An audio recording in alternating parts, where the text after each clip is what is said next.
It began in November 1942, when the guns of war thundered not across Europe's battlefields or the vast Pacific seas, but along the shores of North Africa. Operation Torch was the first major Allied amphibious assault of the Second World War, a bold and risky undertaking that would test whether Britain and America could coordinate, cooperate, and strike effectively against Hitler's Axis partners. For months, planners had debated where to open a second front, and the decision to target French North Africa was as much political as it was military.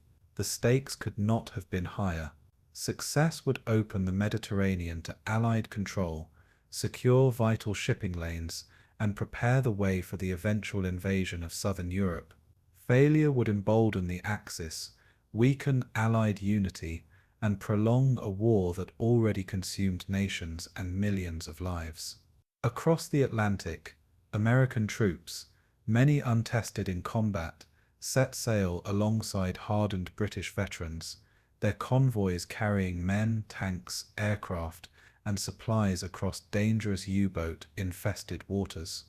As they approached the coasts of Morocco and Algeria, tension gripped every deck. Would the French resist or join them?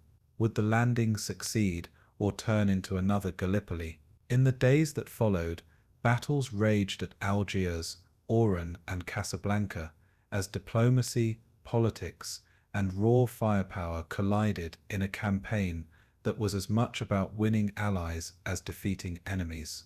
Torch was more than an invasion.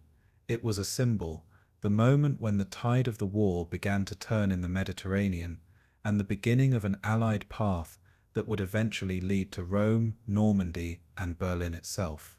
Tonight we will step into that story, exploring the strategy, the soldiers, the chaos of battle, and the consequences of an operation that changed the course of World War II. But before we begin this journey together, tell me, where in the world are you tuning in from, and what time is it right now as you join us to relive the epic history of Operation Torch? By the autumn of 1942, the deserts of North Africa had already become one of the most brutal and decisive battlegrounds of the Second World War. The region's vast expanses of sand, rock, and scrub concealed armies that clashed not only with each other, but with the merciless environment itself. For months, the war had swung back and forth across hundreds of miles, each side driving deep into the desert before being pushed back again. Axis forces, commanded by the charismatic and daring German General Erwin Rommel, had earned a reputation for bold maneuver and tactical brilliance. His Afrika Korps, though often outnumbered, stunned opponents with lightning thrusts and deceptive feints.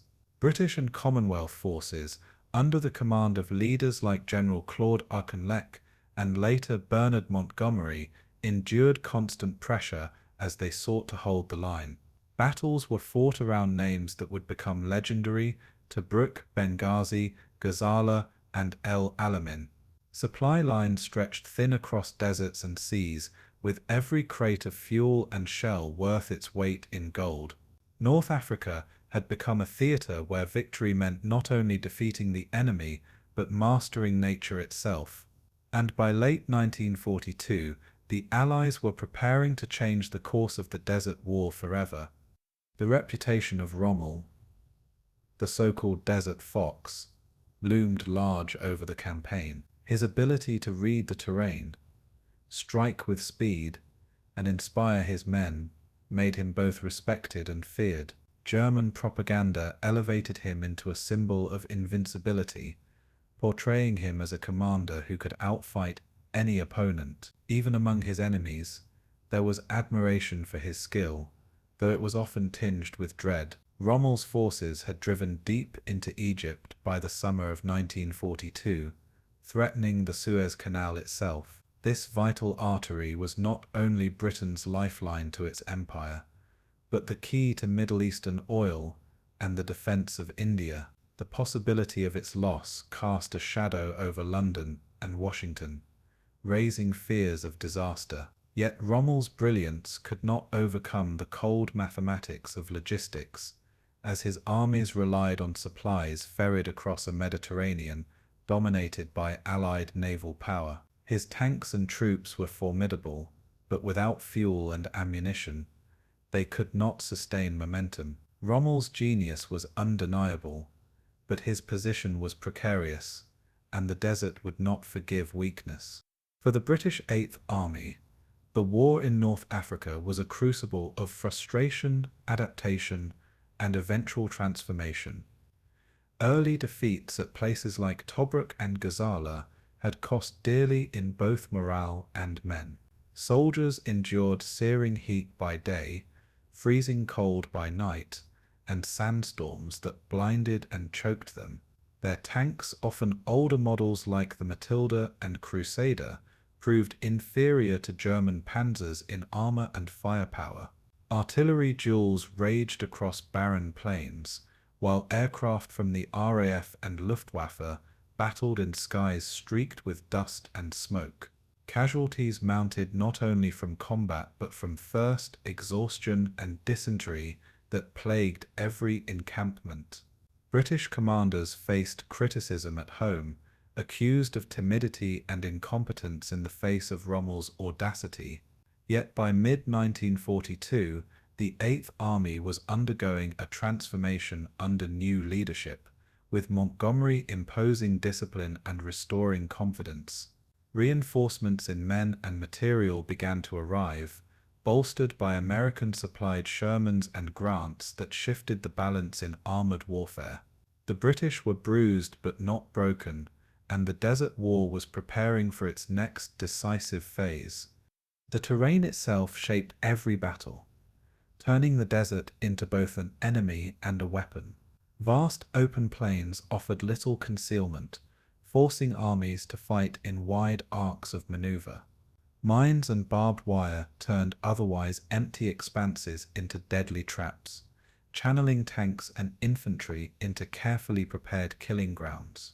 Sand-clogged engines wore down rifles and filled lungs with grit, making every movement a test of endurance.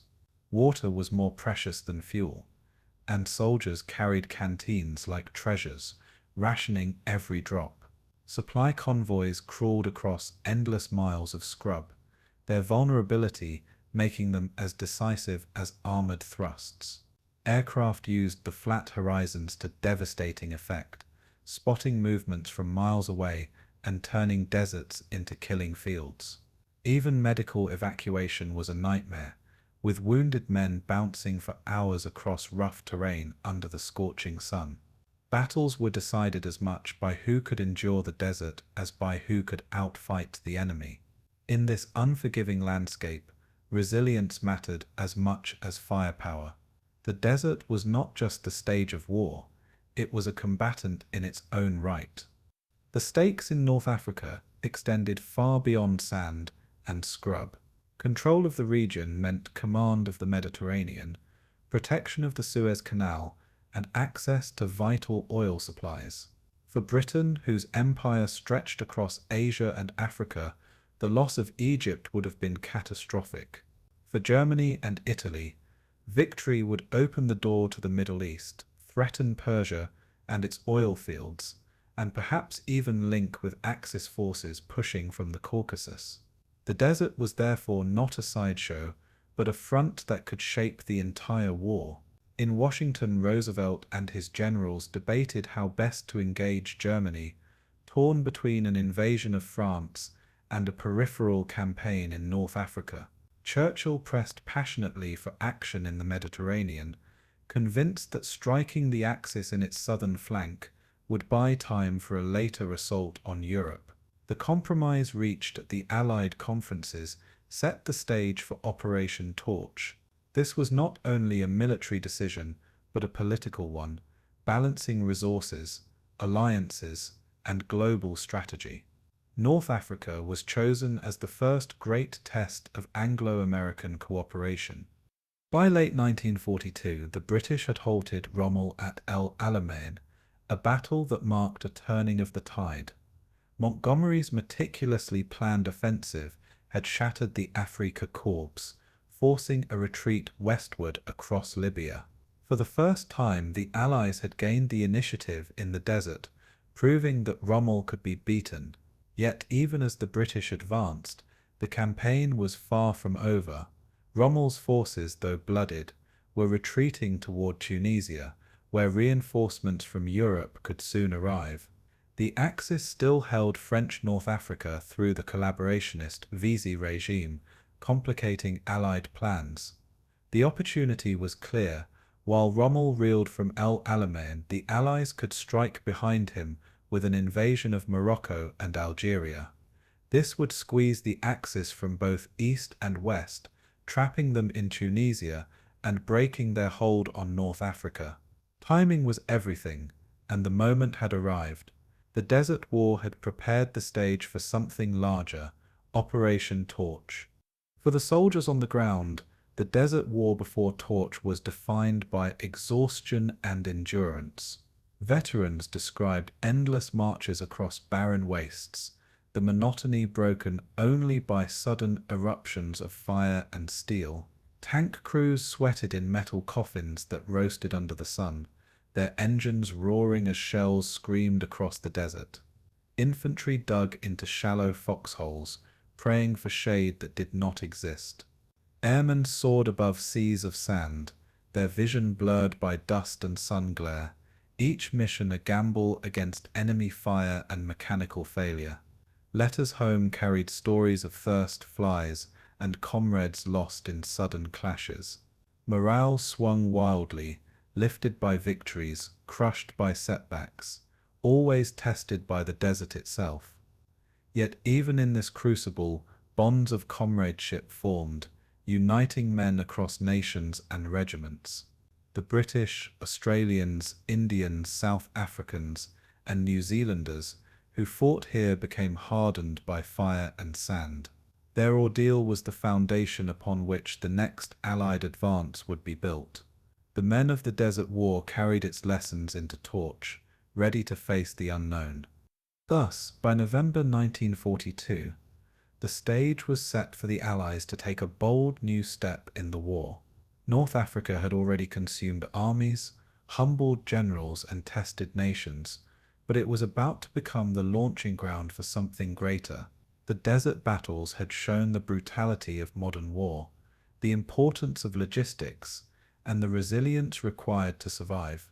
Rommel's reputation remained formidable, but the myth of invincibility was cracked, and the Axis position was fragile. The British had proven their ability to strike back, but they needed help to deliver the final blow. America, still new to the ground war in Europe, was about to commit its soldiers to their first major campaign. Operation Torch would bring together fleets, armies, and politics in a gamble as daring as any of the war.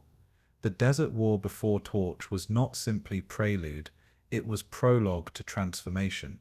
For in the sands of North Africa, the Allies would find both their first great victory together and the beginning of their long march into Europe.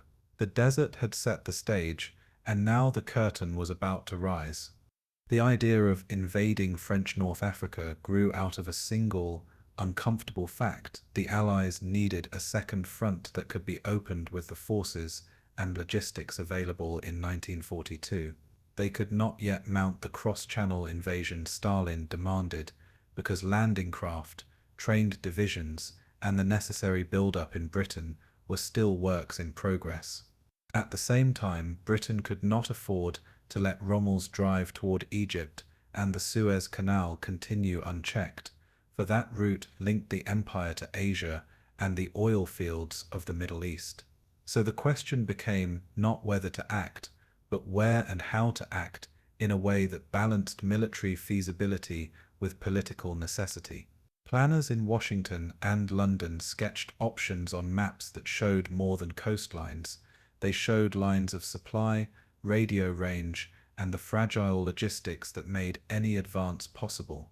The Mediterranean offered attractive strategic payoffs, control of sea lanes, bases within striking distance of southern Europe, and the chance to knock Italy from the war sooner rather than later.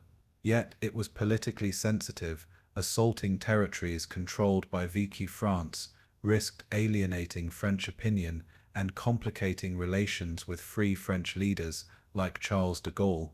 Every map, every staff study, every cable between chiefs of staff carried the realization that an amphibious campaign would be as political as it was military. Those conversations birthed a plan that tried to reconcile diverging grand strategies and the hard arithmetic of ships, planes, and men. What emerged was not a simple decision, but a fragile compromise that would drive months of planning, negotiation, and clandestine diplomacy. At the heart of the debate were three competing pressures: Stalin's call for relief in the East, Churchill's passion for the Mediterranean, and Roosevelt's calculation about American readiness. Stalin demanded that the Western Allies open a front in Europe to draw German forces away from the Soviet Union, a demand that added urgency and political weight to Allied councils.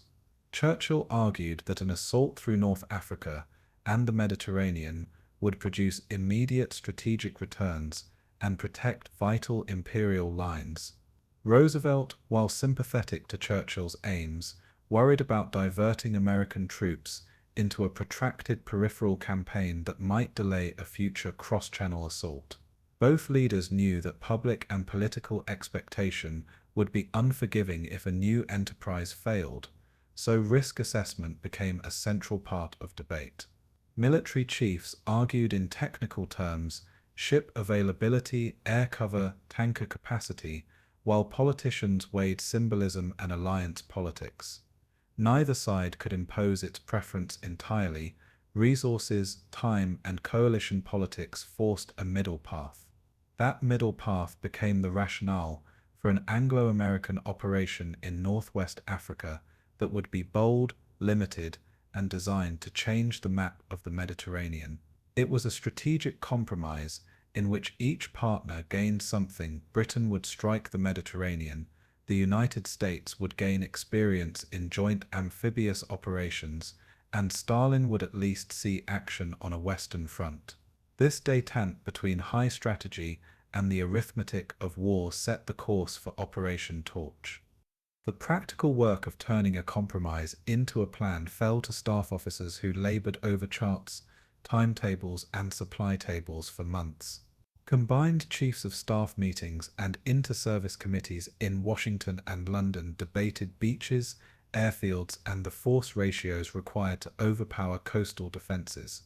The political requirement that an American lead be visible in major combined operations led to a decisive personnel choice in July 1942.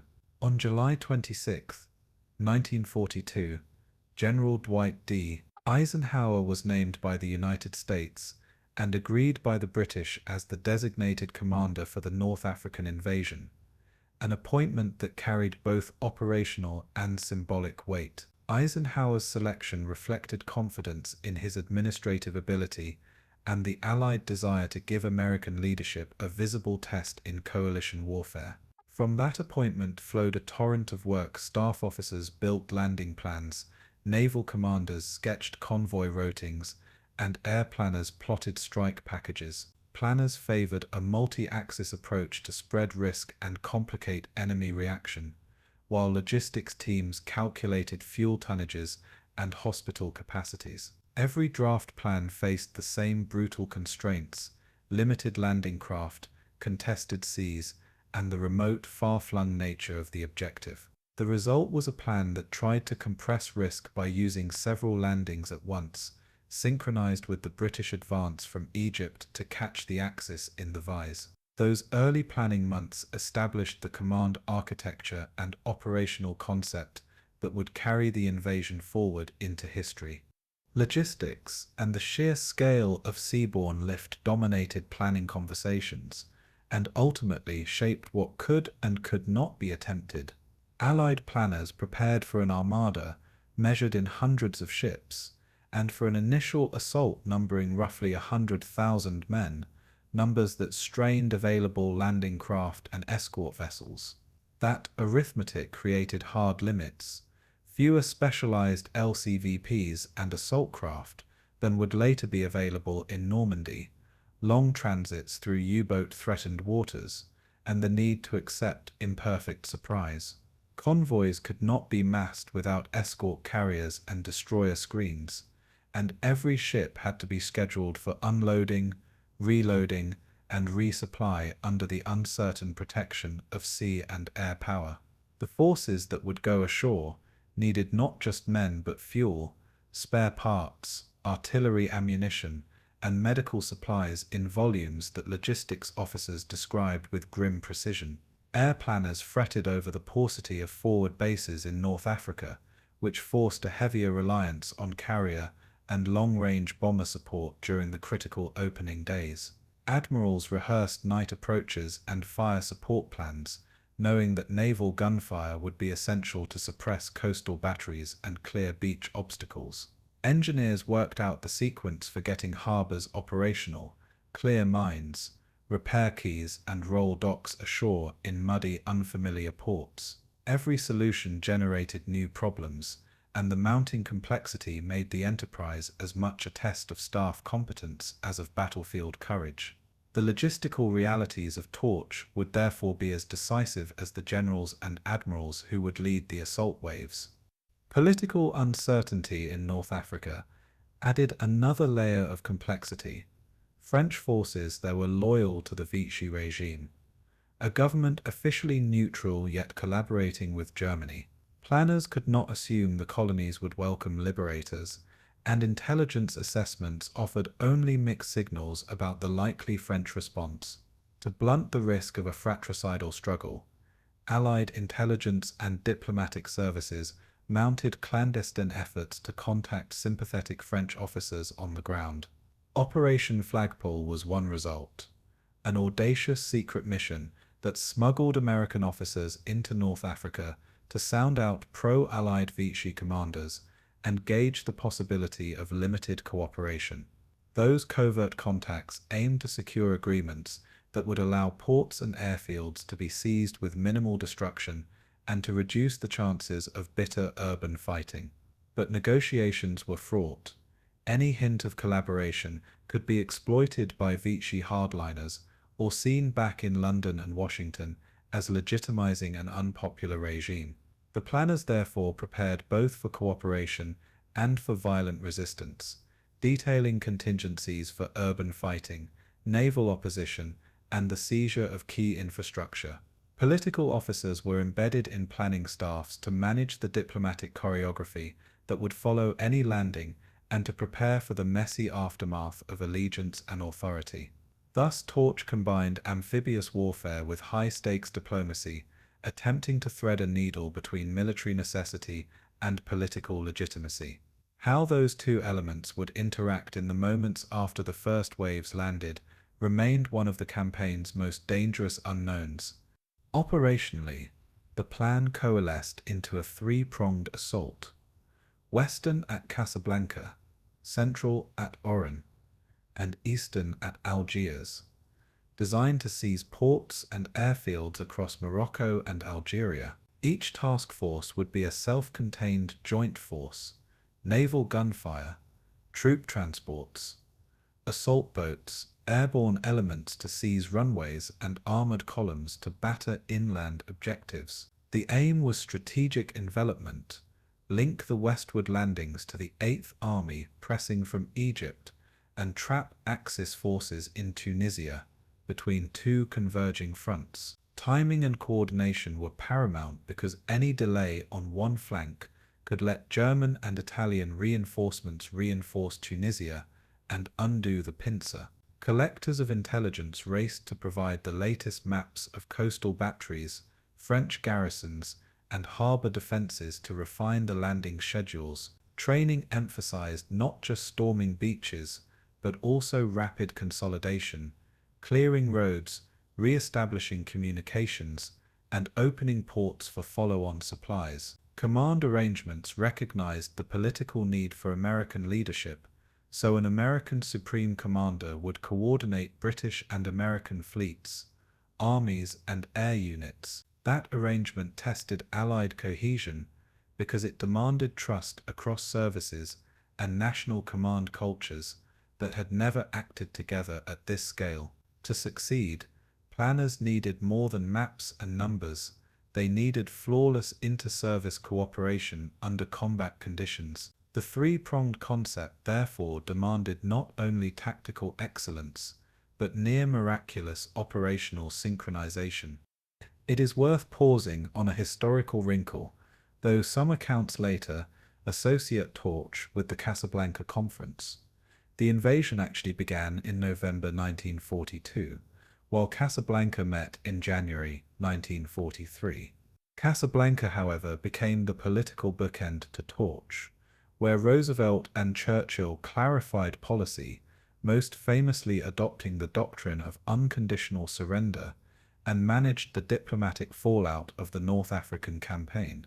At Casablanca, the leaders discussed how to handle French authorities in the newly occupied territories, how free French politics would be accommodated, and how to capitalize on the military success. That conference therefore did not conceive Torch, but it framed its consequences. Torch produced territory and momentum, and Casablanca turned those gains into political decisions that would shape Allied strategy. The juxtaposition of a field operation in November and a policy summit in January illustrates how military events and political summits feed one another in wartime.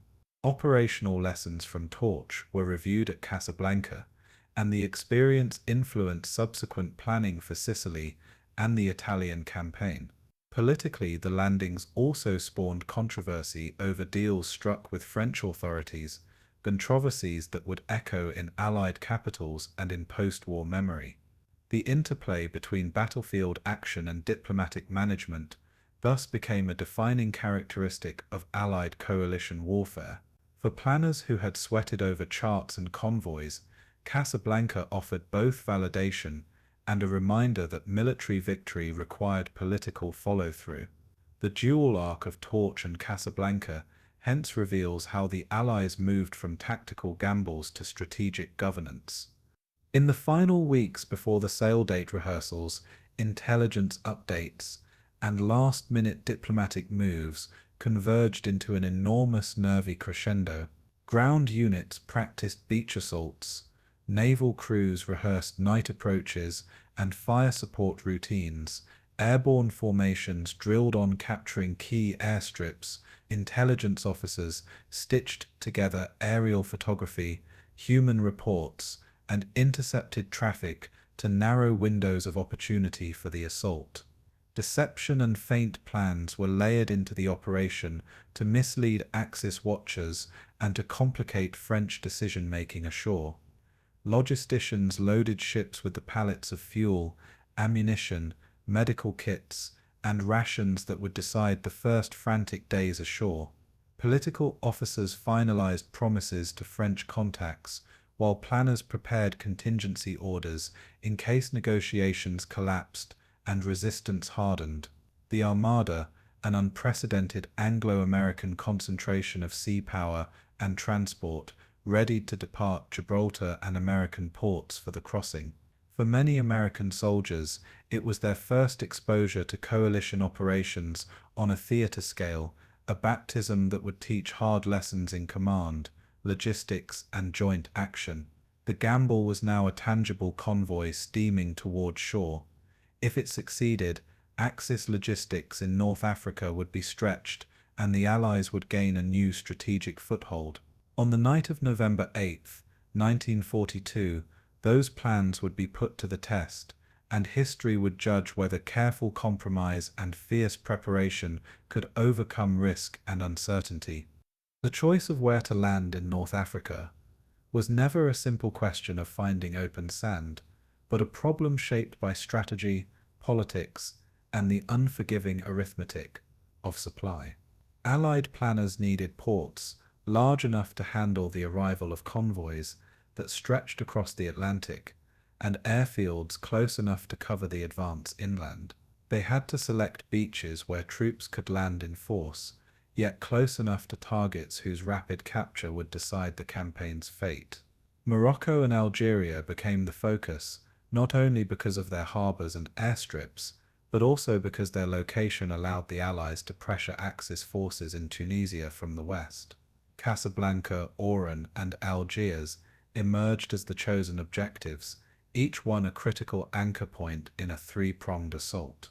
Casablanca, far to the west, could tie directly to American supply convoys sailing from the United States. Oran in the center offered airfields and harbors to secure the hinge of Algeria. Algiers in the east held the key to politics as well as strategy, for it was the administrative capital of French North Africa. To seize these 3 points in one lightning stroke would stretch the French defenders thin and give the Allies a lodgment across an entire coastline. The beaches chosen for torch would define the first great Anglo-American campaign of the war. Casablanca was selected because it was both the strongest and the most tempting of the objectives. Its deep water port could handle massive American supply convoys, making it the natural anchor for operations supplied directly from across the Atlantic, but it was also heavily defended, bristling with coastal artillery and protected by French warships anchored inside its harbour.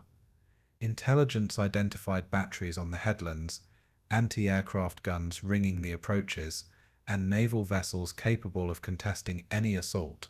The French battleship John Bart, incomplete but still armed with heavy guns, loomed as a particular threat to any invasion force.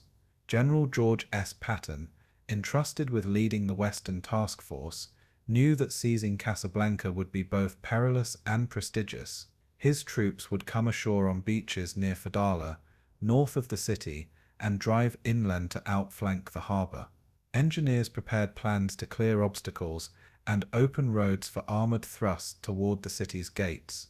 Patton's task was not only to defeat French resistance, but to capture Casablanca intact before Axis reinforcements could intervene. In the success or failure of that operation lay the credibility of America's first great land thrust against the Axis. To the east, Oran was chosen as the next point of assault, and its importance was clear from the start. The city controlled harbours that could feed armies and airfields that could protect them, making it indispensable for sustaining the Allied drive into Algeria. Oran was also the hinge of French North Africa, connecting Morocco to Tunisia by road and rail. Capturing it would allow Allied troops to cut across Algeria and race toward Tunisia before the Axis could dig in. But the risks were formidable, for Oran's coastal defences included gun batteries dug into cliffs, minefields in the harbour, and garrisons armed with artillery and armour. The Allies planned twin landings on beaches east and west of the city, designed to encircle it quickly and prevent a prolonged siege. Airborne units would strike inland at Lasenia and Tafarawi airfields, aiming to capture runways intact for immediate use. The operation required flawless timing, for any delay risked Luftwaffe aircraft arriving in Tunisia and dominating the skies. Every plan was rehearsed, every reconnaissance photograph studied, every landing schedule refined. Oran promised to be a test not just of firepower but of coordination on a scale never attempted before. Algiers, the easternmost objective, carried a weight far beyond ports and airstrips.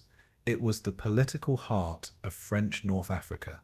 As the administrative capital, it housed the senior officers of the Vichy regime, men whose choices could decide whether torch ignited a firefight or a swift capitulation.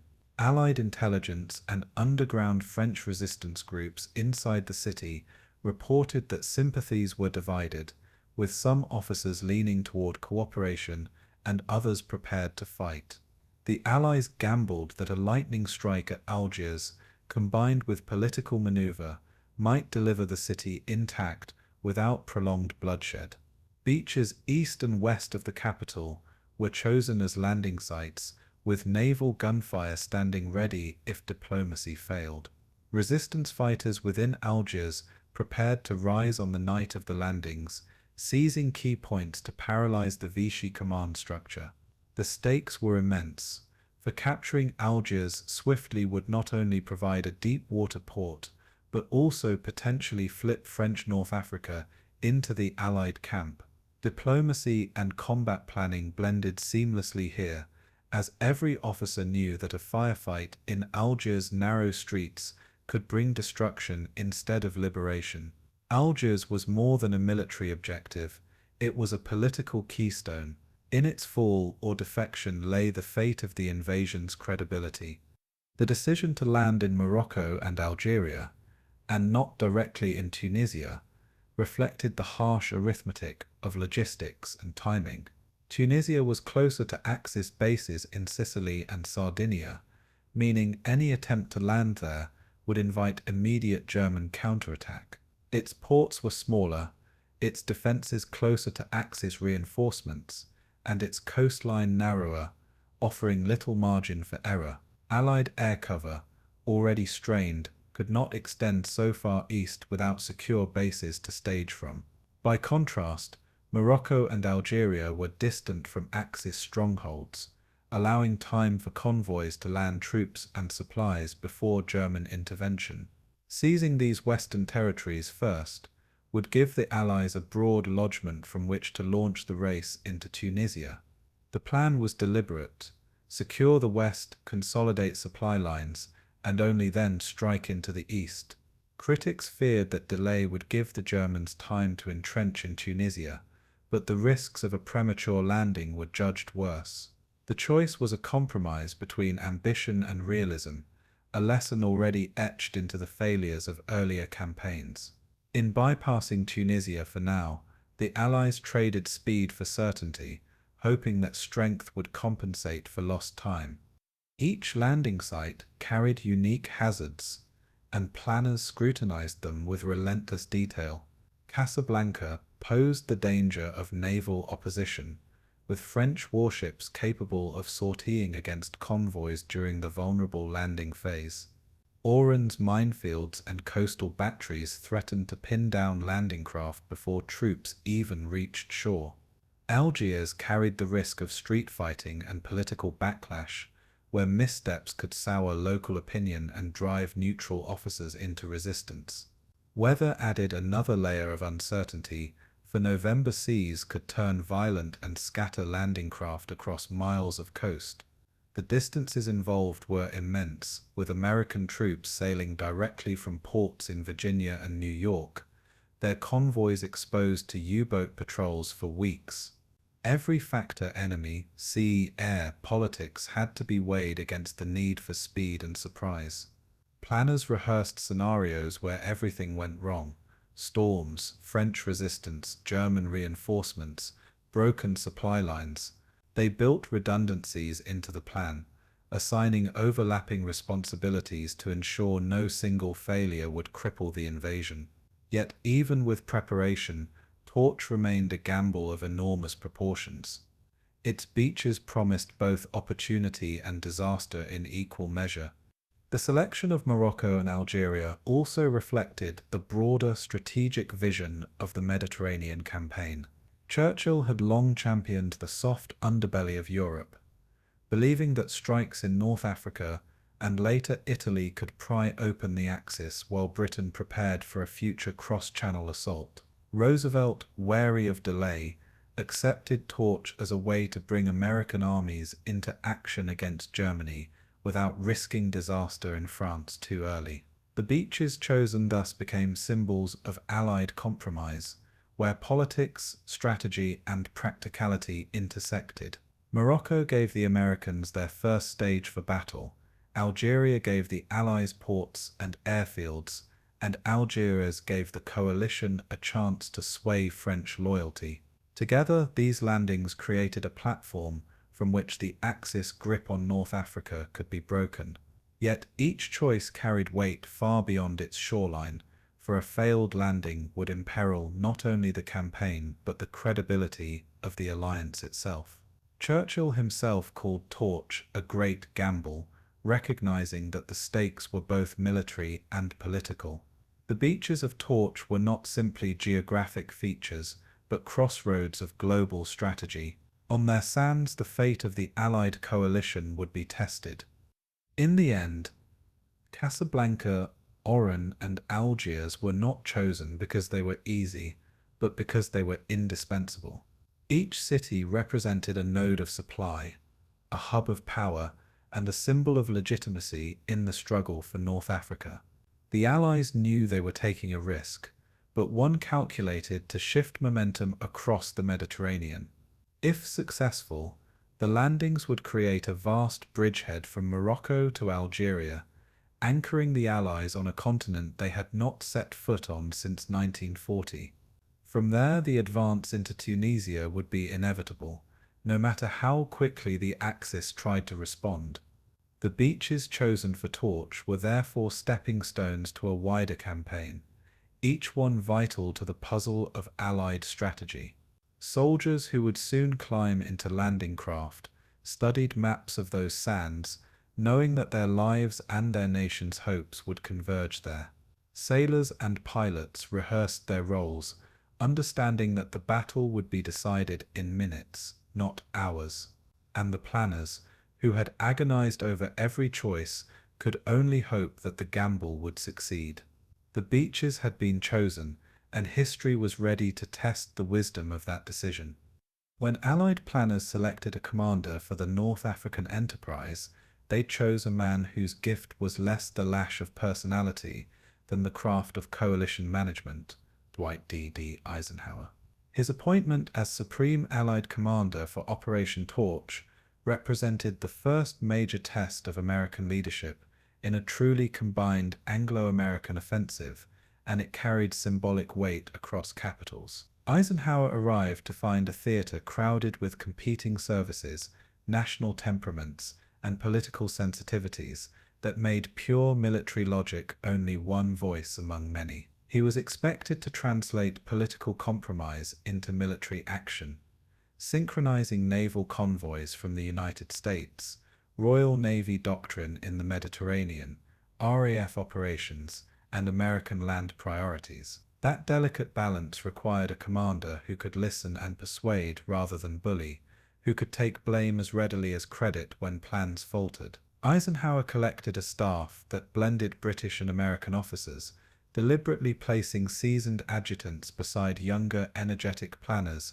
to forge an operational culture of give and take. He also understood that his authority would be judged not only by victory ashore, but by the ability to maintain alliance cohesion when things went wrong. In the weeks before the sailing date, his quiet insistence on consensus, backed by the final say when necessary, became the glue that held disparate pieces together. This would be Eisenhower's first great trial in coalition command, a trial that revealed both his administrative talents and the brittle seams of Allied cooperation. History would later judge him by outcomes, but for months his task was to manage personalities as carefully as logistics.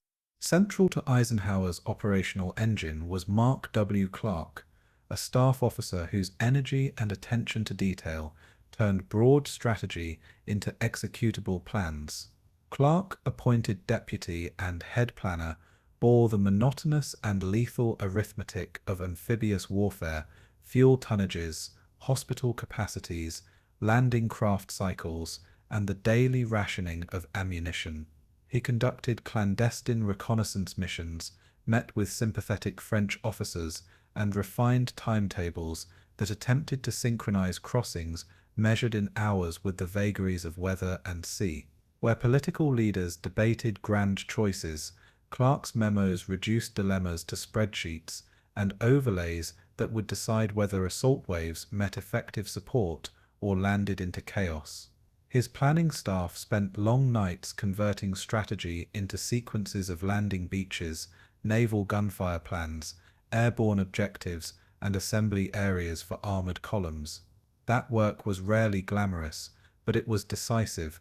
The precision of those timetables would determine whether ports were taken intact or blasted into useless ruin. Clark's youth, intelligence, and ambition sometimes produced friction with older field commanders, but Eisenhower relied on his hands-on competence. In the staff rooms, his influence grew because he could answer the awkward logistical question that doomed many operations: how long until the second wave could be fed, fueled, and resupplied? Without Clark's operational detail, the grand concept of Torch would have been paper without teeth, with it plans had a fighting chance of becoming reality. His role illustrates how modern warfare depends as much on planning discipline as on battlefield daring. On the western flank of the landings, the figure of George Est Patton dominated conversation, temperament and expectation in equal measure. Patton commanded the Western Task Force assigned to land near Fadala and seize Casablanca, a mission that placed him in the vanguard of America's first large-scale amphibious fight. W2DB. He was the embodiment of offensive doctrine, tanks ready to exploit, infantry trained to move fast, and a rhetoric that demanded forward momentum rather than measured caution. The landings were supported at sea by Rear Admiral Henry Kent Hewitt, whose responsibility for gunfire support, convoy protection, and harbour actions required synchronization with Patton's timetable. W2DB. That pairing, an aggressive ground commander and a prudent naval leader, would repeatedly test the limits of personality-driven warfare in the fragile early days of coalition amphibious doctrine. Patton believed in shock and speed, in pushing armor through any opening to seize ports before defenders could organize, a doctrine that demanded both risk and audacity. Hewitt answered with naval calculations, how to keep transports safe from U-boats, how to arrange gunfire so that friendly forces were not engaged in the confusion of the surf. The operational choreography they attempted, shore bombardment timed to landing waves, engineers clearing beach exits, armor following infantry, was unprecedented for forces of that scale. Patton's swagger inspired aggressive subordinates and intimidated enemies, yet it also required Eisenhower's steady hand to ensure that boldness did not collapse into needless catastrophe. Their interplay became a live demonstration that amphibious success depended on reconciling differing service cultures into a single disciplined action. The Royal Navy's Commander-in-Chief in the Mediterranean, Admiral Sir Andrew Cunningham, carried on his shoulders the maritime tasks of blockade, escort, and gunfire support essential to torch. Cunningham's strategic sense was forged in Mediterranean convoy war. He knew that sea control, not bravado, would decide whether troops could be sustained ashore. He therefore insisted on careful escort doctrines, night movements to reduce exposure to coastal artillery, and carrier support to blunt aerial interdiction that might otherwise unravel landing timetables. Coordination with the Americans required tough conversations. British doctrine favored conservative screens, while American land commanders wanted swifter exploitation ashore. The admiral's caution balanced the general's hunger for rapid gains, ensuring that ships shielding troop convoys remained prioritized even at the cost of momentary land opportunities. Carrier aircraft and RAF fighters were slotted into tightly choreographed windows to suppress French and Axis flak, and if necessary, interdict seaborne reinforcements from the Axis. Cunningham's influence extended beyond tactics. His insistence on naval discipline influenced political decisions about risk, convincing allies that the sea lanes must be defended before ambitions were realized. The result was an uneasy but necessary fusion of naval prudence and land aggression, executed by liaison officers and staff meetings that smoothed friction into workable sequences. Cunningham's temperament, experienced, deliberate, and acutely aware of maritime vulnerability, saved convoys, and by extension the armies that depended on them. In the amphibious calculus of torch, his voice proved as decisive as any field marshal's directive. Behind the military choreography stood a political drama centered on Admiral François Darlan and the fragile loyalties of French North Africa. Darlan's presence in Algiers during the landings transformed a purely military gamble into an agonizing diplomatic problem. Who would run French Africa after the guns fell silent? Allied diplomats and intelligence officers scrambled to exploit divisions within the Vichy establishment, seeking local accommodation that preserved ports and minimized urban fighting. The controversial result, an arrangement by which Darlan accepted Allied authority in exchange for retaining administrative power, stabilized key objectives, but provoked outrage among Free French and moralists. Operational commanders welcomed the arrangement for its practical benefits, captured ports and airfields, usable at once without ruinous bombardment and less urban bloodshed. For men ashore, however, the political bargain was almost invisible. What mattered was that docks could be cleared and supplies poured in to sustain the advance. Eisenhower bore the political cost of pragmatism, aware that temporary expedients might inflame allies and complicate longer-term relations with Charles de Gaulle. The Darlan episode thus highlighted a recurring truth of coalition warfare: battlefield necessity can demand compromises that reverberate politically for years.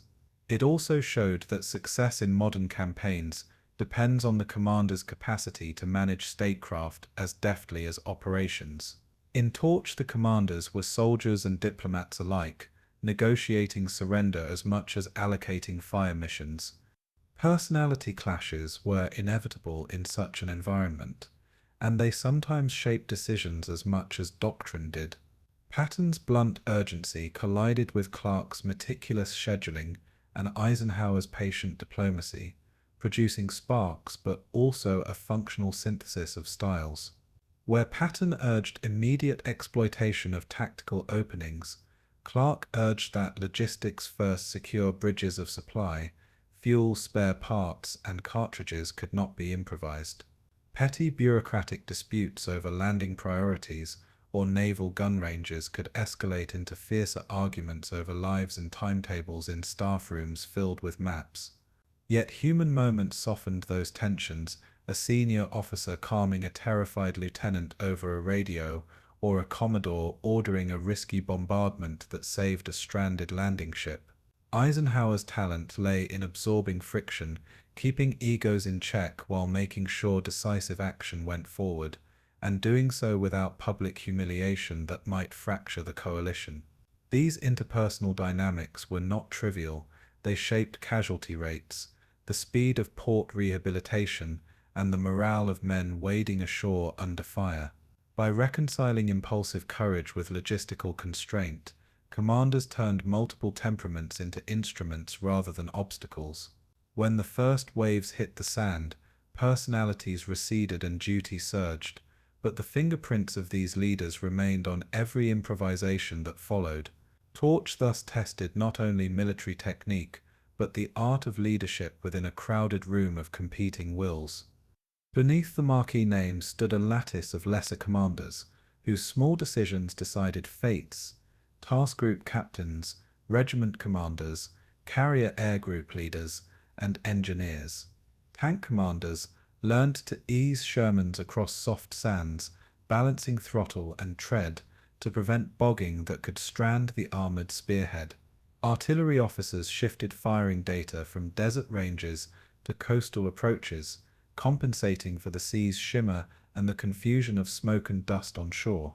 Carrier pilots threaded their aircraft into tight patterns to strafe gun positions without endangering the men they were meant to protect on the beaches. Medical officers set up forward stations in relief of burning docks and ruptured supply trains, working amid mud and shrapnel to hold the wounded together. Logisticians tracked jerrycans like treasure, knowing the day's movement could stall without the right mixture of fuel and spare parts on hand. A lieutenant's quick decision to seize a bridge might open a line of advance that saved a regiment from encirclement, a fact that staff briefs could not predict. Small acts of initiative accumulated into operational momentum, proving that grand plans succeed through innumerable, often anonymous, acts of competence. These mid-level leaders provided the connective tissue between strategy and the soldier's lot on the beach, converting theory into survival. Their quiet competence, more than speeches or medals, was the operational glue of Torch. When the landings began, the mosaic of personalities, planning, and politics converged in a single brutal test of Allied command. Eisenhower's calm, Patton's forcefulness, Clark's schedules, Cunningham's caution, and the fraught politics surrounding figures like Darlan all left indelible marks on the campaign's outcome. No single general or admiral alone can be said to have won torch. Rather, victory came from the uneasy synthesis of different temperaments and competencies pressed into a common purpose. The operation taught the Allies that combined arms and coalition diplomacy must be practiced with humility, patience, and relentless logistics. It taught junior officers that meticulous planning and small acts of courage in the moment carried equal weight in determining success or failure. It taught senior commanders that political contingencies ashore could be as decisive as any tactical maneuver at sea. These lessons, blood-paid and bitter, would guide Allied strategy through Sicily, Italy, and beyond. Operation Torch therefore stands as much as a study in leadership as it does in amphibious technique, a campaign where human character shaped military fate. The personalities who converged in those November days created an uneasy but ultimately effective partnership, planting the roots of an Allied coalition that would carry the war to final victory. From that crucible, commanders and staffs returned to the larger struggle, their reputations and their lessons inscribed in the campaigns to come. When the Allies planned the landings in North Africa, a single, gnawing question sat over every map and timetable. How would the French authorities respond to invasion on their soil? Vichy France, outwardly neutral yet compromised by collaboration with Berlin, still exercised authority across vast colonial territories, whose loyalties were ambiguous at best. Since 1940, Marshal Philippe Pétain's government had presided over an awkward hybrid, claiming sovereignty while operating under the constraints imposed by German power. In North Africa, that ambiguity became tangible.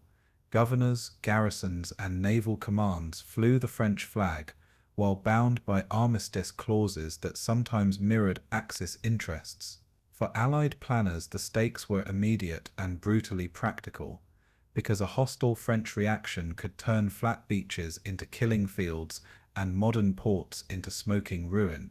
Conversely, a French decision to defect or stand down could hand the Allies intact harbours, runways, and a priceless early logistical advantage. Staff rooms in London and Washington therefore planned not only assault maps but also contingency diplomacy, clandestine messages, and secret rendezvous to try to tip local commands toward accommodation. The gamble, would French troops obey orders from Vichy, negotiate, or join the Allies, added an operational and moral complexity that no training manual could resolve. Every soldier boarding a landing craft knew that the opposing rifle might belong to a Frenchman whose face looked familiar, and that uncertainty itself could be deadlier than straightforward enemy fire. In the fog before the first wave, Torch was at once a military operation and a test of political nerve. French forces in North Africa represented a serious organized military presence, and they could not be treated as a negligible local garrison. Estimates placed French strength across Morocco, Algeria, and Tunisia in the range of roughly 100,000 to 150,000 men, deployed in coastal garrisons, fortified ports, and inland detachments. Their armaments included field artillery, 75 pieces, and heavier batteries, tank units composed of pre-war armor and armored cars, and coastal batteries that commanded harbor approaches with long-ranged guns. The French naval presence in the Western Mediterranean, though damaged by the events of 1940 and 1941, still included cruisers and destroyers, and the incomplete but menacing Jean Bart at Casablanca, a potential threat to any transports lingering offshore. In the air, squadrons flew WW2 fighters and reconnaissance types that could contest, or at least harry carrier and bomber operations during the critical opening days. Yet these forces suffered from maintenance backlogs, ammunition shortages, and stretched supply chains under armistice constraints, producing a mixture of real capability and serious brittleness. Some commanders were pragmatic professionals who sought to preserve men and cities. Others were ideologically aligned with Vichy's doctrine and reluctant to disobey orders from Paris. That mixture made the French military both dangerous in localized lethal ways and fragile in its long-term capacity to sustain resistance. For Allied intelligence, the calculus was therefore double-edged. The French could inflict heavy immediate casualties, but were less likely to sustain an effective theater-wide counteroffensive. This uncertainty demanded plans agile enough to absorb both stalwart defense and rapid political accommodation. The political landscape ashore was a tangle of personalities and loyalties that could shift the course of the campaign in hours. Admiral François Darlan, a powerful Vichy figure, happened to be in Algiers as the landings began, and his presence immediately complicated the Allied gamble by providing a potential axis of authority that might be negotiated with. Beyond Darlan, colonial administrators, settler elites, and local military commanders harbored their own calculations, some eager to preserve French institutions, others resentful of Vichy's humiliation and secretly sympathetic to the Allies. Charles de Gaulle and the Free French, operating from London, offered a moral alternative to Vichy, but had limited reach inside North Africa and were increasingly wary of any deal that seemed to legitimize collaborationist figures. Indigenous populations, Arab and Berber communities, watched the events with anxious curiosity and varied expectations, since occupation and changing European power seldom improved ordinary life overnight. Within the French officer corps, professional duty sometimes clashed with political calculus. A commander might prefer to avoid urban bloodletting, even while formally loyal to Vichy directives. Other officers feared that a defection would be judged treasonous by hardline Vichy officials or invite German reprisal elsewhere in French territory. These human tensions made the French reaction a live variable. An emissary might secure a port commander's cooperation one day, while another post tightened its defenses on orders from Paris. In short, Torch would not only fight guns and gun sites, but the fragile, shifting loyalties of men who had to choose in a matter of hours. Allied planners therefore blended military timing with a high-stakes game of political persuasion conducted in whispers and coded radio messages. Allied clandestine services moved quickly to exploit these fissures, dispatching agents and officers to sound out potential sympathizers and to coordinate internal action in key cities. Secret missions, operated by intelligence branches, the OSS and SOE, risked capture and execution as they sought to identify officers and civil servants ready to act for the Allies at the first signal. These emissaries offered promises: safety for infrastructure, leniency for officials who facilitated a peaceful handover, and a vision of a post-Vichy order that respected French institutions while aligning them with Allied objectives. At the same time, propaganda teams used leaflets and clandestine broadcasts to undermine confidence in rigid Vichy commands and to encourage soldiers to refuse to fire on fellow Frenchmen. The result was a two-track approach. Diplomats and spies worked feverishly to secure cooperation, while assault planners prepared for the ugly alternative of urban combat and naval duels. Not every contact bore fruit. In several posts, the net effect was to harden resistance as Vichy proconsuls closed ranks at the hint of treachery. Yet in other vital nodes, police stations, airfields, municipal centers, small networks of collaborators stood ready to act, disabling radio nets and opening gates when ordered. Those inside efforts were the thin threads on which planners hung hopes of sparing cities from ruin and keeping ports serviceable for the incoming convoys. The interplay between covert diplomacy and assault planning turned Torch into a hybrid campaign. Amphibious might braided with Secret Service craft. Success would therefore depend as much on whispered bargains as on artillery and steel. When landing craft hit the surf, The political gamble crystallized into immediate operational choices and hurried agreements. Admiral Darlan's authority in Algiers presented an opening that Allied negotiators seized in the fog of battle. If he would order French forces to cease resistance, Allied troops could occupy ports and airfields virtually intact. The resulting compact, the so-called Darlan deal, gave the Allies practical advantages. It preserved docks, reduced urban slaughter, and accelerated the flow of supplies into the theatre. For Eisenhower and his commanders on the spot, the arrangement offered a hard operational dividend at a moment when fuel, ammunition, and runways mattered more than post-war reputations. But the bargain inflicted a political wound. Charles de Gaulle and many Free French denounced the agreement as legitimizing a collaborationist figure, and governments in London and Washington recoiled at the optics of such a deal. Eisenhower had to balance immediate necessity against wider political fallout, defending the decision as a grim but necessary step to avert needless destruction.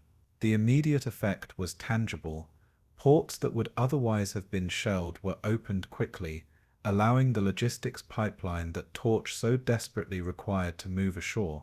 Yet the longer-term consequences rippled resentment among Gaullists, doubts in French colonial society, and a moral argument that would endure through wartime councils. This episode illustrated a central truth: coalition warfare forces pragmatic compromises that survive only so long as strategic necessity demands them. Where diplomacy failed, fighting proved bitter and local, and French forces at several points resisted with determination and local competence. At Casablanca, coastal batteries and French destroyers engaged Allied ships, producing naval gunnery duels that tested American gunfire support in an amphibious epoch that had not yet matured. Oran produced some of the campaign's darker fighting, with stubborn French defense around harbors and intense urban combat that cost both sides in lives and materiel. By contrast, Algiers benefited from internal resistance cells and pro-Allied officers who sabotaged communications and threw the Vichy command into confusion, allowing Allied troops to secure the city with surprisingly limited bloodshed. The human dimension of these clashes was stark. French soldiers often found themselves firing on neighbors or former comrades under the chilling orders of an authority they no longer trusted. Some French captains scuttled ships rather than turn them over, while other officers preferred to stand down and preserve lives and infrastructure. For Allied infantry wading ashore, the confusion was lethal. The enemy could be a French soldier, a coastal gun, or the sea itself, and identification in smoke and surf was agonizingly imperfect. Engineers and beach parties performed vital acts of heroism, clearing mines and restoring quays under intermittent fire so follow-on waves could unload. Those variable experiences across Casablanca, Oran and Algiers made clear that the political choices ashore translated at once into concrete and often brutal battlefield consequences. Beyond the immediate shooting and negotiation, Torch's handling of Vichy authority reshaped the social and civic landscape of North African cities. Jewish communities, subjected for years to Vichy anti-Semitic statutes, greeted Allied arrival with complicated feelings, hope for relief, shadowed by apprehension about what new authority would bring. European settler elites worried that a change in control might jeopardize their property and status, while indigenous communities, Arabs and Berbers, wondered whether the invasion would alter colonial hierarchies or simply swap one foreign governor for another. The Allies could not simply abandon governance to military staffs. Policing, justice, and civil administration had to be reconstituted quickly to prevent looting, reprisals, and chaos.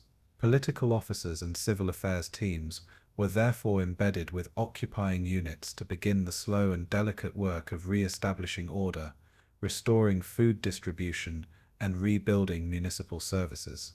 Those early administrative choices influenced whether local leaders and populations accepted Allied rule, resisted it, or attempted to exploit the confusion. In dozens of towns and villages, the first days after the landings decided whether occupation would be brutal or benign, and whether cooperation would be practical or grudging. Military commanders found themselves acting as provisional governors and judges, roles for which few had trained but all were forced to assume.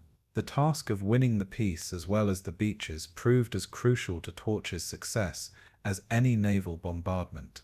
When the initial smoke of the landings finally cleared, the French reaction proved neither simple surrender nor uniform resistance, but a patchwork of choices made under pressure, personality, and circumstance. Some garrisons fought fiercely and paid dearly for it, buying time for Vichy leadership to act, or for local commanders to prove their loyalty. Other units surrendered quickly to spare their cities and men, and a handful of officers moved to join the Free French cause almost at once. The Darlan accommodation stabilized ports and shortened the logistical nightmare that amphibious armies faced, but it produced political aftershocks that echoed through Allied councils and into post-war French politics. The episode taught an enduring lesson: the political behavior of local authorities ashore could be as decisive as the naval and air firepower that supported landing waves. For soldiers in assault boats, the legal and diplomatic debates were secondary to the immediate reality of surviving surf and shrapnel. For diplomats, those same debates defined the moral contours of coalition policy. Strategically, the gamble paid off. In the immediate term, Torch secured ports and airfields, and helped trap Axis forces toward Tunisia as the British Eighth Army advanced from the east. Politically and morally, however, the compromises and controversies around Vichy cooperation would shadow Allied policy and complicate relationships with Gaullist France for months to come.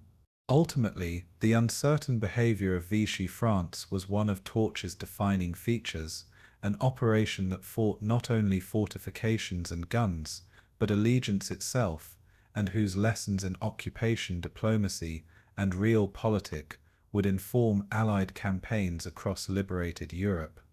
In the final days before November 8, 1942, the oceans themselves became the stage for one of the greatest logistical feats of the war, the launching of the Torch Armada.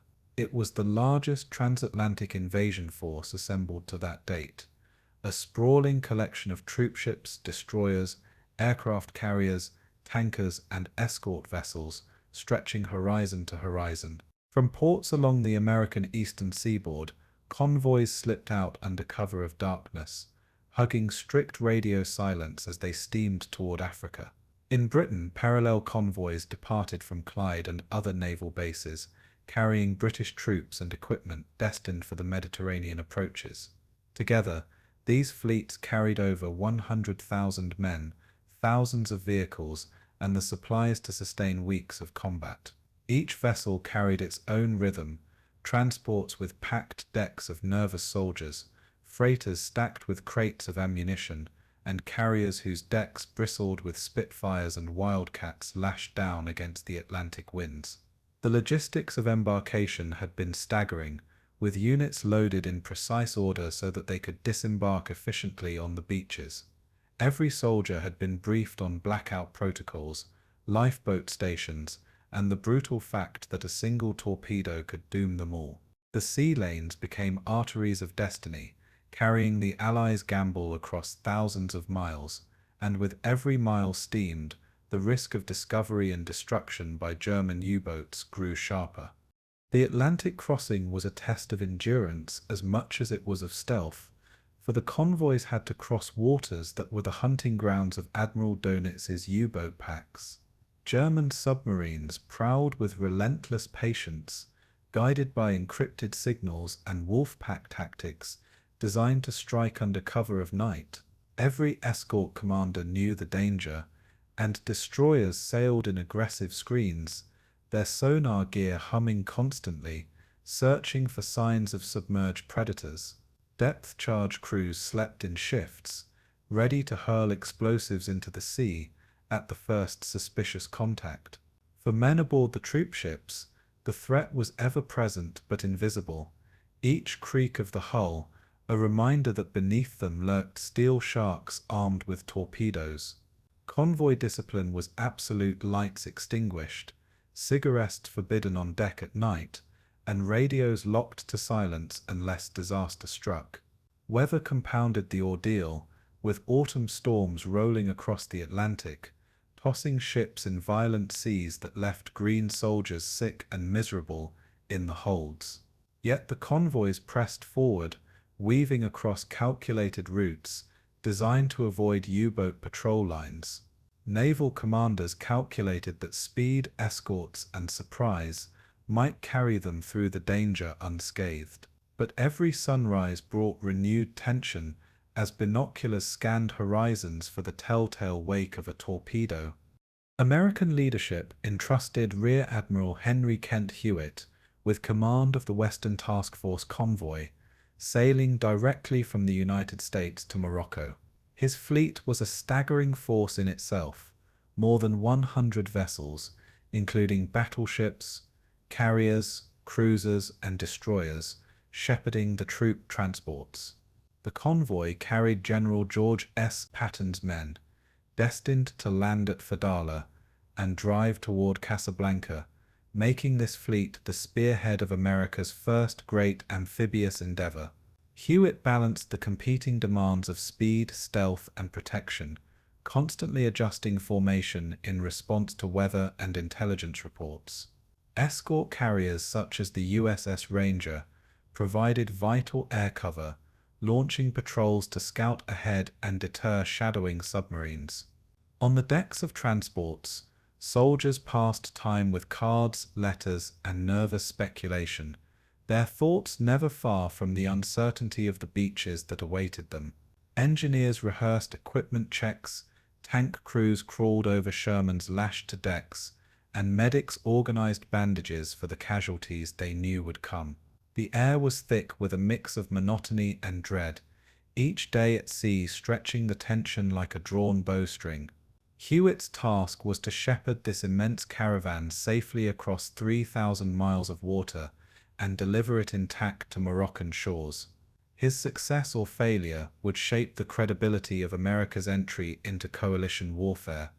Meanwhile, in Britain, the Centre and Eastern Task Force convoys assembled under Royal Navy protection, their destinations Oran and Algiers. Admiral Sir Andrew Cunningham, the veteran of Mediterranean battles, oversaw these fleets, ensuring that coordination with American and British land commanders was seamless. These convoys were smaller than the Western Armada, but no less crucial, carrying British and American troops, along with the equipment to seize key Algerian ports. Sailing from the Clyde and other British ports, they hugged Atlantic routes before turning south toward the Strait of Gibraltar. Passing through that narrow waterway was itself a perilous moment, for Axis spies in Spain could observe movements and alert German or Italian commands. Cunningham and his staff calculated timing with care, pushing ships through at night to minimize exposure. Once past Gibraltar, the convoys would enter waters within easier reach of Axis aircraft and submarines from Sardinia and Sicily. The British escorts, seasoned by years of convoy battles, ran tight screens, drilling gun crews to open fire at the first sign of a shadow on the horizon. Within the holds of these ships were units that had fought in desert campaigns, men already hardened to the realities of war. Their presence symbolized the blending of American newcomers with British veterans, the essence of coalition in action. The sheer scale of the Torch Armada demanded unprecedented coordination across services and nations. Naval commanders had to keep convoys synchronized so that landings at Casablanca, Oran, and Algiers would strike simultaneously, overwhelming French defenses before they could organize. Air units aboard carriers and long-range bombers staged in Gibraltar had to be ready to provide cover across 3 widely separated lodgements. Logistics officers counted supplies down to the last gallon of fuel and crate of rations, knowing that once ashore every unit's endurance depended on orderly unloading. The weather posed its own tyranny, for heavy seas could scatter landing craft, delay arrivals, and disrupt the precise choreography of landings. Training exercises in Britain and the United States had revealed how chaotic amphibious assaults could be, with men landing on the wrong beaches or equipment lost to surf. Yet the Allies had little choice but to learn in action, refining doctrine under the most dangerous conditions imaginable.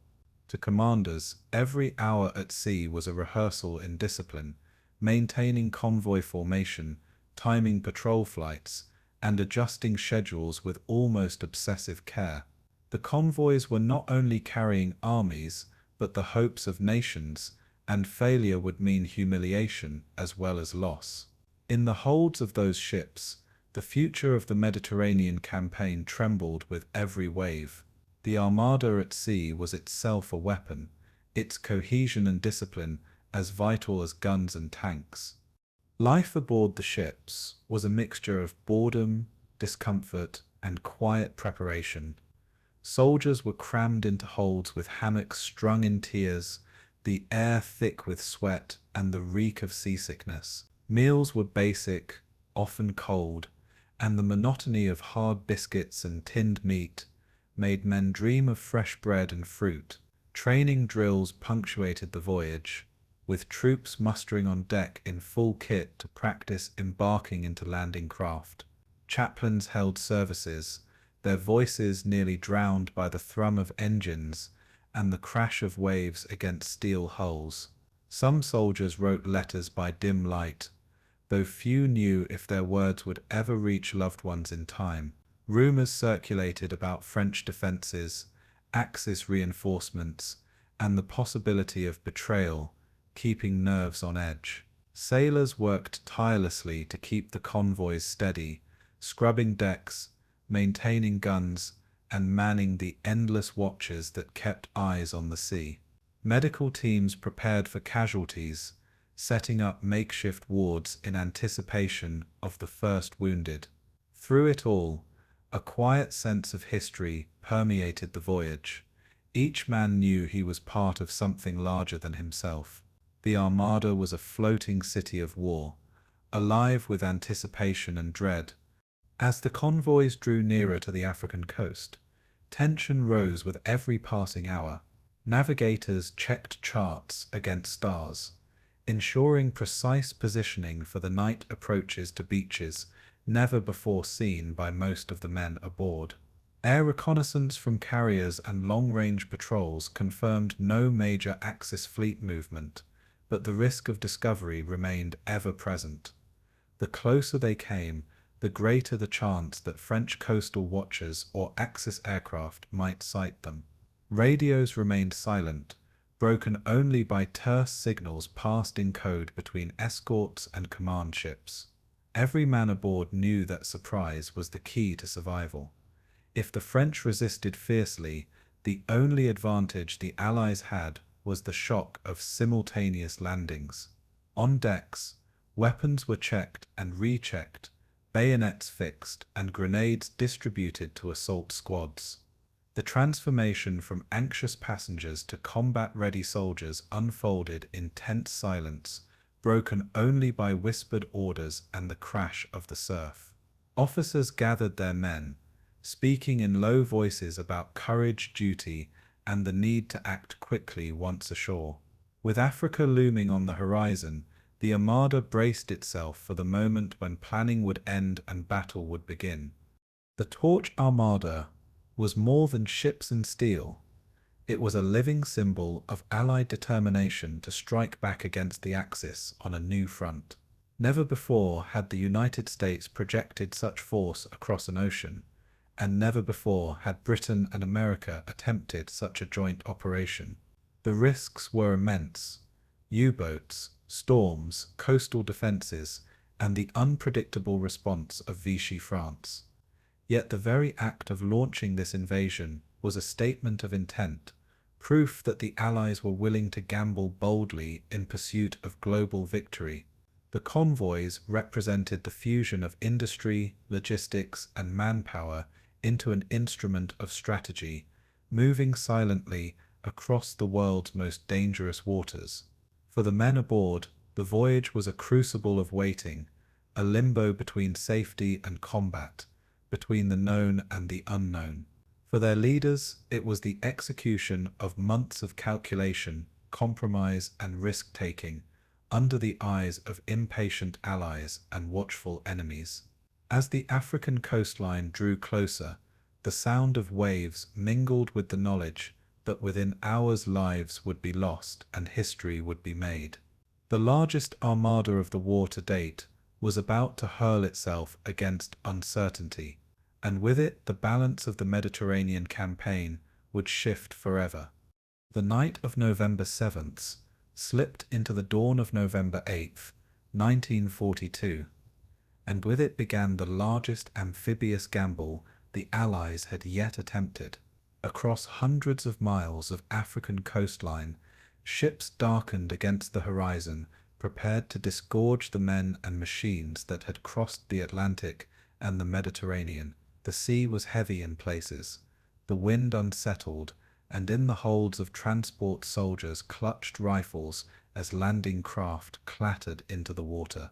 Radios remained hushed, for the silence of surprise was the last defense against coastal watchers and alert batteries. Officers whispered final instructions as boat crews wrestled with engines and grappling lines, the metallic clang of ramps echoing in the cold air. Each beachhead, Casablanca in Morocco, Oran in Algeria, and Algiers further east, awaited its own collision with fate, shaped by the choices of men who had not yet decided whether to fight or surrender. Naval gunners stared into the gloom, scanning for hostile flashes, while carrier pilots waited for the word to take to the skies. The entire Armada held its breath, knowing that within moments their presence would be revealed in fire and sound. What had been months of planning was about to collapse into the chaos of surf and gunfire, and in that chaos, the course of torch would be decided. At Casablanca, the westernmost landings bore the weight of America's first major amphibious assault. General Patton's Western Task Force approached the beaches near Fadala, just north of the city, tasked with driving inland and capturing the heavily defended port. The French defences were formidable coastal batteries, entrenched troops, and the looming threat of the battleship Jean Bart, which, though incomplete, still mounted massive 15-inch guns. As American landing craft churned toward shore, French searchlights probed the darkness, and soon artillery fire bracketed the waters with geysers of spray. Naval escorts responded in kind, their heavy guns thundering, the roar carrying across the sea like an earthquake. Smoke, confusion, and the grinding surf turned the landing into chaos, as units scrambled to find their assigned beaches. Tanks were delayed, some swamped in rough water, forcing infantry to advance with limited armored support. French troops resisted with determination, firing from pillboxes and trenches dug into the dunes. American soldiers, many experiencing combat for the first time, threw themselves forward under fire, learning instantly the cost of amphibious war. By noon the beaches were secured, but the struggle for Casablanca itself had only begun. The naval battle off Casablanca was fierce and dramatic, a clash that echoed with the thunder of heavy guns and the hiss of torpedoes.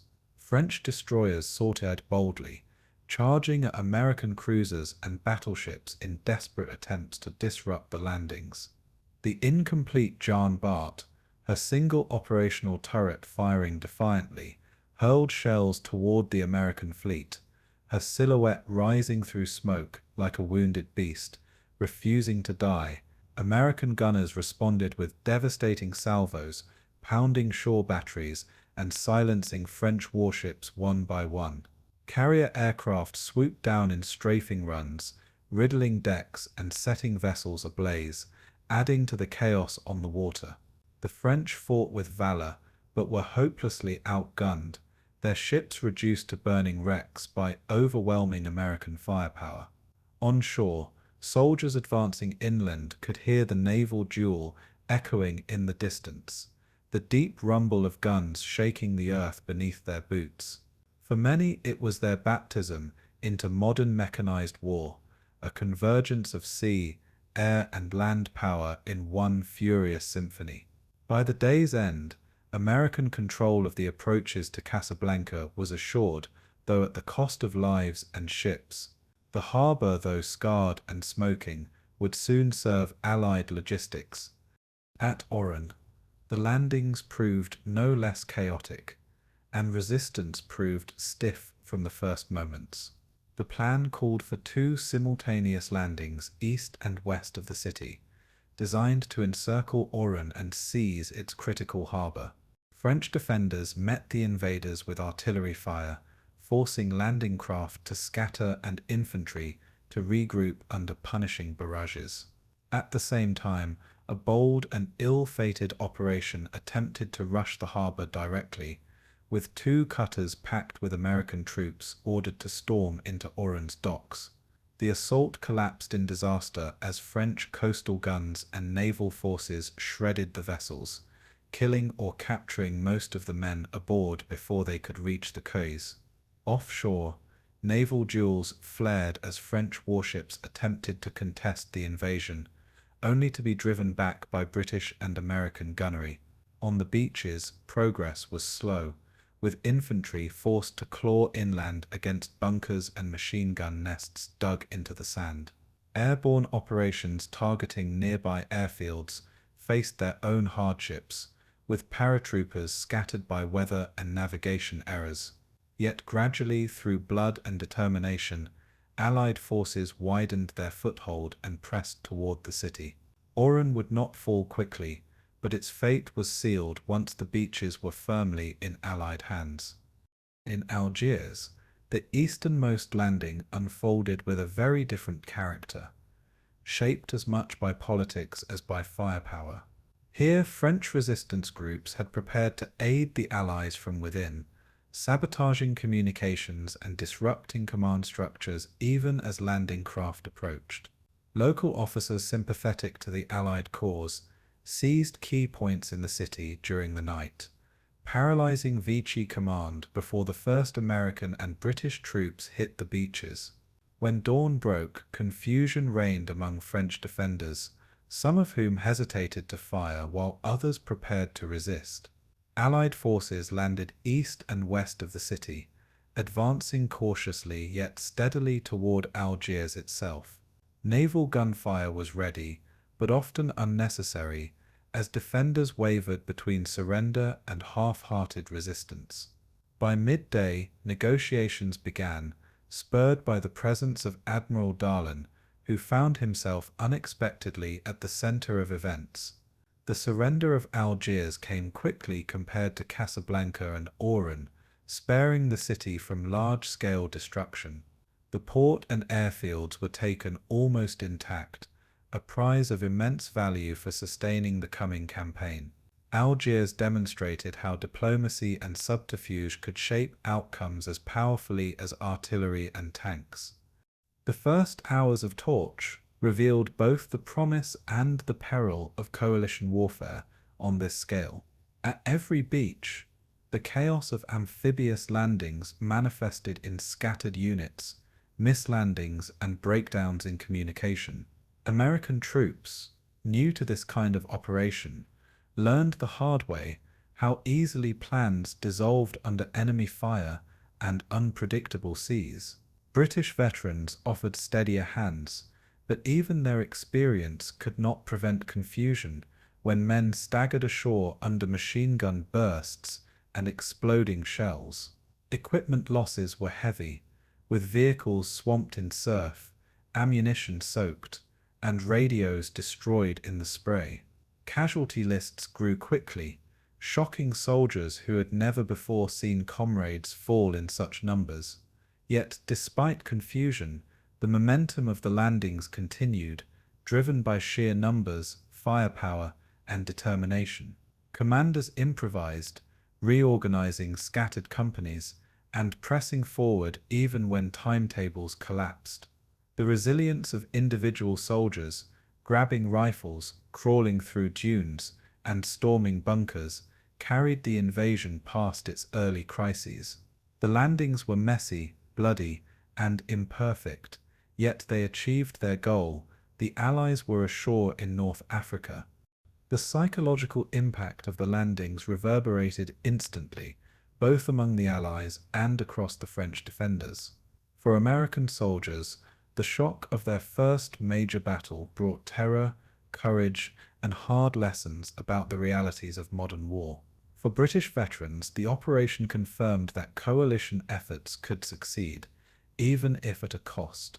Among French defenders, reactions varied sharply. Some fought with pride, others surrendered quickly, and still others agonized over divided loyalties. Civilians in Casablanca, Oran and Algiers watched the skies fill with aircraft and the seas with warships, realizing that the balance of the war had shifted to their doorsteps. The local population endured bombardment, shortages, and fear, yet also glimpsed the possibility of liberation from Vichy authority. Axis intelligence quickly reported the landings, and in Berlin Hitler raged at the sudden Allied presence in what had been a nominally neutral French zone. In Vichy itself, officials scrambled to interpret events, torn between appeasing Germany and preserving what remained of French authority. The sheer audacity of the operation stunned allies and enemies alike, proving that the Anglo-American coalition could project power on a massive scale. November 8th had become a day that changed the course of the Mediterranean War. As the sun set on the first day of torch, smoke curled above harbors, beaches were littered with wreckage, and soldiers dug into shallow defenses against counterattacks that never came. Casablanca still fought on. Oran resisted bitterly, and Algiers had already fallen, offering a glimpse of the varied fortunes that marked the landings. For the Allies, the lodgements were fragile but real, tenuous footholds that would soon be transformed into bases for the push east. For the French, decisions made in hours would alter the trajectory of their nation's role in the war. For the Axis, the landings were a warning that their grip on North Africa had begun to slip, threatened by pressure from both west and east. In the minds of soldiers, the day was etched as a blur of fear, exhaustion, and exhilaration, a baptism by fire on foreign shores. For commanders, it was vindication that months of planning and compromise had produced tangible results, even if imperfectly. The gamble had worked, the Allies were ashore, and the Mediterranean War would never be the same again. Torch had begun in confusion and blood, but it had begun decisively, and in that beginning lay the foundation for victory in North Africa. In the grey light of dawn on November 8th, 1942, George S. Patton's Western Task Force struck the Moroccan coast with a ferocity born of urgency and inexperience. Landing craft ploughed through rough surf near Fadala, their ramps crashing open as American troops splashed into waist-deep water under the crack of French rifles. For many, it was their first taste of war, a chaotic baptism of fire that fused fear and determination in equal measure.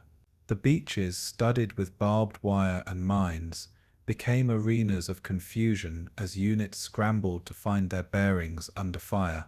Patton himself, watching from offshore aboard the command ship Augusta, barked orders with impatience, urging speed and momentum.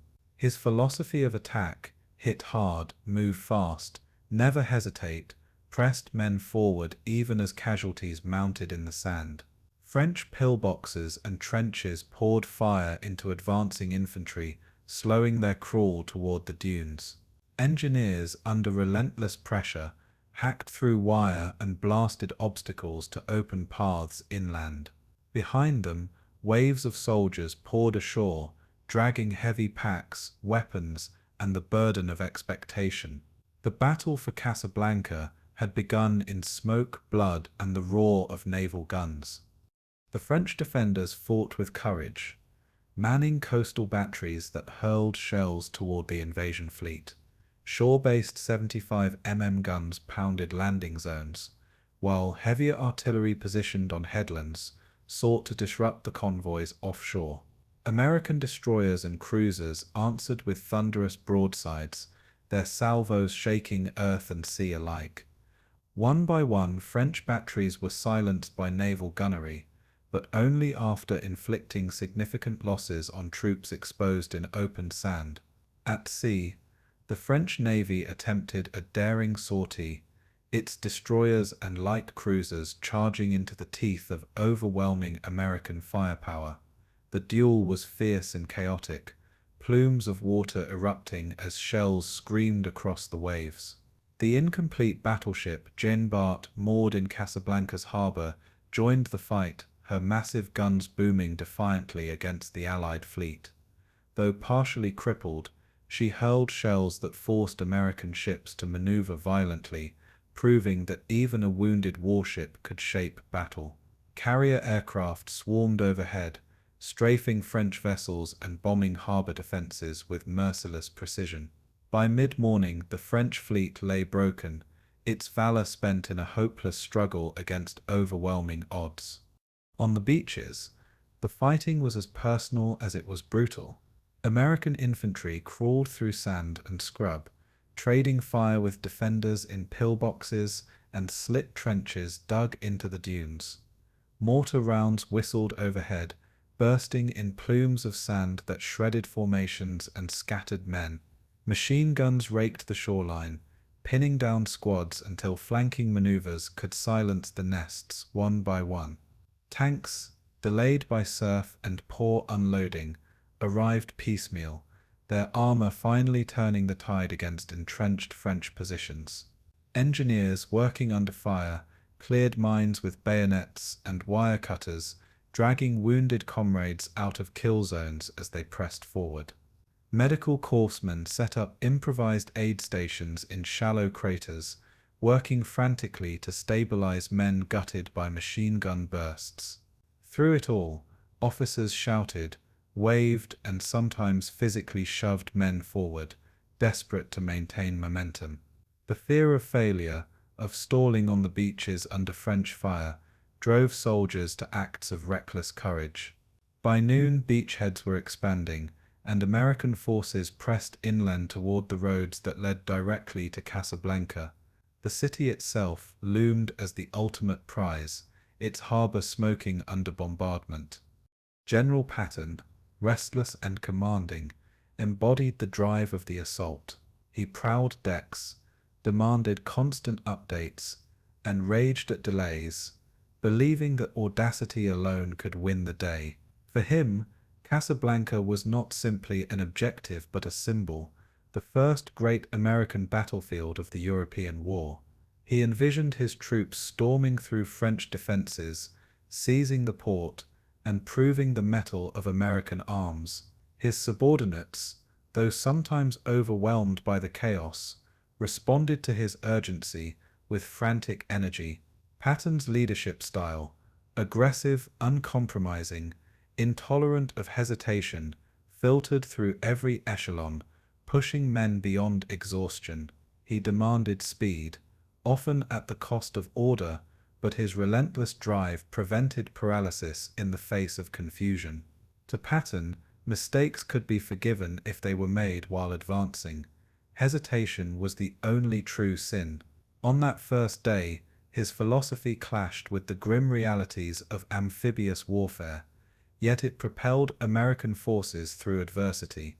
Under his watchful gaze, Casablanca became a proving ground for America's will to fight. The French defenders inside Casablanca were divided between loyalty, pragmatism, and the desperate hope of salvaging honor.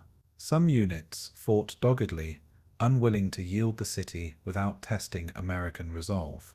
Others hesitated, mindful of political uncertainty, unwilling to sacrifice their men for a regime that many viewed with suspicion.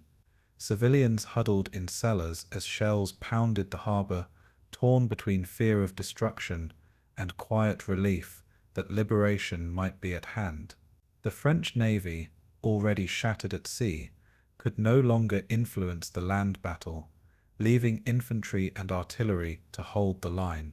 Communication breakdowns between scattered garrisons added to the confusion, with orders delayed or contradictory.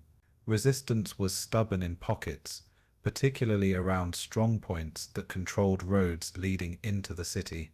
French officers, many veterans of 1940, knew they were outmatched, but chose to fight for pride, even as their positions crumbled. The result was bitter house-to-house skirmishing in outlying villages, where American soldiers encountered resistance that was both spirited and tragic. Every hour bought by French defenders slowed the Allied timetable, but the outcome was never truly in doubt. By nightfall, American forces were pressing toward Casablanca itself. The city's harbor remained the central objective, its intact capture vital for sustaining the Allied presence in Morocco. Engineers and naval officers studied the coastline obsessively, planning how to repair docks even as shells and bombs cratered them.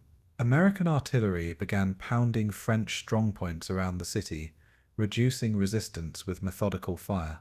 Civilians watched in terror as their city trembled under the weight of modern war, the skyline lit by the flashes of naval salvos, smoke from burning ships and warehouses mixed with dust, choking the streets in a haze that made orientation nearly impossible.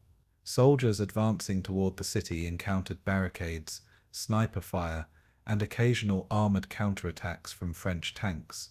The fighting was messy and unpredictable, with sudden surges of gunfire erupting in narrow streets.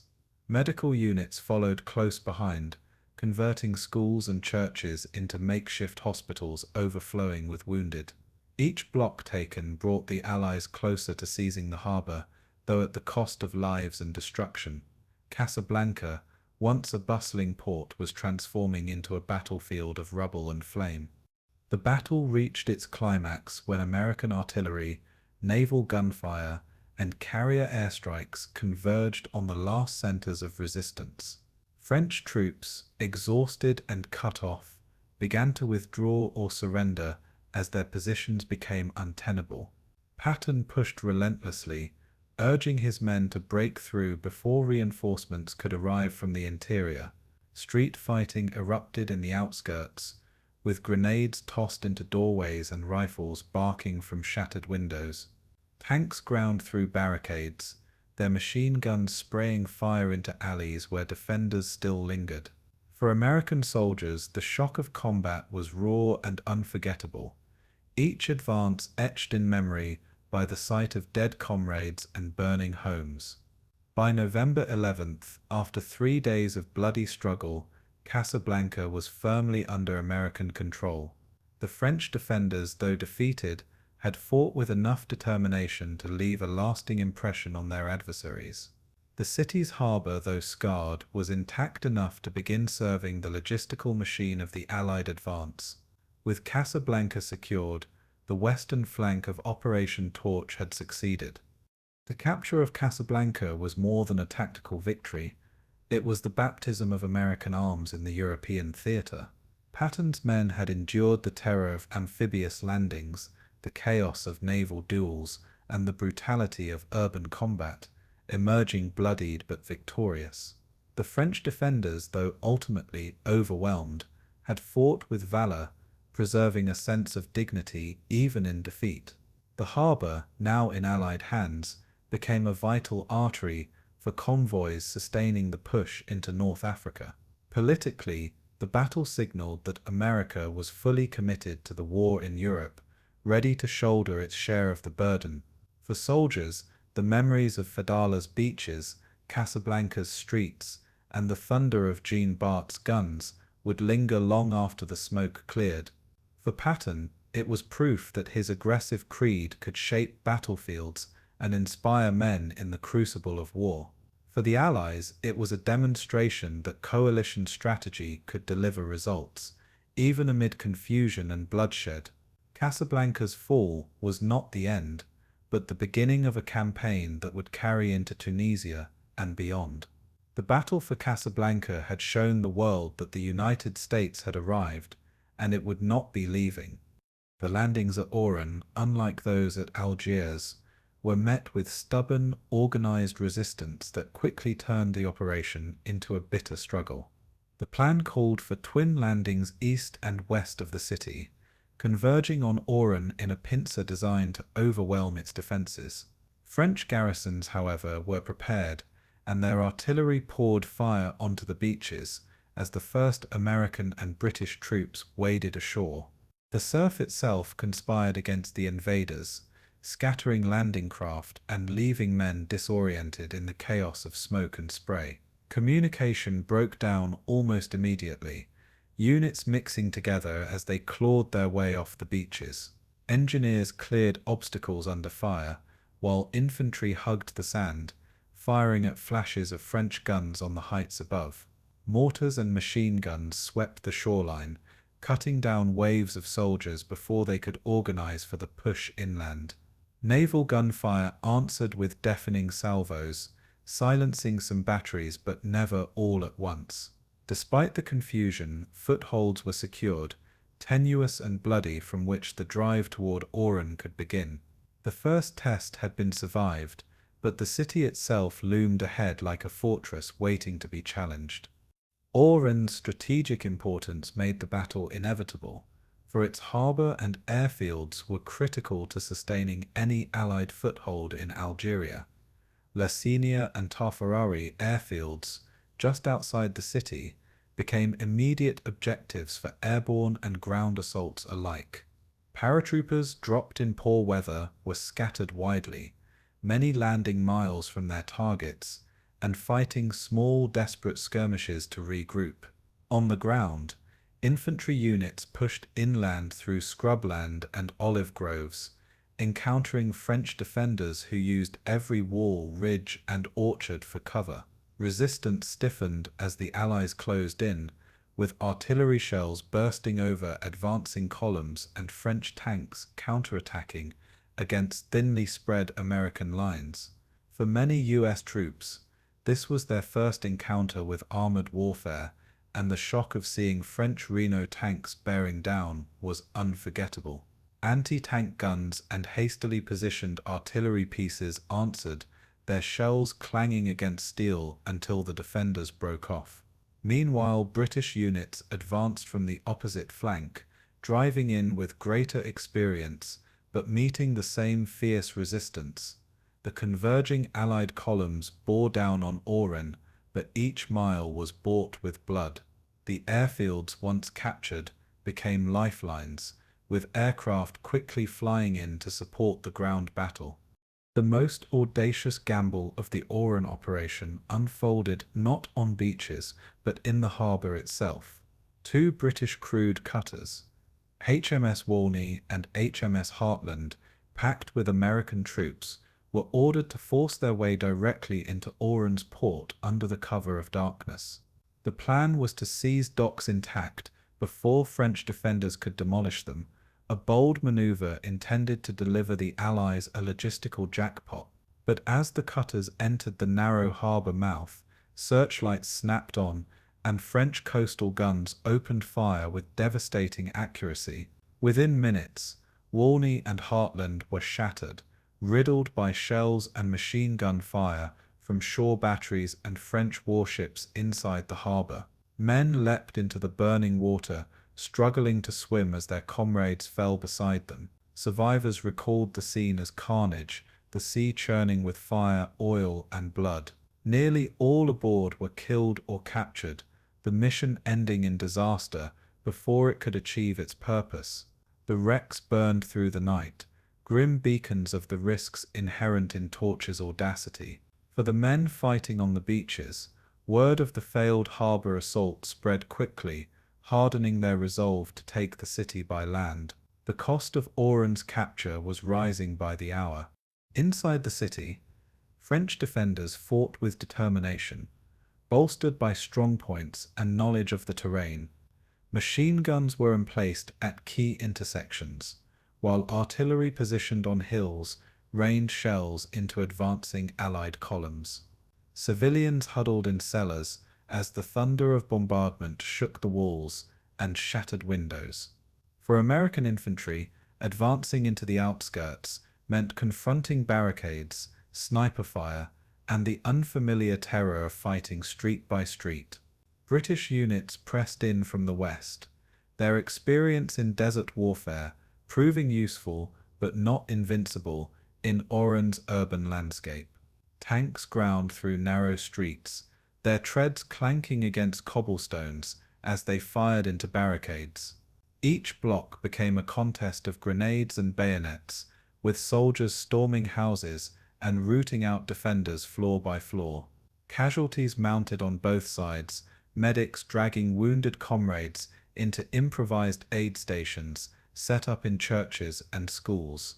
For the defenders, the battle became one of pride and delay, for they could not truly hope to hold indefinitely. Yet every hour of resistance forced the Allies to pay a higher price in blood and exhaustion. Naval support remained essential throughout the battle, with Allied cruisers and destroyers pounding coastal batteries to open paths for advancing troops. Carrier aircraft swooped over the city, strafing gun emplacements and bombing concentrations of French armor and artillery. Yet air power could not resolve the fight alone, for Oran's narrow streets and dense neighborhoods shielded defenders from the skies.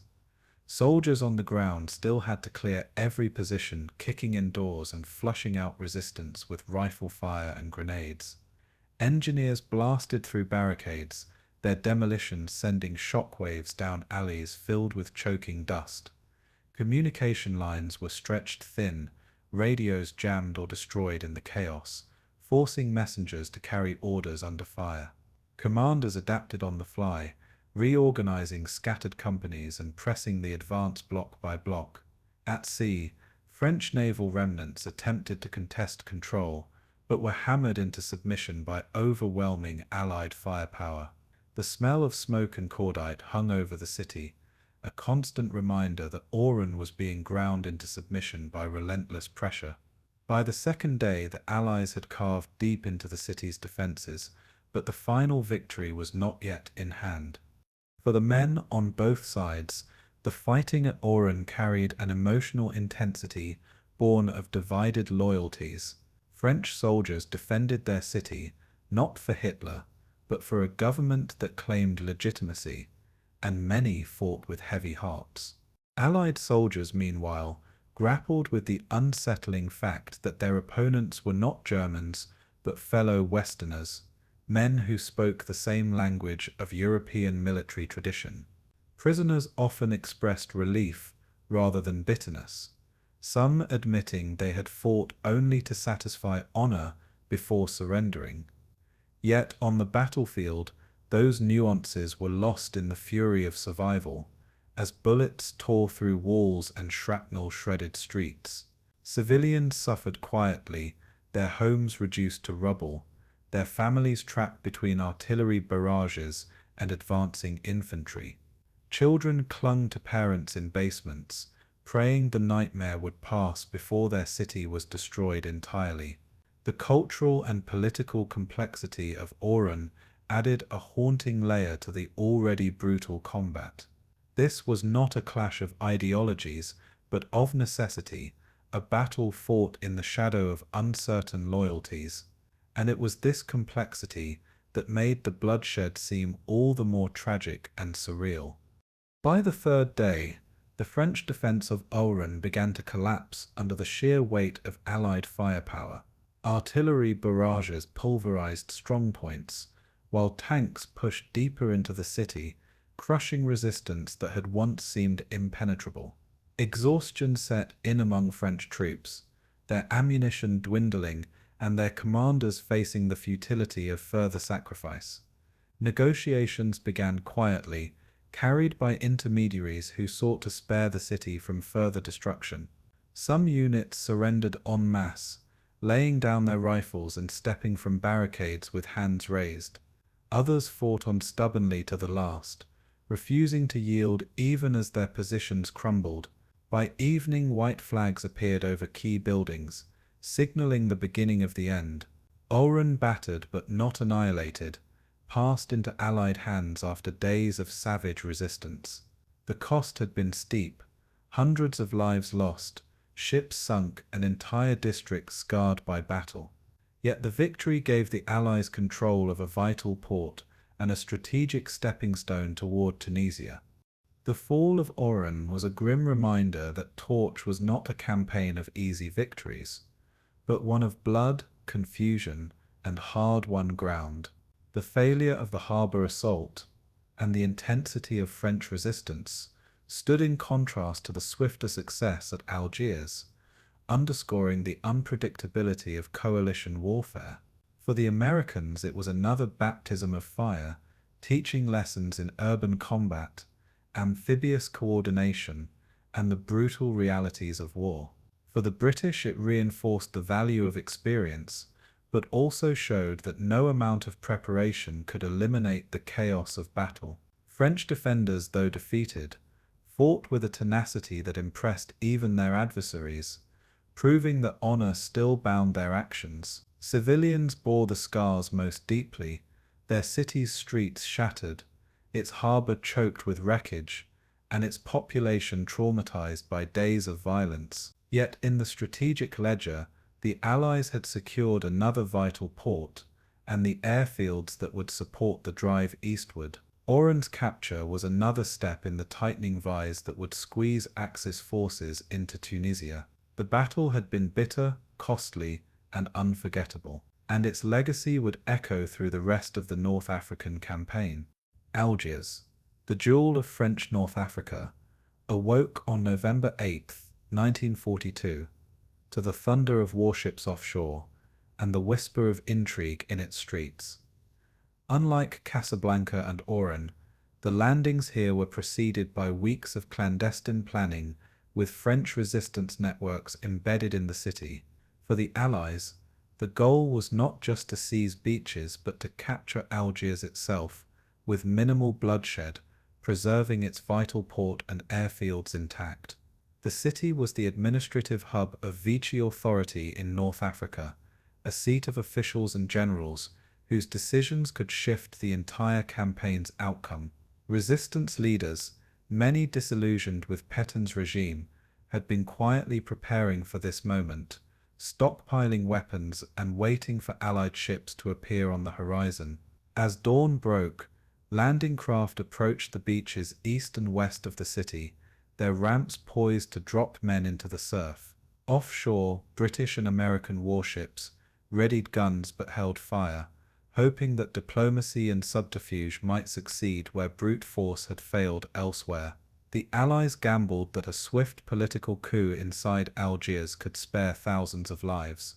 The fate of the operation depended not only on soldiers storming ashore, but on Frenchmen already within the city's heart. Algiers was about to become as much a battlefield of loyalties as of bullets. The French resistance in Algiers was a patchwork of military officers, civil servants, and civilians united by a common resolve to undermine Vichy. Their networks had been cultivated by Allied agents and quietly encouraged by Charles de Gaulle's Free French movement, though loyalties varied across factions. On the night of November 7th, resistance fighters launched their gamble, striking at police stations, telephone exchanges, and command centers across the city. Small groups of armed men stormed into buildings, overwhelming guards and seizing control before authorities could react. By seizing communication nodes, they aimed to paralyze Vichy command and leave coastal defenses blind and leaderless. In a daring move, some resistance officers even placed high-ranking Vichy generals under house arrest, temporarily severing the chain of command. For a few hours, the city teetered in their hands, its official defenders cut off from reliable orders. Allied commanders offshore waited anxiously for word, knowing that success inside the city could open gates without bombardment. The operation was a masterstroke of timing, synchronizing resistance with amphibious assault. Yet it was also fragile, for Vichy loyalists would not stand idle forever. As resistance fighters held their positions, Allied landing craft began to grind toward the beaches flanking Algiers. East and west of the city, soldiers splashed ashore in the first light, advancing cautiously toward defensive emplacements that were suddenly eerily quiet. French garrisons, confused by the chaos in their headquarters, hesitated to fire, uncertain whether orders to resist were authentic. Some units remained loyal, others simply stood down, unwilling to shed blood for a regime many distrusted. The contrast to the bloodbath at Oran was striking. In Algiers, hesitation and divided loyalties dulled the edge of resistance. Allied troops advanced inland with comparatively light casualties, seizing airfields and key crossroads while naval guns stood silent in reserve. British units to the east encountered some sporadic fire, but resistance melted as officers ordered ceasefires rather than escalate the fighting. American forces advancing from the west pressed quickly toward the city, linking with resistance elements already holding crucial buildings. By mid-morning, it was clear that Algiers would not witness the drawn-out carnage of Casablanca or Oran. Instead, it would fall through a mixture of daring subterfuge and rapid Allied pressure. Inside Algiers, however, the situation was anything but calm. Vichy loyalists rallied to reassert control, retaking some command posts and briefly re-establishing communications. Fighting broke out in streets and courtyards, resistance fighters barricading themselves inside buildings as loyal troops counterattacked. Gunfire rattled through narrow alleys, civilians scattering for cover as rival Frenchmen clashed in the city's heart. Some police units, confused and leaderless, abandoned their posts, while others tried to suppress the resistance with brutal efficiency. In these tense hours, the outcome hung in the balance. Would the city erupt in full-scale battle or collapse into Allied hands?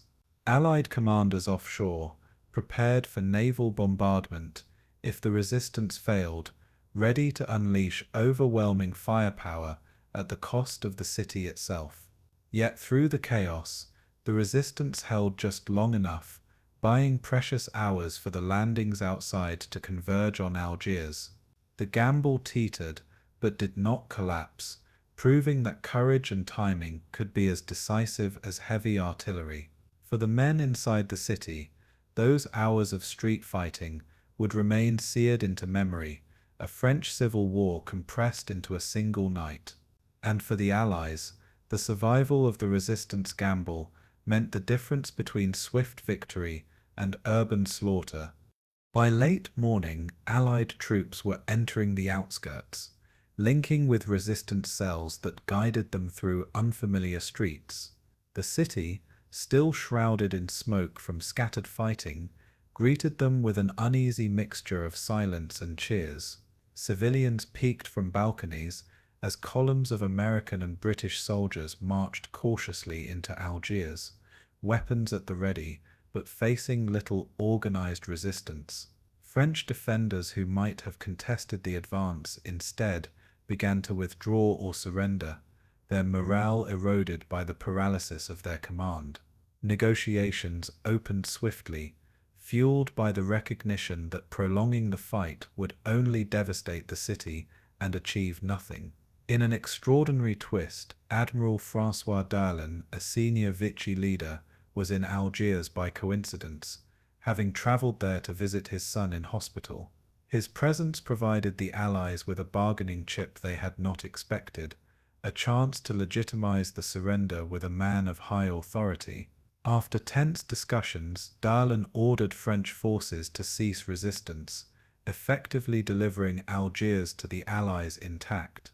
For Eisenhower and his commanders, the deal was pragmatic if politically awkward, but it saved lives and preserved vital infrastructure.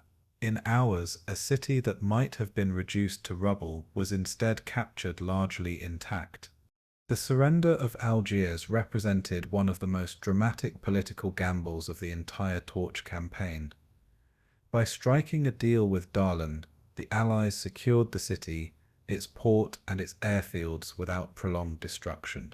Yet the cost was diplomatic. Charles de Gaulle and the Free French raged at the idea of negotiating with a man tainted by collaboration. For Washington and London, the decision was defended as necessity, for Eisenhower could not risk turning Algiers into a battlefield when Tunisia awaited. The presence of Darlan gave Vichy troops a legal pretext to lay down arms, avoiding the perception of outright treason in the eyes of their soldiers. To the men in the streets, the outcome was relief, for the shooting stopped before the city could be torn apart. But in Paris and Berlin, the surrender was seen as betrayal, evidence that Vichy's authority was crumbling. For the Allies, the optics were awkward, yet the military gain was undeniable. Algiers was theirs in less than 24 hours. In coalition warfare, ideals often yielded to the imperatives of strategy, and in Algiers, strategy demanded compromise. The contrast between Algiers and the other torch landings was stark and instructive. At Casablanca, blood had stained the beaches for 3 days before the port was secured, and at Oran, naval disasters had left scars that would not soon heal. But at Algiers, the battle was won in the space of hours, and with relatively few casualties.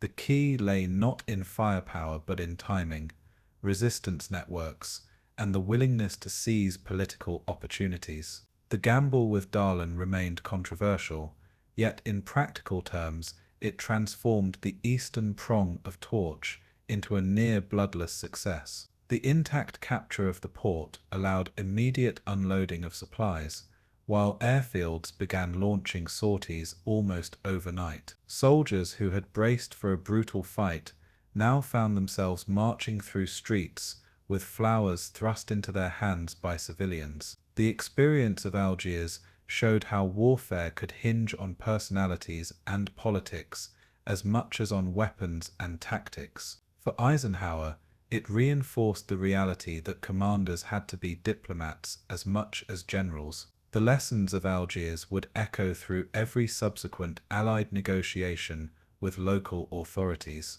By the close of November 8th, Algiers was firmly in Allied hands, a glittering prize taken with speed, cunning, and compromise. Soldiers rested in commandeered buildings, unloading equipment into docks that had been spared bombardment. Resistance fighters emerged from hiding, some hailed as heroes, others quietly slipping back into anonymity. French troops stacked rifles in neat rows, their fight ended by orders from a leader, many of them scarcely respected. The city's population, dazed but largely intact, began the uncertain adjustment to Allied occupation. For the Allies, the capture of Algiers meant secure lodgment in eastern Algeria and a platform for the drive into Tunisia. For Vichy France, the surrender was a body blow, shattering its authority in North Africa and exposing its fragility. For Hitler, the sudden fall of Algiers confirmed that the Mediterranean had shifted decisively against him. And for the men who had landed, fought, and negotiated, it was a surreal conclusion to a day that had begun in fear and uncertainty. Algiers had fallen not in ruin, but in a gamble of politics, timing, and resolve. When the first Allied ships steamed into Algiers Bay, an uneasy political drama already awaited them on the quays. Admiral François Darlan, former commander of the French Navy and a leading figure of the Vichy regime, had unexpectedly arrived in the city to visit his sick son, an accidental presence that would reshape the invasion's politics. Darlan's rank and authority, in the desperate bureaucratic logic of Vichy, meant that he was treated by many French officers as the de facto head of French military affairs in North Africa. To Allied planners, his presence offered a dangerous opportunity. If he could be persuaded to order a ceasefire, thousands of lives might be spared and key ports taken intact. Behind Eisenhower's staff, there were feverish discussions, about whether to accept a bargain with a man associated with collaboration, weighed against the brutal arithmetic of logistics and time. Every hour mattered. Landing craft could not be held forever in the surf, while diplomats argued philosophy at a distance. The Allied commanders also feared that a protracted battle for Algiers would give the Germans time to pour reinforcements into Tunisia and stiffen their position across North Africa. So the presence of Darlan converted political calculus into an operational decision, bypassing the messy debates in London and Washington and forcing commanders ashore to weigh immediate survival against long-term principle. The choice would be agonizingly public and morally complex, and it would expose the limits of coalition unity when political and military imperatives collided. It was a moment when history preferred expediency, and commanders had to decide whether to accept a compromise that would be judged harshly by allies and by history. Negotiations unfolded rapidly and in secret, with Eisenhower authorizing his negotiators to explore any option that preserved vital infrastructure. Allied envoys met Darlan's aides, offering a stark proposition: order your forces to cease fire and allow Allied occupation, and we will recognize your authority temporarily to ensure order.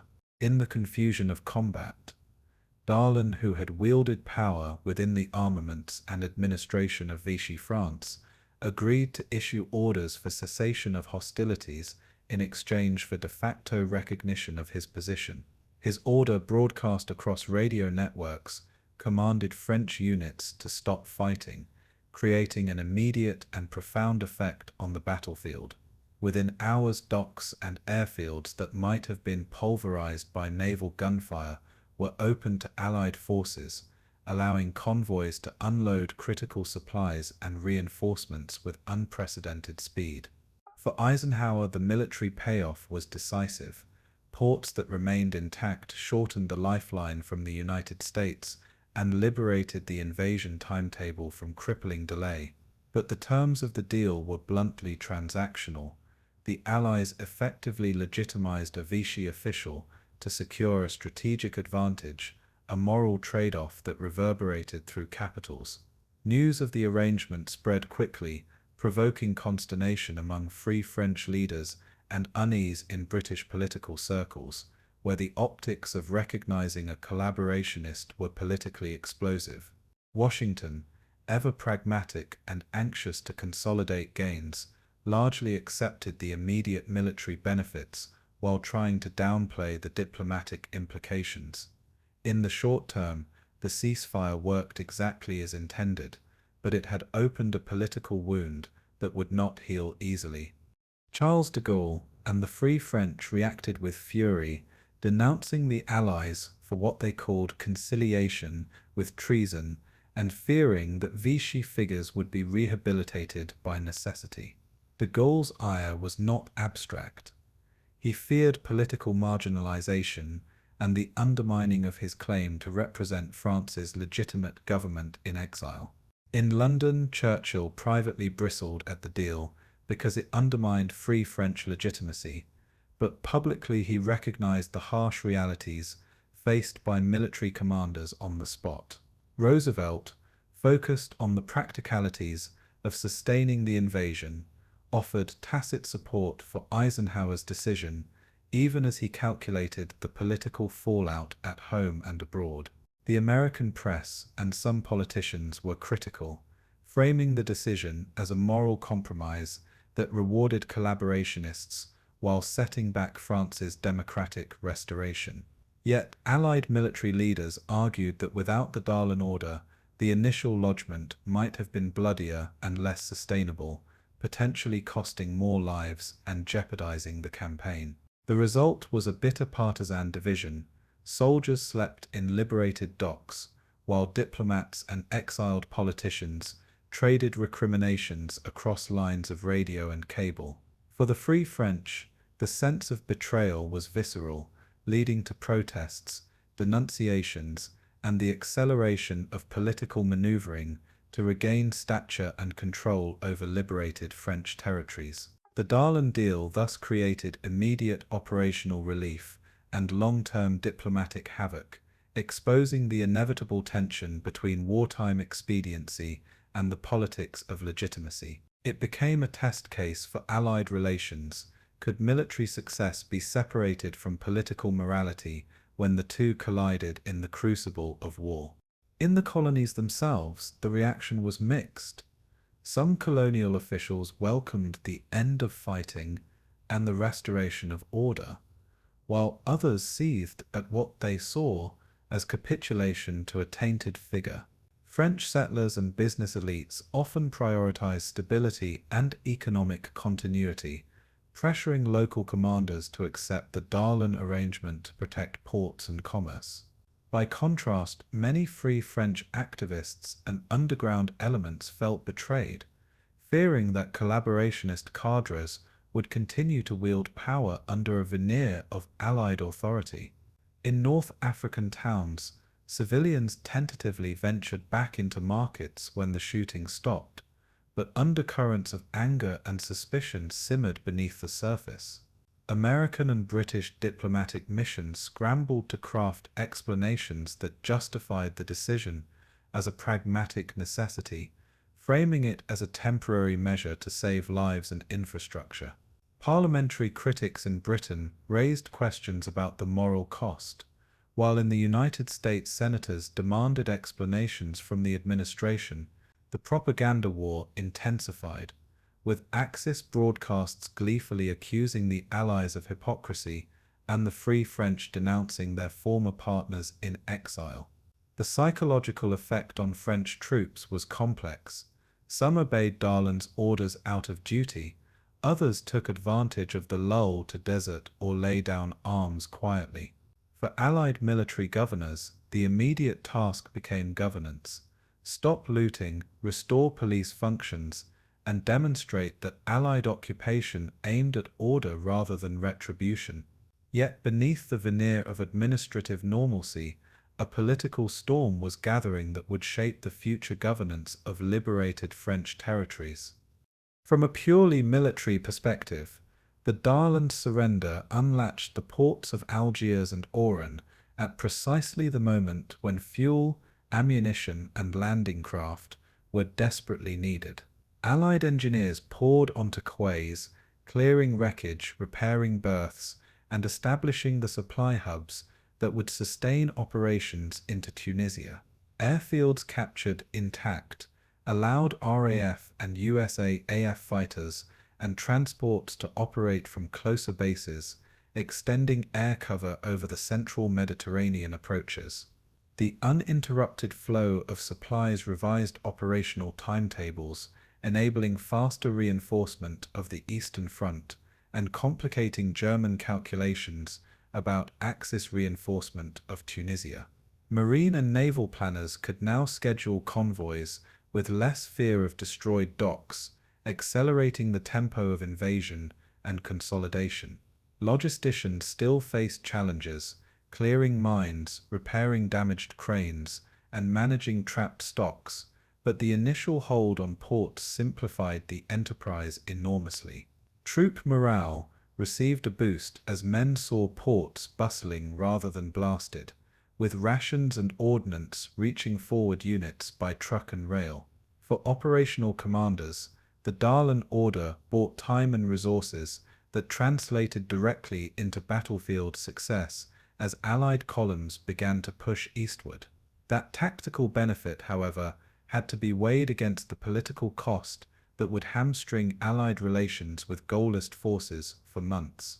In the balance sheet of war, Darlan's decision had immediate quantifiable military value, even as it deposited future political liabilities on Allied desks. The arrangement proved fragile, and its drama reached a violent apex on December 24, 1942. When Admiral Darlan was assassinated by a young monarchist named Fernand Bonnier de la Chapelle. His death removed the central actor from the bargain and plunged French North Africa into renewed uncertainty as rival factions scrambled to assert authority. Allied authorities moved quickly to stabilize the situation by backing General Hindri Giraud, a respected French officer seen as more palatable than a Vichy collaborator and able to command military respect. Eisenhower and Washington hoped Giraud's appointment would placate Free French opinion while maintaining the administrative continuity needed to run ports and supply lines. But Giraud's ascendancy posed its own problems. He lacked the political base and international recognition enjoyed by Giraud and was perceived by many as a convenient proxy for Allied control. Giraud's fury only intensified as he denounced both the Darlan deal and Giraud's elevation as further betrayals of France's genuine resistance movement.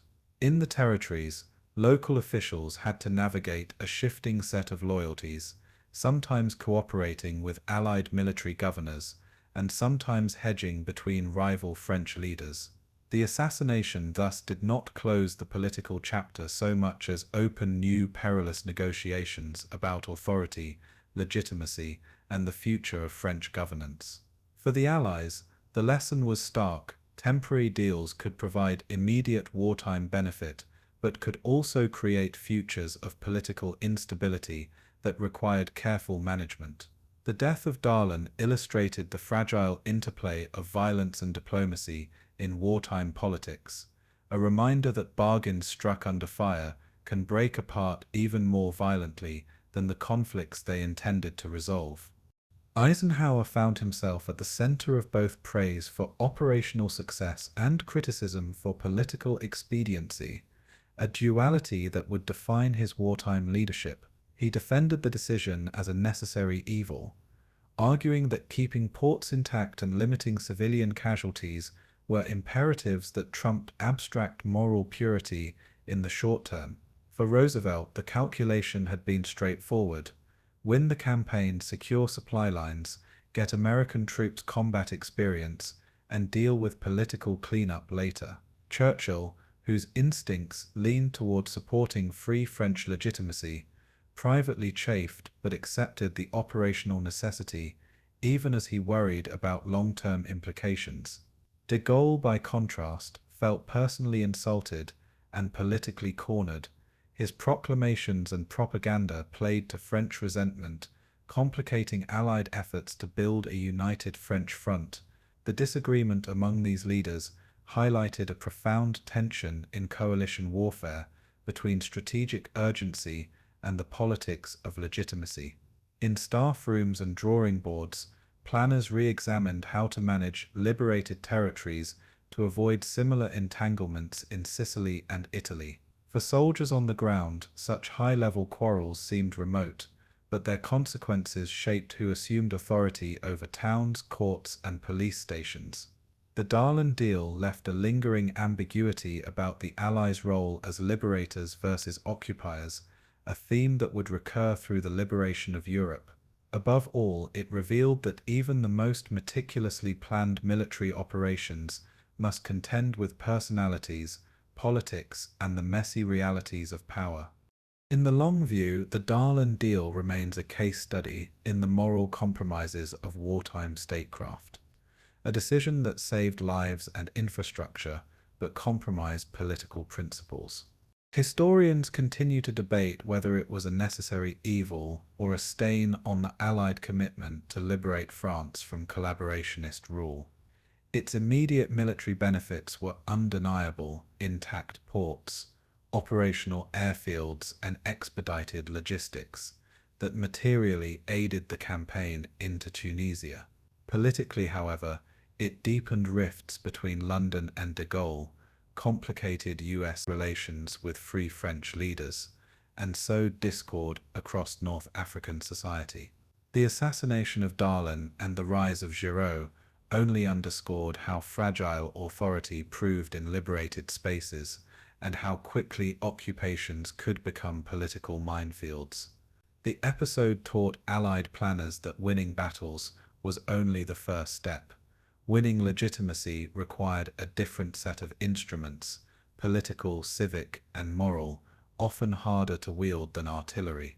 It also revealed the pragmatic instinct of commanders like Eisenhower, whose willingness to accept imperfect solutions would mark many later Allied decisions. For France, the deal left scars on the national memory, complicating narratives of resistance, collaboration, and liberation that would be contested for decades. For soldiers who unloaded the first convoys in Algiers and Oran, the political debates were less urgent than the sight of rations and fuel arriving at last, but for statesmen the reverberations were profound. In the end, the Darlan deal is a stark example of how the exigencies of war can force choices that neither politicians nor soldiers will ever view as comfortably clean.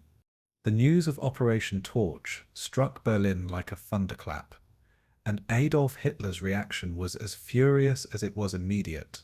To him, the landings in Morocco and Algeria were not just a military maneuver, but a direct affront to German prestige and control of the Mediterranean.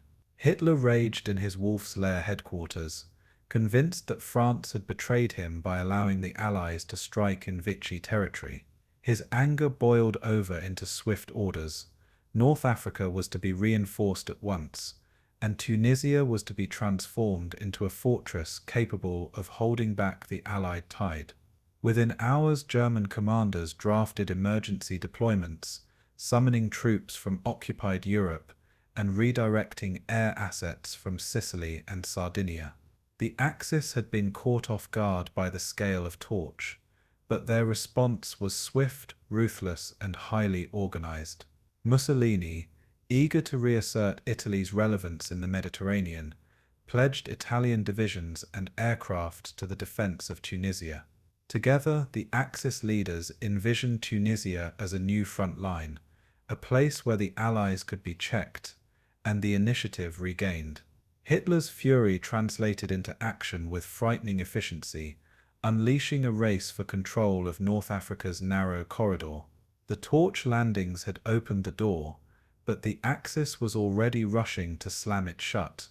Tunisia, geographically closer to Sicily than to Algiers, offered the Axis a logistical advantage in the coming contest. German and Italian transports could cross the narrow waters of the Sicilian Channel in hours, ferrying men, tanks, and aircraft into Tunis and Bizerta. By contrast, Allied columns had to push hundreds of miles eastward from their newly won beachheads, through rugged terrain and underdeveloped roads. The proximity of Axis airfields in Sardinia, Sicily, and southern Italy meant that the Luftwaffe could blanket Tunisian skies with fighters and bombers almost immediately. Within days of Torch, German troops of the 10th Panzer Division began arriving, disembarking from convoys that slipped across at night under air cover. Italian infantry brigades followed, adding to the growing strength of the Axis foothold. Luftwaffe squadrons landed at Tunisian airstrips, unloading ground crews, spare parts, and fuel drums to prepare for sustained operations. The rapidity of the Axis response stunned Allied intelligence, which had underestimated both German resolve and logistical agility. Axis commanders recognized that if Tunisia could be fortified before Allied armies arrived, it could become a bastion delaying the inevitable Allied advance for months. The race was not simply for territory, but for time, and the Axis was moving faster than anyone had predicted. Field Marshal Albert Kesselring, Germany's theatre commander for the Mediterranean, orchestrated the response with characteristic energy and cunning.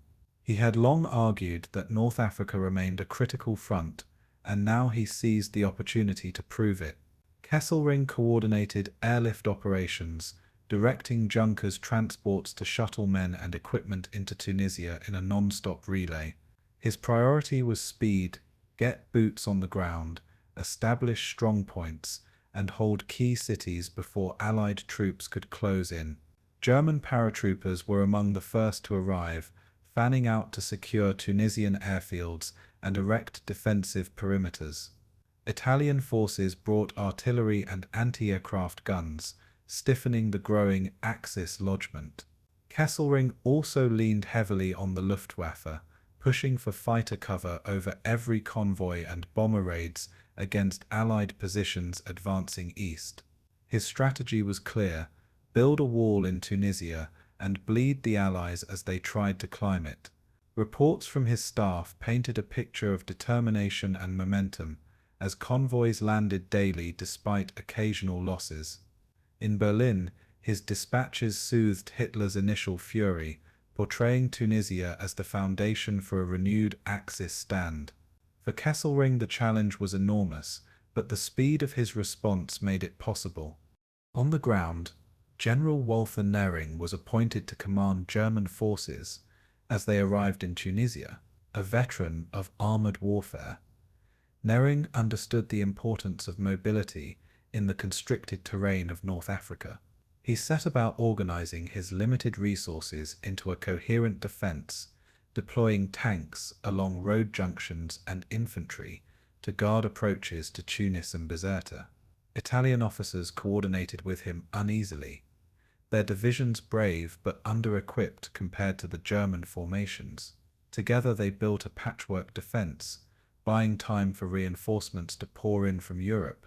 Tunis became the center of gravity, a bustling hub where convoys unloaded, Luftwaffe squadrons circled overhead, and Axis officers mapped out lines of resistance. Nering issued orders for aggressive reconnaissance, probing westward to harass Allied advance units pushing through Algeria. The first skirmishes revealed the determination of Axis troops, who fought with the discipline and skill honed on other fronts. Allied patrols, expecting a delayed response, were shocked to encounter organized German armor so soon after Torch. These encounters signaled that Tunisia would not be a simple march but a contested battlefield from the outset. Nering's command had transformed Tunisia from a void into a fortress in the making. The Luftwaffe's arrival added a new and deadly dimension to the campaign. Squadrons of Messerschmitt Bf 109 fighters swept over Tunisian skies, engaging Allied reconnaissance planes and establishing air superiority in the opening weeks. Stuka dive bombers, veterans of the Eastern Front, returned to their trademark tactics, screaming down on Allied convoys and columns with terrifying precision. Hinkel and Junkers bombers targeted ports, roads, and bridges, seeking to choke Allied supply lines before they could stabilize. Italian aircraft, though less advanced, contributed numbers and filled gaps in the Axis order of battle. For Allied troops on the ground, the sudden appearance of German aircraft was a grim reminder that victory in North Africa would not be uncontested. Convoys at sea faced constant harassment, forcing destroyers and carriers to divert resources into round-the-clock defense. On land, Allied engineers labored to repair airfields and bring forward their own squadrons, but the speed of the Luftwaffe's arrival gave the Axis early dominance. Soldiers moving eastward found themselves strafed and bombed daily, their convoys burning on roads that became littered with wreckage.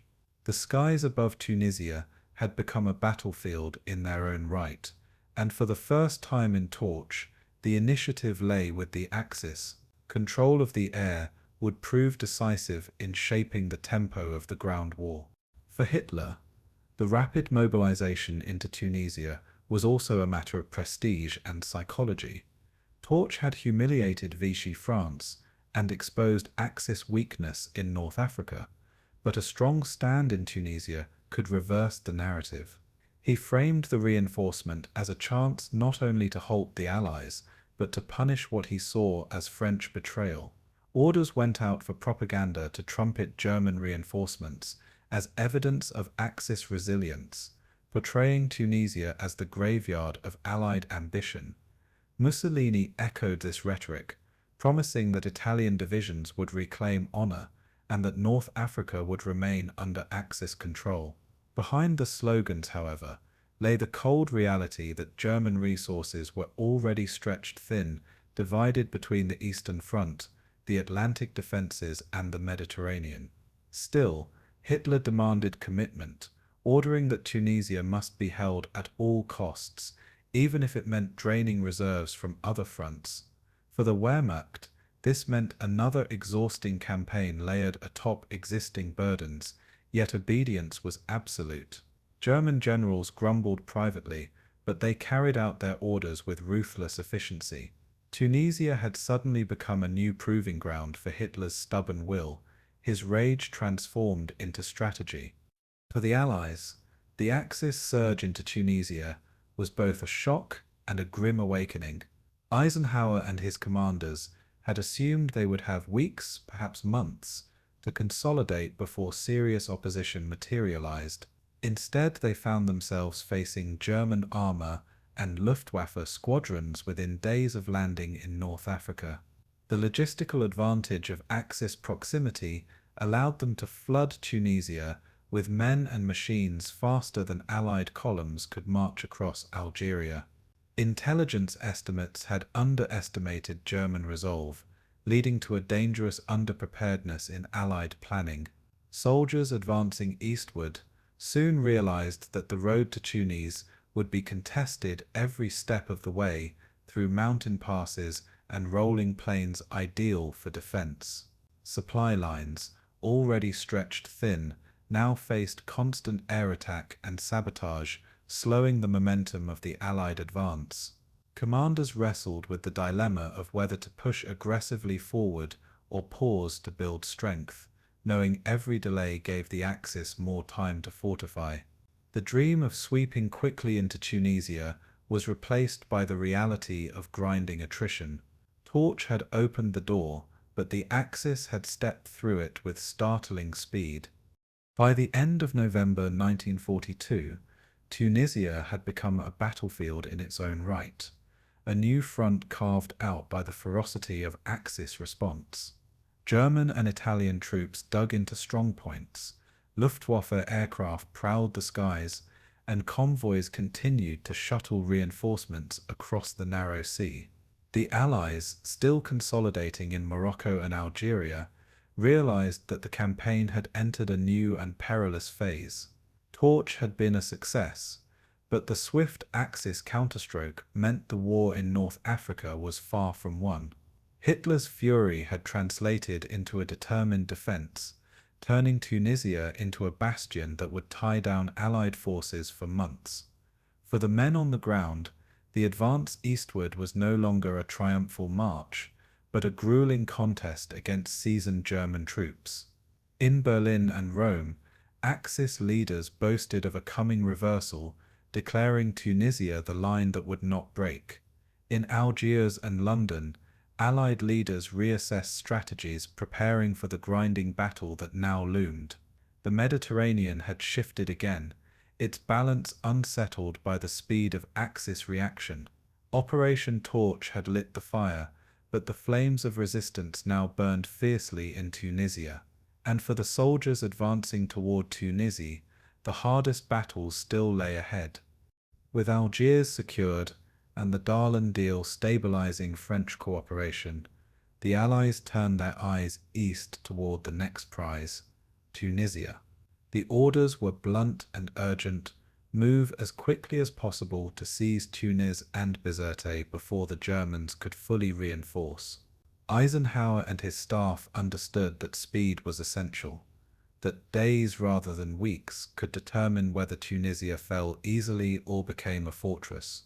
Yet what looked simple on maps proved agonizing in reality, for the road east was no smooth highway, but a gauntlet of mountains, mud, and primitive infrastructure. Convoys of trucks, strained under the weight of supplies, crawling along narrow roads choked with men, vehicles, and livestock. Rail lines existed but were inadequate, often single-track, and vulnerable to disruption from weather or sabotage. The sudden onset of North Africa's winter rains transformed fields into swamps and tracks into quagmires. Vehicles bogged down axle-deep, forcing engineers to lay corduroy roads of logs just to keep columns moving. For soldiers marching on foot, each mile became a battle against exhaustion, mud clinging to boots like lead weights. The race for Tunisia had begun, but the terrain itself seemed determined to slow the Allied advance. The Germans, by contrast, enjoyed the advantage of proximity and preparation from Sicily and Sardinia. Convoys carried men, tanks, and supplies across the narrow Sicilian Channel in less than a day. Luftwaffe fighters shielded these routes, contesting the skies with aggressive patrols that harassed Allied reconnaissance planes in Tunis and Bizerte. Axis troops arrived in steady streams, unloading equipment onto docks even as Allied columns were still slogging through Algeria. Field Marshal Kesselring had moved with ruthless efficiency, turning Tunisia into a stronghold almost overnight. German paratroopers dug into airfields, establishing defensive perimeters with discipline honed on earlier campaigns. Italian infantry reinforced coastal towns, manning trenches and anti-aircraft guns, while awaiting heavier German armor. Engineers fortified road junctions, laying mines and erecting obstacles to slow Allied columns pressing east. Within 2 weeks, the Axis presence in Tunisia swelled to more than 15,000 men, supported by tanks, artillery, and growing air cover. The Allies were still racing toward their goal, but the Germans were already there, building walls the Allies had yet to reach. Time, the most critical factor of all, was slipping rapidly away. The Allied forces advancing east were a patchwork of units, hastily organized and stretched thin across vast distances. British First Army troops led the thrust, supported by American units, still learning the brutal realities of European warfare. Logistics lagged behind, with fuel convoys struggling to keep pace, forcing tanks to idle for hours as drums of petrol were ferried forward by truck and mule. Ammunition, too, became a precious commodity, with supply officers rationing shells to ensure reserves did not run dry in mid-battle. The soldiers themselves bore the brunt of these shortages, often going hungry as rations failed to arrive on time. Rain poured in sheets, soaking uniforms and clogging weapons, turning every bivouac into a swamp. Exhaustion gnawed at morale, yet the urgency of the mission left no room for delay. Commanders drove their men relentlessly forward, aware that hesitation would only allow Axis defenses to harden further. For many Americans, this march was their first encounter with war in Europe's style, grinding, unglamorous, and dictated as much by supply lines as by courage. The race for Tunisia was becoming less a sprint and more a slow, painful crawl. The terrain itself seemed to conspire against the Allies at every step. Algeria and western Tunisia were no open desert, but a tangle of rugged mountains, dense olive groves, and narrow valleys that funneled movement. Roads wound through passes where a single ambush could stall entire convoys for hours. Streams, swollen by winter rains, washed out bridges and forced engineers to improvise crossings under fire. Mud clung to treads and tires, disabling tanks before they even reached the battlefield. For infantry, the constant march over slippery slopes and sodden fields was a physical torment that no amount of training could fully prepare them for.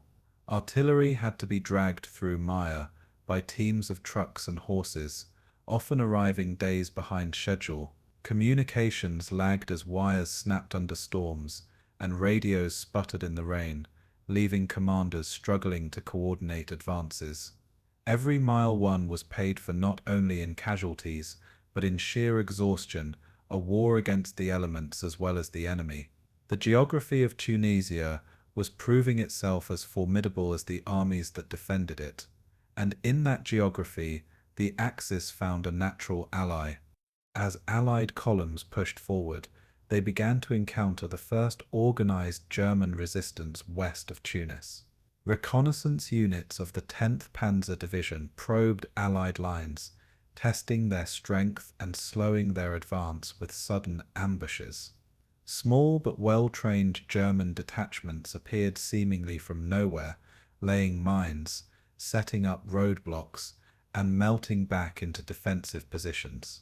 Allied troops, already weary from the march, were shocked by the precision and aggressiveness of these encounters.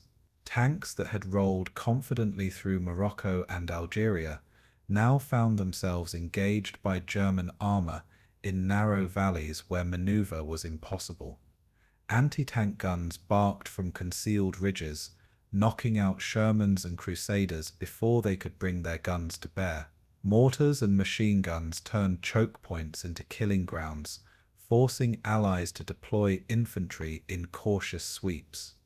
What had begun as a race now turned into a contest of patience, as each hill and pass had to be cleared methodically. The Germans, though fewer in number, fought with efficiency, buying time for reinforcements still crossing from Europe. The Allied momentum began to fracture, slowed by resistance that was as deliberate as it was deadly. The Luftwaffe compounded these difficulties, seizing control of the skies in the opening weeks of the race. Messerschmitt Bf 109 fighters swooped on Allied convoys, strafing trucks and scattering marching columns in deadly precision attacks. Junkers Ju 87 Stukas returned to their fearsome role, dive-bombing bridges, fuel dumps and artillery batteries with terrifying accuracy. Allied anti-aircraft guns tried to shield columns, but shortages of equipment and the constant mobility of the march left many units exposed. British and American pilots flew bravely in response, but they faced superior numbers and airfields much closer to the battlefield. For soldiers on the ground, the whine of aircraft engines overhead became a sound of dread, a herald of fire from the skies. Roads were littered with burning vehicles, black smoke marking every successful raid. Morale sagged as men realized that even in rest they were never safe from sudden attack. Supply columns moved by night, creeping along muddy tracks to avoid Luftwaffe patrols, but this only slowed progress further, giving the Axis still more time to dig in. Air superiority had tipped in Germany's favor, and it was reshaping the entire rhythm of the campaign. Eisenhower and his commanders faced a dilemma that gnawed at every decision: push forward aggressively and risk exhaustion, ambush and supply collapse, or pause to consolidate and give the Axis more time to entrench. The Allied High Command debated fiercely, with some urging caution, while others warned that delay could turn Tunisia into an impregnable fortress. Eisenhower, new to coalition command, struggled to balance British caution with American impatience, knowing unity of purpose was fragile. His reports to Washington stressed urgency, but admitted the growing difficulties of terrain and logistics. Churchill pressed for boldness, hoping for a swift victory that would vindicate torch and bolster public morale. Yet on the ground, soldiers trudged forward at the mercy of mud, rain, and German delaying actions. Commanders improvised, but improvisation could not change geography or shorten supply lines stretched thin across hundreds of miles. The race for Tunisia was becoming a lesson in the hard mathematics of warfare, where speed, supply, and endurance counted as much as courage. The Allies were learning, painfully, that the road east would be far longer than they had hoped. By December 1942, the outcome of the race was clear. The Allies had not reached Tunis in time. German troops were firmly entrenched, their defences solidifying into a formidable shield across the approaches to the city. Luftwaffe squadrons dominated the skies, and Axis convoys continued to pour reinforcements into Tunisian ports. The Allies, bogged down by mud, mountains, and attrition, had fallen short of the decisive thrust that might have ended the campaign swiftly. Instead, the stage was set for a drawn-out battle of attrition, one that would grind through the winter and test every facet of coalition endurance. Soldiers who had dreamed of marching into Tunis by Christmas now dug trenches in rain-soaked fields, preparing for months of hard fighting. Commanders recalibrated plans, shifting from a race to a siege, from optimism to hard realism. For the Axis, The breathing space won by their rapid response had transformed Tunisia into a bastion worth defending at all costs. And for the Allies, the disappointment of the failed race would only sharpen their resolve to break through in the months to come. The race for Tunisia was over, but the battle for Tunisia was only beginning. Behind the thunder of artillery and the clash of armies in North Africa lay a quieter but equally decisive struggle, the War of Supply. Operation Torch was the largest amphibious venture the Allies had attempted, and its logistical demands dwarfed anything tried before.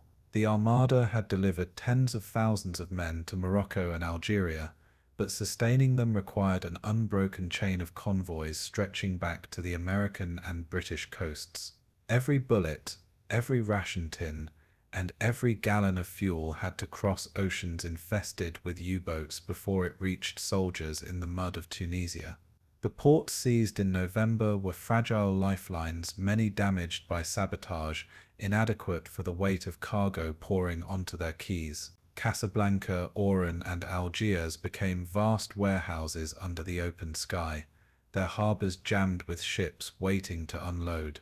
Cranes broke down under strain, docks clogged with vehicles, and traffic jams paralysed roads leading inland. Supplies stacked high on piers became tempting targets for Luftwaffe raids, which strafed and bombed with deadly accuracy. To commanders, the logistical battle quickly became as urgent as the fighting on the front lines. Torch's armies could only advance as far as their supply trucks could carry them, and already the system was creaking under the weight.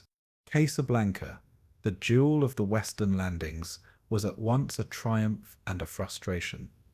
Its harbour, spared complete destruction, could receive convoys from the United States, but unloading them was painfully slow. American cargo ships arrived in flotillas, each carrying vehicles, artillery, ammunition, and food desperately needed by troops advancing east. Yet the port had limited berths, and congestion quickly spiraled into chaos as dozens of vessels waited offshore. Unloading teams worked around the clock, but cranes broke, trucks bogged, and warehouses overflowed. Longshoremen, many unfamiliar with military cargo, labored under intense pressure, while naval officers barked orders to clear quays. French sabotage and wreckage from the November fighting further hampered operations, forcing engineers to rebuild docks while unloading continued. Convoys that had survived U-boat gauntlets across the Atlantic now idled helplessly in Moroccan waters, vulnerable to air attack. The frustration on the docks mirrored the strain inland, where shortages of trucks and fuel slowed the flow of supplies. Casablanca symbolized the paradox of Torch: success in seizing ports, but struggle in exploiting them. Oran presented a different but equally daunting challenge. Its port was smaller, and French scuttling had left wrecks blocking key berths that engineers had to clear under constant pressure. Supply officers improvised, using makeshift piers and commandeered fishing boats to ferry cargo ashore when larger ships could not dock. The airfields nearby became vital staging grounds, but they too demanded fuel and munitions in volumes the port could scarcely handle. Convoys arrived faster than they could be unloaded, leaving merchant ships stranded and vulnerable in the harbour. British logistics officers, veterans of years of Mediterranean convoys, applied their experience with ruthless efficiency, but bottlenecks remained. Fuel drums piled on quays without enough trucks to move them inland, while artillery pieces rusted under tarps waiting for transport. Meanwhile, the roads out of Oran were narrow and easily choked, creating traffic jams of trucks, tanks, and horse-drawn wagons. Drivers cursed as convoys stalled for hours, their engines burning precious fuel while they idled in mud and dust. For the men at the front, the delays meant rations cut, ammunition rationed, and tanks sitting silent for want of petrol. Oran had been captured at high cost, but its logistical output lagged far behind the army's needs. Algiers, though seized intact, quickly revealed the limits of its infrastructure.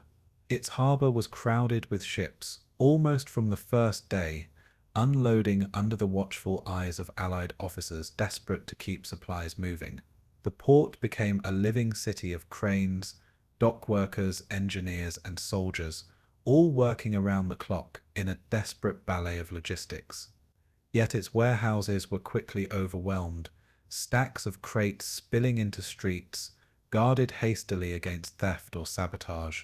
Trucks lined up for miles waiting to be loaded, their drivers dozing in cabs as traffic police struggled to impose order. Air raids by the Luftwaffe turned the harbour into a killing zone, bombs shattering piers and igniting fuel stores, forcing repairs even as unloading continued. Engineers worked miracles, patching docks under fire and laying new tracks to connect rail spurs to the front. Yet the sheer volume of material defeated even their ingenuity, and bottlenecks became a daily crisis. Soldiers waiting in muddy camps outside Algiers joked bitterly that they were drowning in supplies they could not touch. The irony was stark. Mountains of goods sat in North Africa, but too little reached the men who needed them. Algiers, the political heart of Torch, was also its logistical choke point. Moving supplies inland was perhaps the most punishing challenge of all. North Africa's road network was primitive, often little more than dirt tracks winding through mountains and valleys. Winter rains turned them into quagmires, swallowing trucks whole and forcing engineers to lay corduroy roads from logs and brush. Bridges collapsed under the weight of convoys, demanding constant repair as sappers worked knee-deep in icy streams. Railways existed but were few, under-maintained, and easily disrupted, carrying only a fraction of the required tonnage. Truck convoys became the lifeblood of the campaign, yet there were never enough vehicles, and breakdowns were constant. Mechanics cannibalized parts from wrecks to keep fleets running, while soldiers packed into open lorries for days-long journeys to the front. Drivers endured exhaustion, bad weather, and air raids, often navigating in blackout conditions to avoid the Luftwaffe. Fuel itself became both cargo and currency, rationed with ruthless precision to keep tanks moving. For every soldier at the front, there were at least 5 men behind him, struggling to keep him supplied. Logistics was no longer background, it was the war itself. The Luftwaffe recognized this vulnerability and struck relentlessly at Allied supply lines. Bombers targeted ports, destroying ships still waiting to unload, while fighters strafed convoys crawling east toward Tunisia. Roads became graveyards of burning trucks, their cargoes of food, shells, and fuel lost in plumes of black smoke. Allied escorts tried to protect convoys with anti-aircraft guns mounted on flatbeds, but the skies often belonged to the Axis. Every raid forced convoys to scatter, delaying deliveries and compounding shortages at the front. The psychological toll on drivers was immense, each journey a gamble against sudden death from above. Yet without them the campaign would wither, for no gun could fire, and no tank could move without their cargoes. The Germans understood that slowing supplies was as effective as defeating armies in battle. In the vast chessboard of North Africa, convoys became pawns, expendable, vital, and always targeted. The air war over Tunisia was fought not only for dominance of the skies, but for control of the roads and ports below. The logistical chaos forced the Allies to innovate, creating solutions that would echo in later campaigns. Engineers built prefabricated docks and floating piers, improvisations that foreshadowed the Mulberry harbours of Normandy. Supply officers streamlined unloading procedures, standardizing cargo manifests so ships could be emptied faster. Convoys were reorganized, with dedicated escorts and stricter timetables to prevent clustering at ports. Airfields were expanded rapidly, allowing transport planes to ferry urgent cargo over bottlenecked roads. Naval planners developed more efficient convoy systems across the Atlantic, coordinating with port officers in North Africa to synchronize arrivals. Even soldiers became part of the logistics machine, unloading ships and driving trucks when manpower ran short. Each adaptation was born from necessity, forged in the furnace of failure and frustration.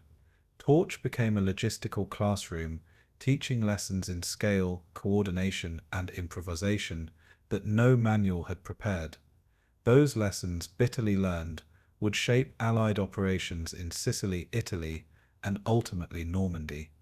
The nightmare of Torch became the foundation of later success.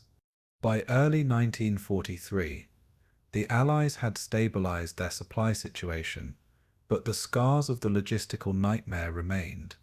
Soldiers remembered the endless convoys, the mountains of crates that never seemed to reach the front, and the hunger and fatigue born of shortages.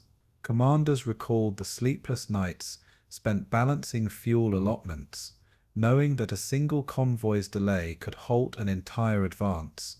The ports of Casablanca, Oran, and Algiers had become symbols of both triumph and frustration, proving that victory was as dependent on cranes and trucks as on tanks and guns.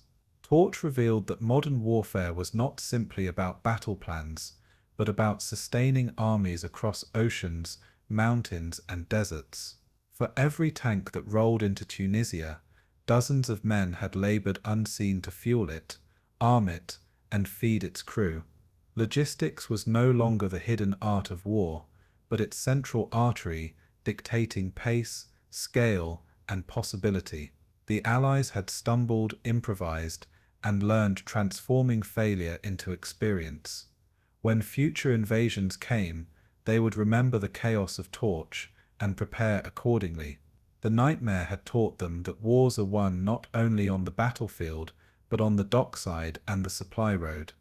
By late November 1942, the race for Tunis had faltered, and the Allies found themselves face to face with a resurgent Axis. German and Italian reinforcements, ferried across the narrow Sicilian Channel, had entrenched themselves in defensive belts guarding the approaches to the capital. What had begun as a sprint eastward now hardened into bitter clashes in rain-soaked hills and valleys. Allied reconnaissance patrols, probing the ridgelines, suddenly ran into the unmistakable fire discipline of German machine gunners. The men knew instantly they were no longer fighting scattered French defenders, but seasoned Wehrmacht troops. The first reports shocked Eisenhower's headquarters, confirming that elements of the vaunted Afrika Korps had arrived in strength. These were veterans of El Alamein, survivors of the Desert War,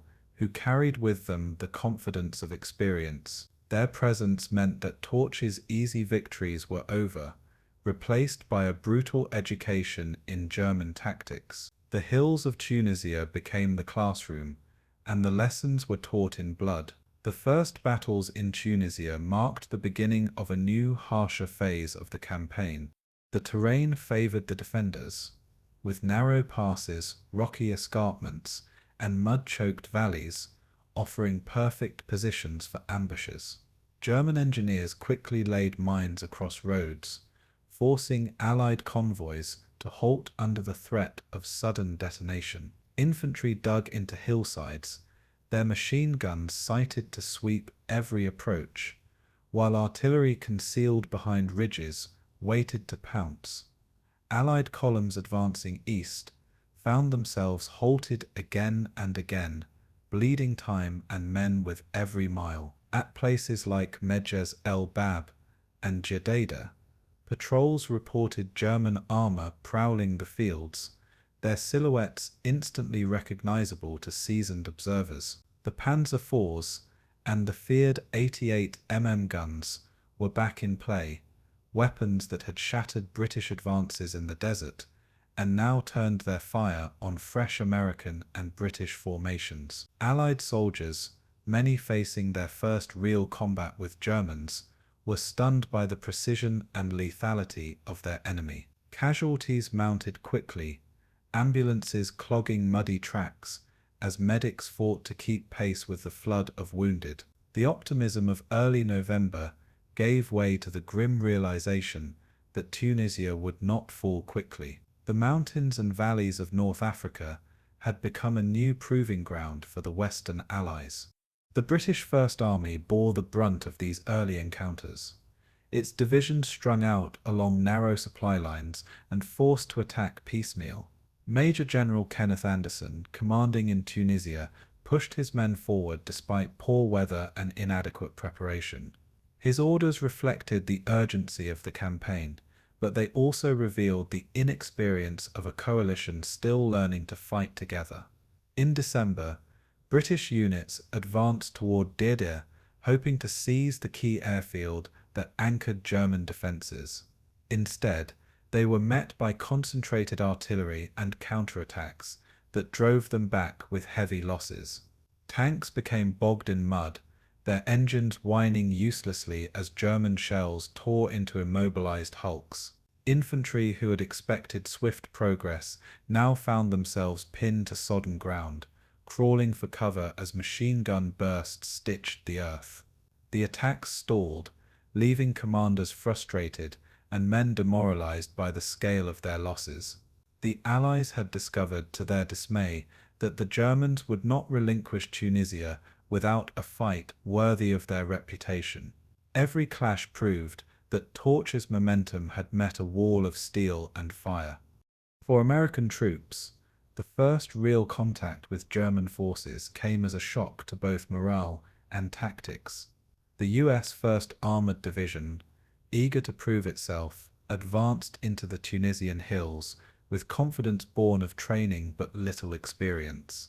They soon encountered the ferocity of German combined arms warfare, where tanks, infantry, and artillery worked in seamless coordination.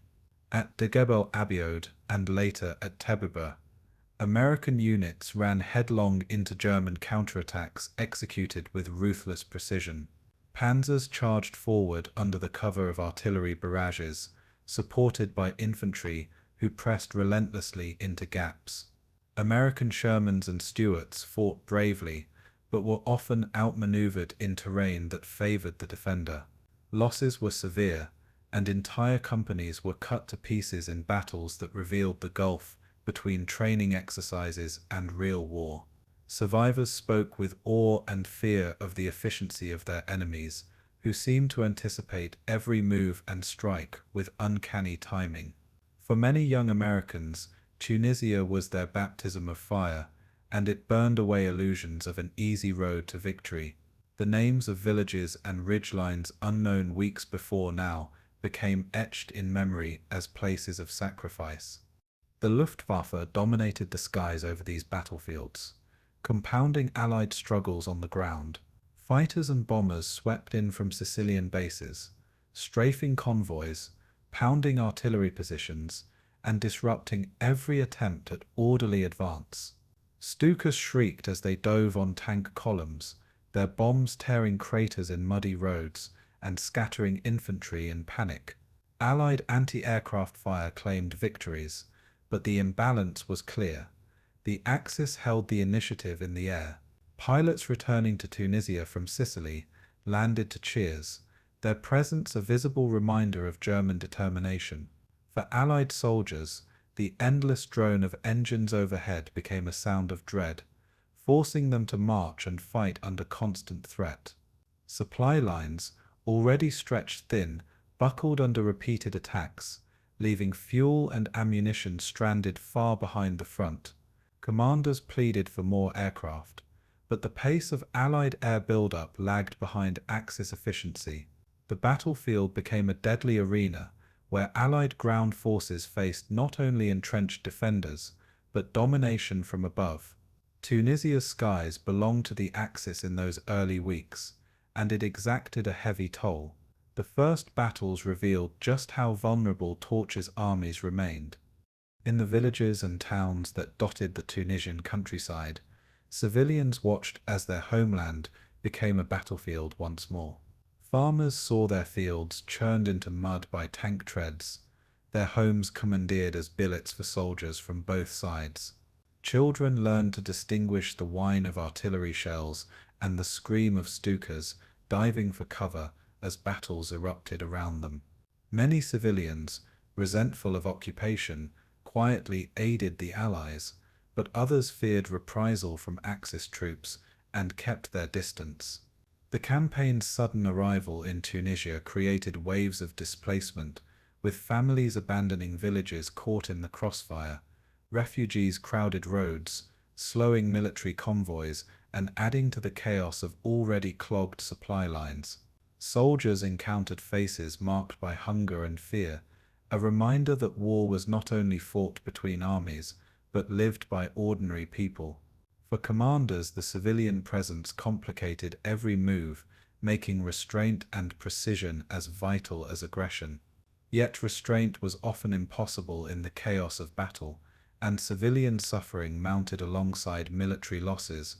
Tunisia's population became unwilling witnesses to a clash of empires fought in their backyards.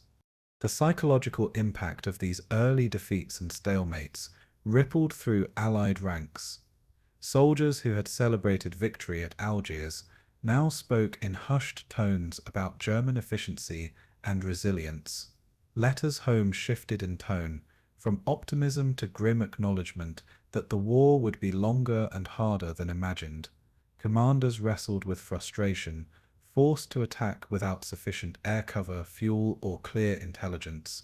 British officers, hardened by years in the desert, cautioned their American counterparts about underestimating the enemy, advice paid for in blood at Tebaba and Djedida. Training manuals had not prepared Allied troops for the cunning use of terrain or the discipline of German counterattacks. Instead, lessons had to be learned on the battlefield, each mistake costing lives and momentum.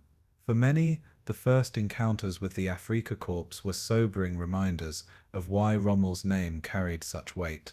Even though Rommel himself was still retreating from El Alamein, his veterans brought with them a culture of resilience that shaped the Tunisian defense. The Allies had stepped into a crucible, and the heat was already burning away illusions.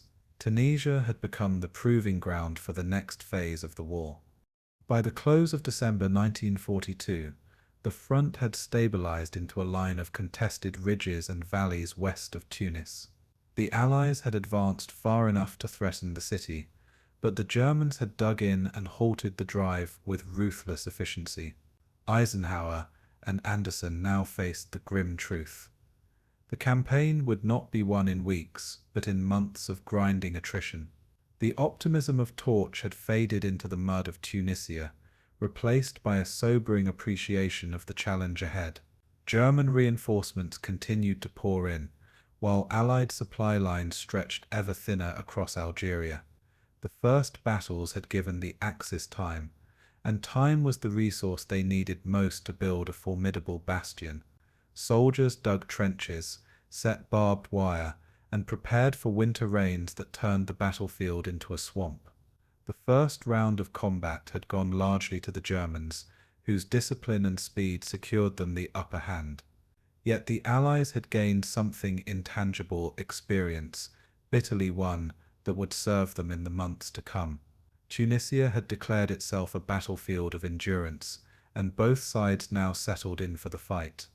In the weeks after Torch, the skies above Tunisia became as deadly as the mud and ridges below.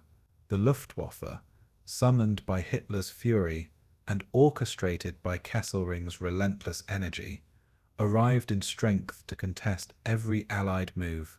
From Sicilian and Sardinian airfields, German bombers and fighters flew in waves, their engines droning across the narrow sea each morning. Tunisian ports, roads, and convoys suddenly lay under constant threat, their vulnerability magnified by the Allies' slow logistical build-up.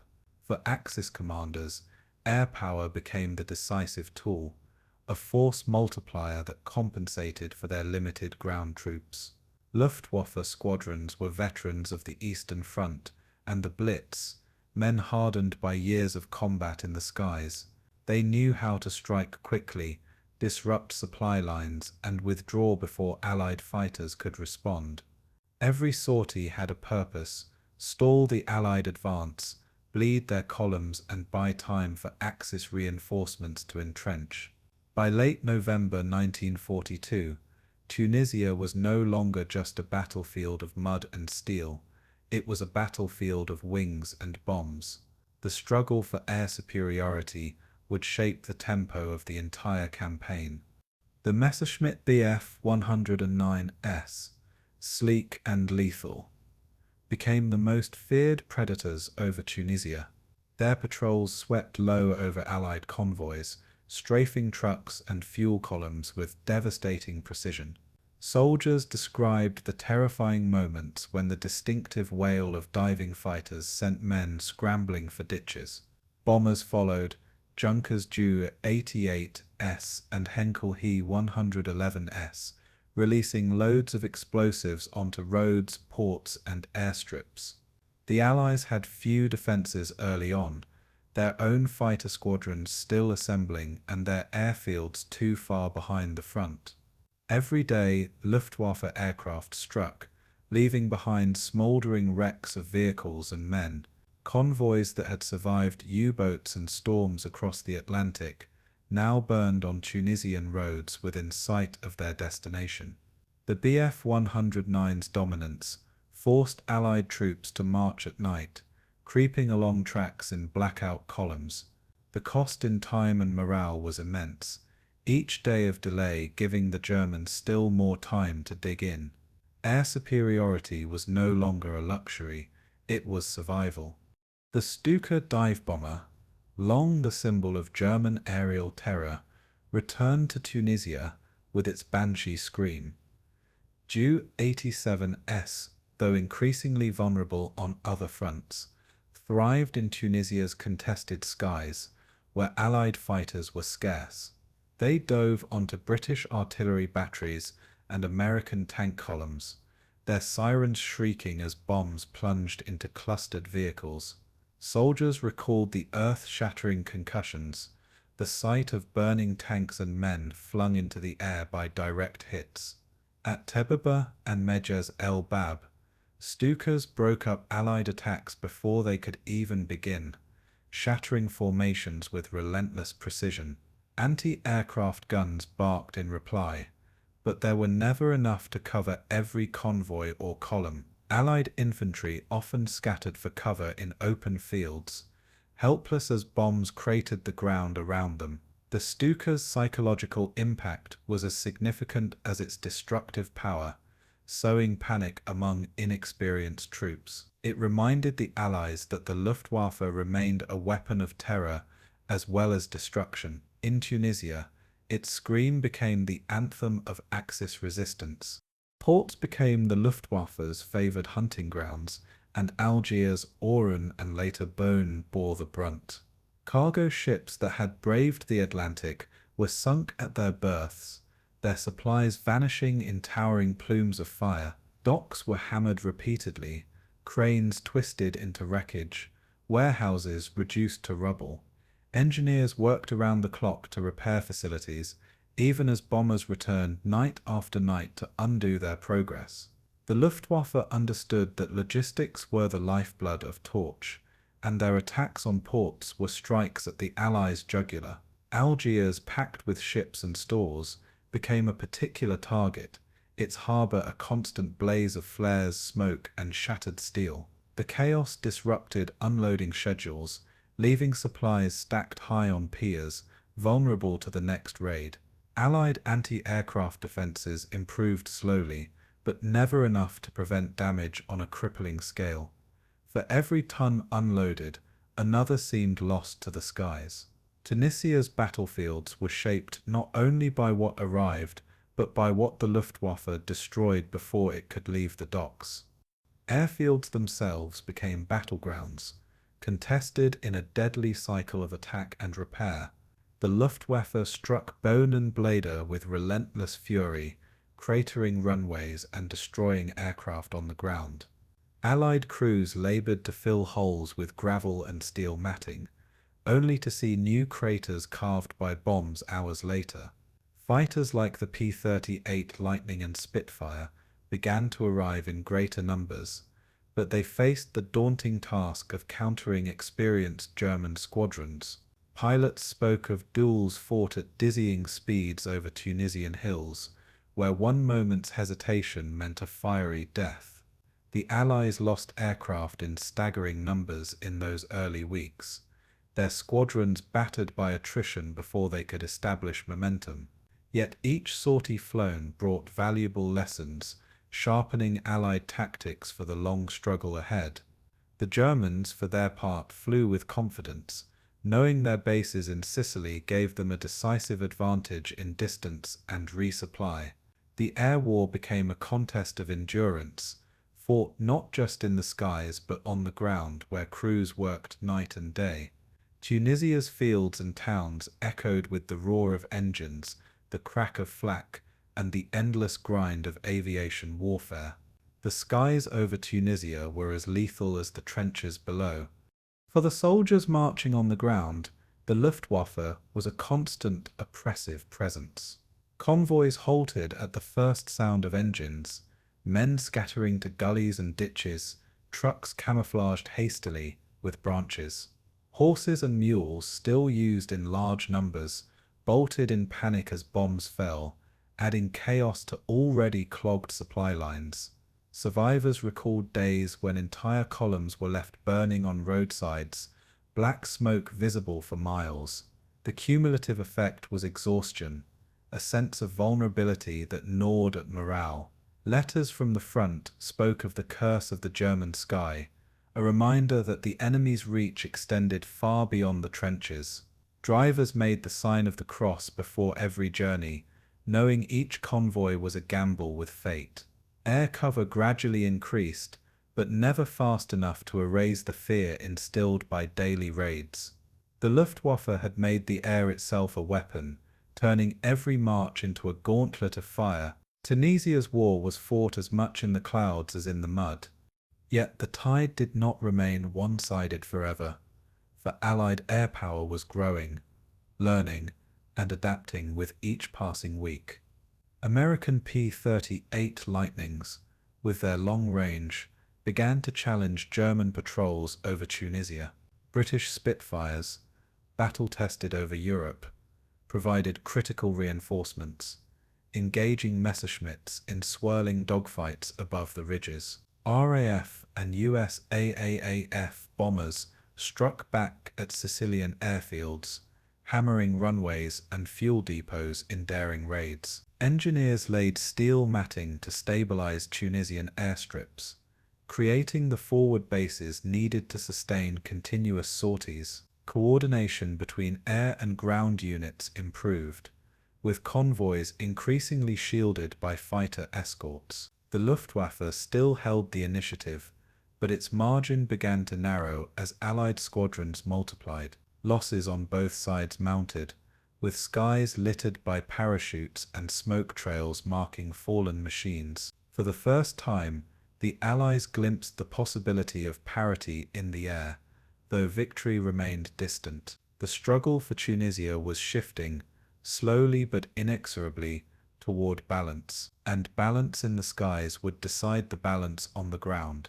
By the end of 1942, the Luftwaffe's dominance over Tunisia had inflicted immense damage on Torch's armies. Convoys had been decimated, ports hammered, and morale shaken by the relentless weight of air attack.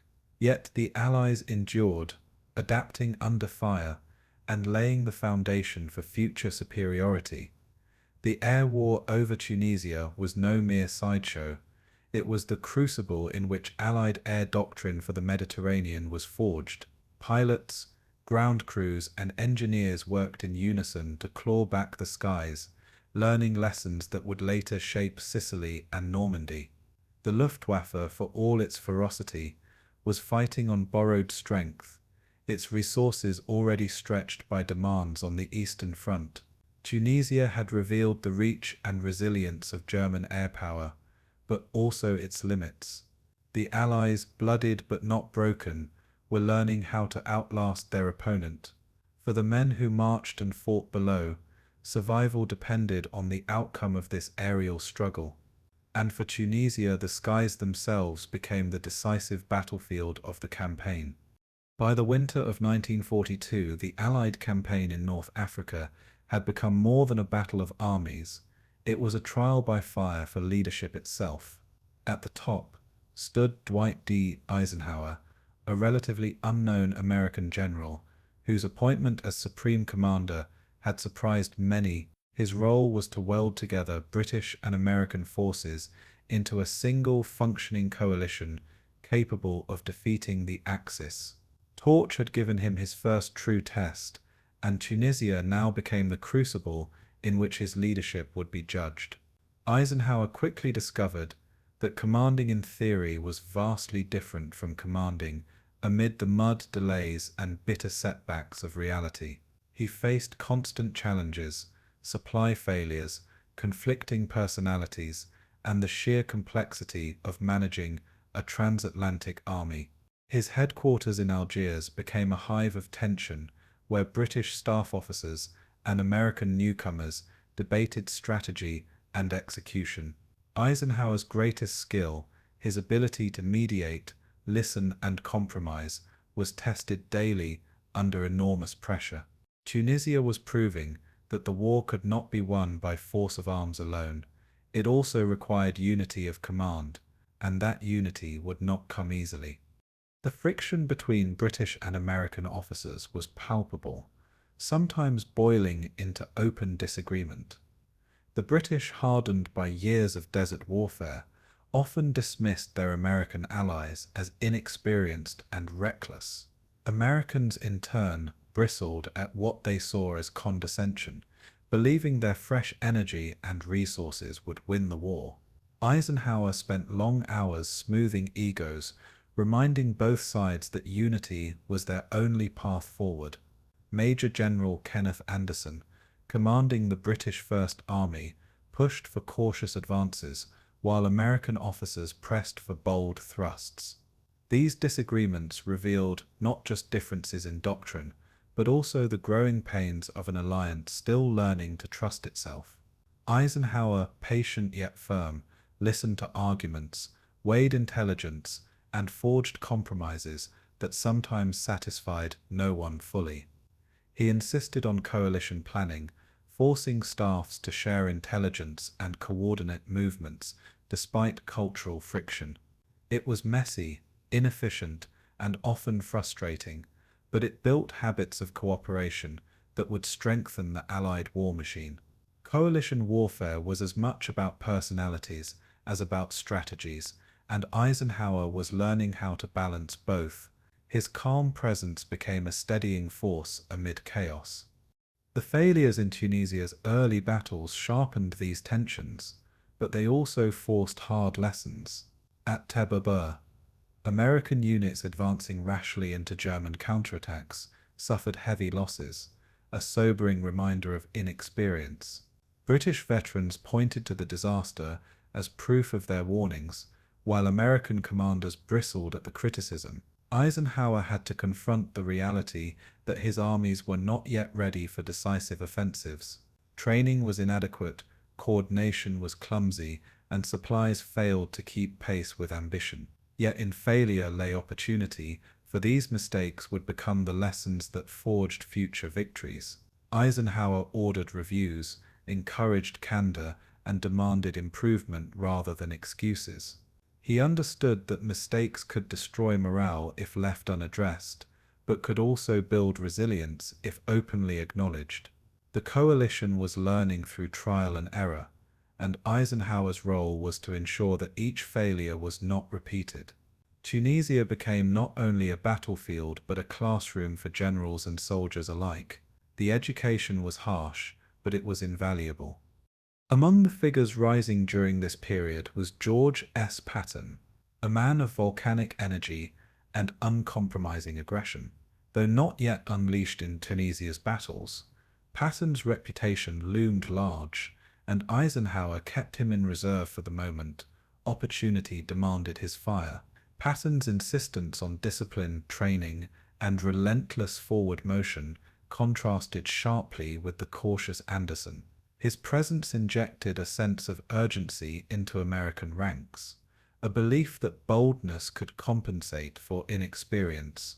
Soldiers who served under him spoke of his charisma, his flamboyant style, and his unshakable confidence. Eisenhower recognized both the potential and the danger in Patton, understanding that his brilliance required careful direction. The two men respected one another, but Eisenhower's role was to temper Patton's aggression with the patience coalition warfare demanded. Tunisia was not the stage for reckless gambles, but the Allies would soon need leaders like Patton to spearhead breakthroughs. The seeds of his later fame were already planted, waiting for the moment to bear fruit. In the meantime, Eisenhower learned how to harness strong personalities without letting them fracture his fragile command. Across the desert in Egypt, another figure was carving his legend into the war, Bernard Montgomery. Victorious at El Alamein, Montgomery's Eighth Army was driving Rommel westward in a relentless pursuit. Though not directly under Eisenhower's command in Tunisia, Montgomery's success influenced every Allied calculation. His victories gave political leaders confidence and reminded American generals of the value of discipline and meticulous preparation. Eisenhower studied Montgomery's methods carefully, noting his insistence on overwhelming force, detailed planning, and total coordination before battle. These principles contrasted sharply with the rushed improvisations that characterized Torture's first months. The British saw Montgomery as vindication of their approach, while Americans admired his results, but chafed at his arrogance. Eisenhower's challenge was to balance these perspectives, drawing lessons from Montgomery without letting personality conflicts undermine coalition harmony. Montgomery, like Patton, was both an asset and a challenge to Allied unity. Tunisia was teaching Eisenhower not only how to command, but how to manage giants. The strain of high command was visible in Eisenhower's demeanor, though he rarely allowed frustration to surface publicly. He worked tirelessly, shuttling between headquarters, ports, and forward positions, absorbing reports and offering encouragement. His genial smile concealed the burden of responsibility, for he knew failure in Tunisia could cripple Allied credibility.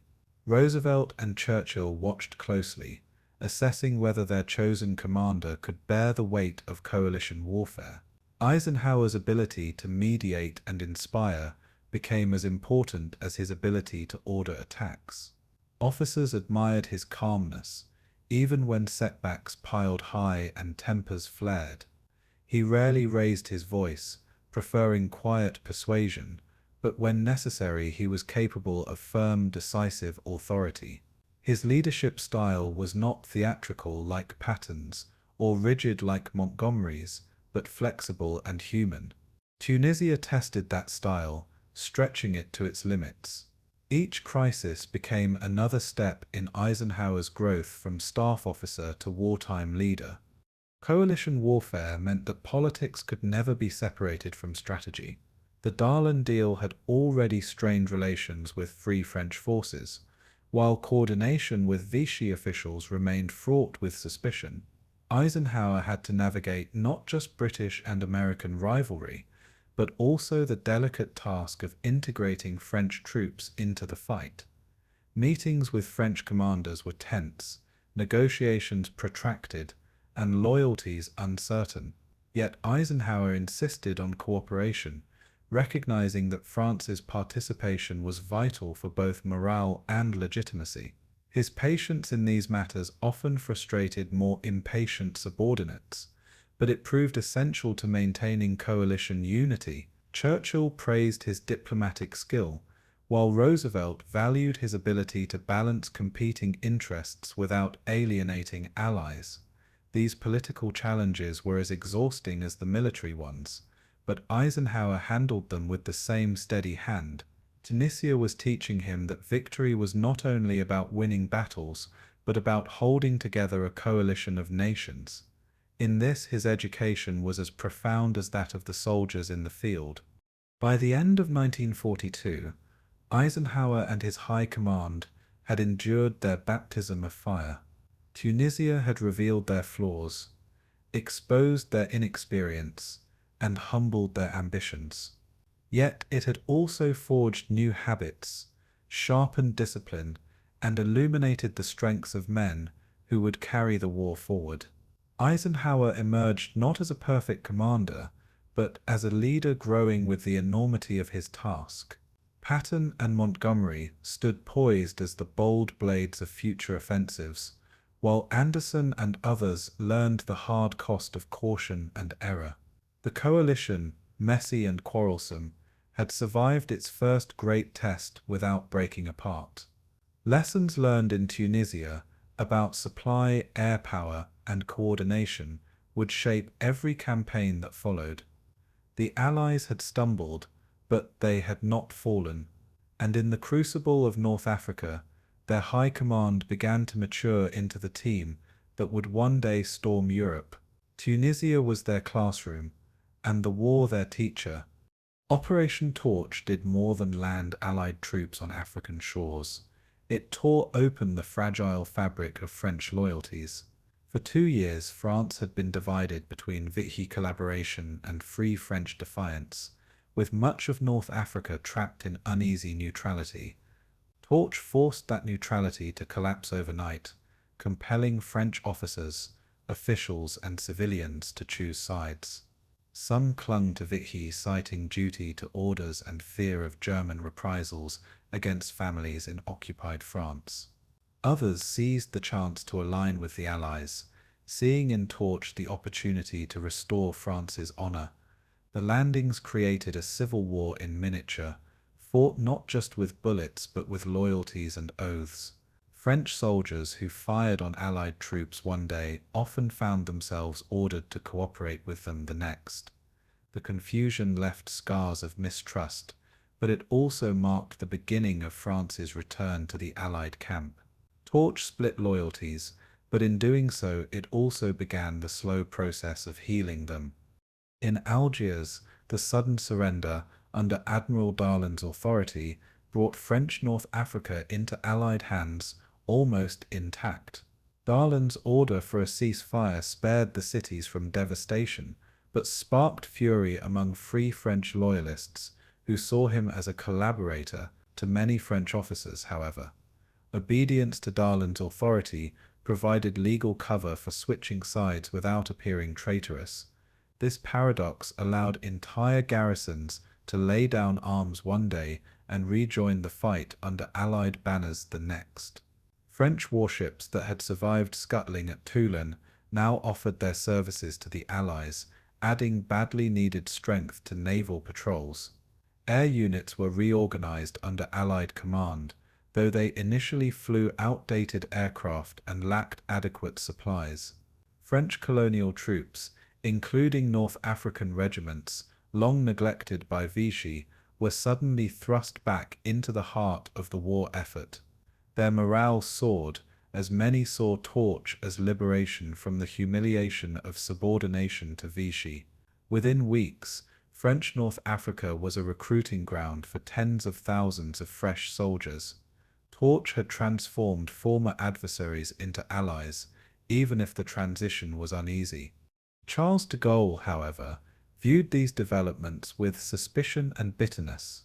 The deal struck with Darlan enraged him, as it legitimized a man he considered a traitor and undermined his claim as the sole leader of Free France.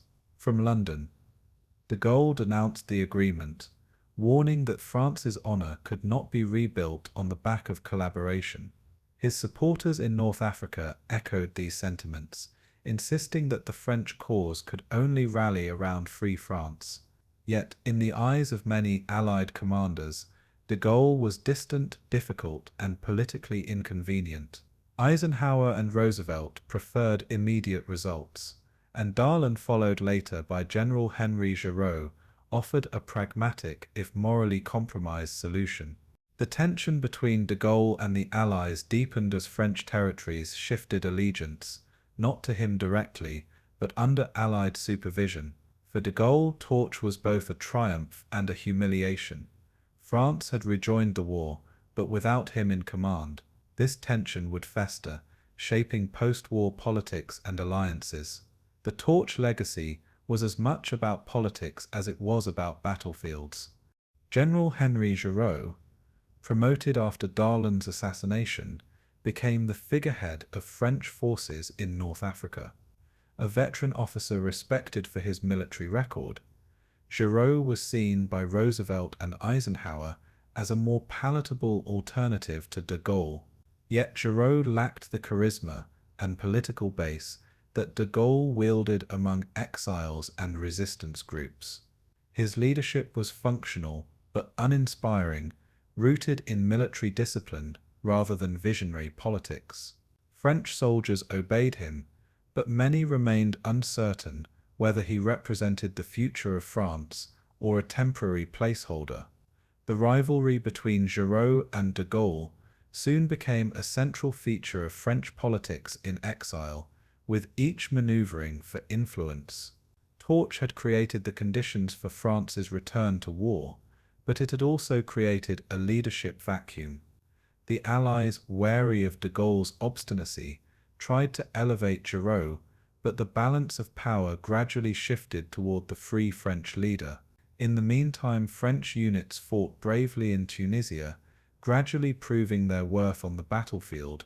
Torch had forced France to fight again, but it had not yet settled who would lead that fight. For ordinary French soldiers, Torch was both disorienting and redemptive. Men who had obeyed Vichy orders one week were suddenly marching alongside Americans and Britons the next. The confusion bred bitterness in some quarters, but also a sense of relief that France had rejoined the struggle against Germany. Colonial troops, particularly Algerians and Moroccans, found themselves thrust into the heart of the campaign, fighting under the tricolor once more. For them, the change in masters mattered less than the chance to fight, though tensions over status and recognition persisted. French units often lacked modern equipment, relying on outdated tanks and rifles until the Allies resupplied them. Yet their courage was undeniable, and their presence bolstered Allied numbers at a critical time. Soldiers who had once guarded ports against Allied landings were now storming ridgelines alongside British and American comrades. Torch had turned former enemies into allies in a matter of weeks. The transformation was awkward, but it was also essential. Without French manpower, the Allied struggle in Tunisia would have been far harder. Torch also had profound effects on morale inside occupied France. News filtered across the Mediterranean that French troops in North Africa were fighting once again under the Allied banner. Resistance networks seized on the news, spreading leaflets and whispers that France was not lost, that its army lived on in exile. Vichy's legitimacy suffered a devastating blow, its claims of defending French sovereignty undermined by the defection of North Africa. Ordinary French citizens, starved of good news, clung to Torch as a symbol of hope and eventual liberation. For many, it confirmed that Germany was not invincible, and that the tide of war might yet turn. Torch breathed life into the resistance, strengthening its resolve and widening its networks. The legacy of Torch in occupied France was not only political but psychological. It restored belief that France had a future beyond collaboration and defeat. The spark lit in North Africa began to spread across the continent. Yet the Torch legacy was not free of bitterness and division. Many Frenchmen resented the way the Allies had imposed authority in North Africa, treating French officials as subordinates rather than equal partners. The reliance on figures like Darlan and Giraud deepened suspicions that the Allies valued expediency over France's dignity. De Gaulle's denunciations resonated with those who believed only free France could safeguard the nation's honor. Within North Africa itself, the re-emergence of French power came with contradictions as colonial troops were asked to fight for a France that still denied them equality. Tensions simmered, foreshadowing conflicts that would resurface after the war in the decolonization struggles.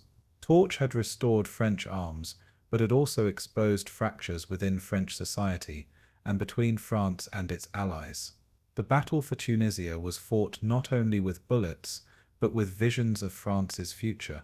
Those visions were often at odds, and Torch became the arena where they first collided. Unity was proclaimed, but divisions lingered beneath the surface. The legacy was both triumph and torment. By early 1943, French North Africa stood firmly in the Allied camp, its troops fighting alongside Americans and Britons in Tunisia. The tricolour once again flew over divisions in the field, marking France's return to the global war. Yet the political quarrels unleashed by Torch were far from resolved, with de Gaulle and Giraud locked in rivalry for legitimacy. The Allies, satisfied with French contributions in men and arms, continued to juggle diplomacy and pragmatism.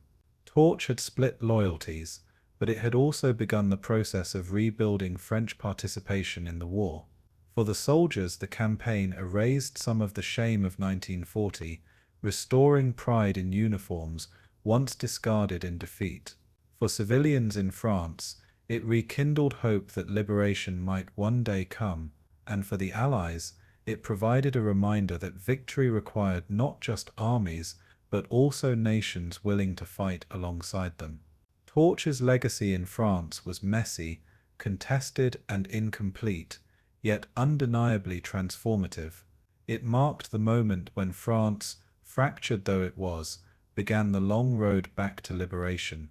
Operation Torch was the first deliberate projection of large Anglo-American land power onto the European periphery, a gambit intended to open a new strategic axis from the West. Launched on November 8, 1942, it did more than seize beaches in Morocco and Algeria. It created the geographic precondition for the Allied invasion of Sicily in July 1943 and the subsequent campaign through Italy.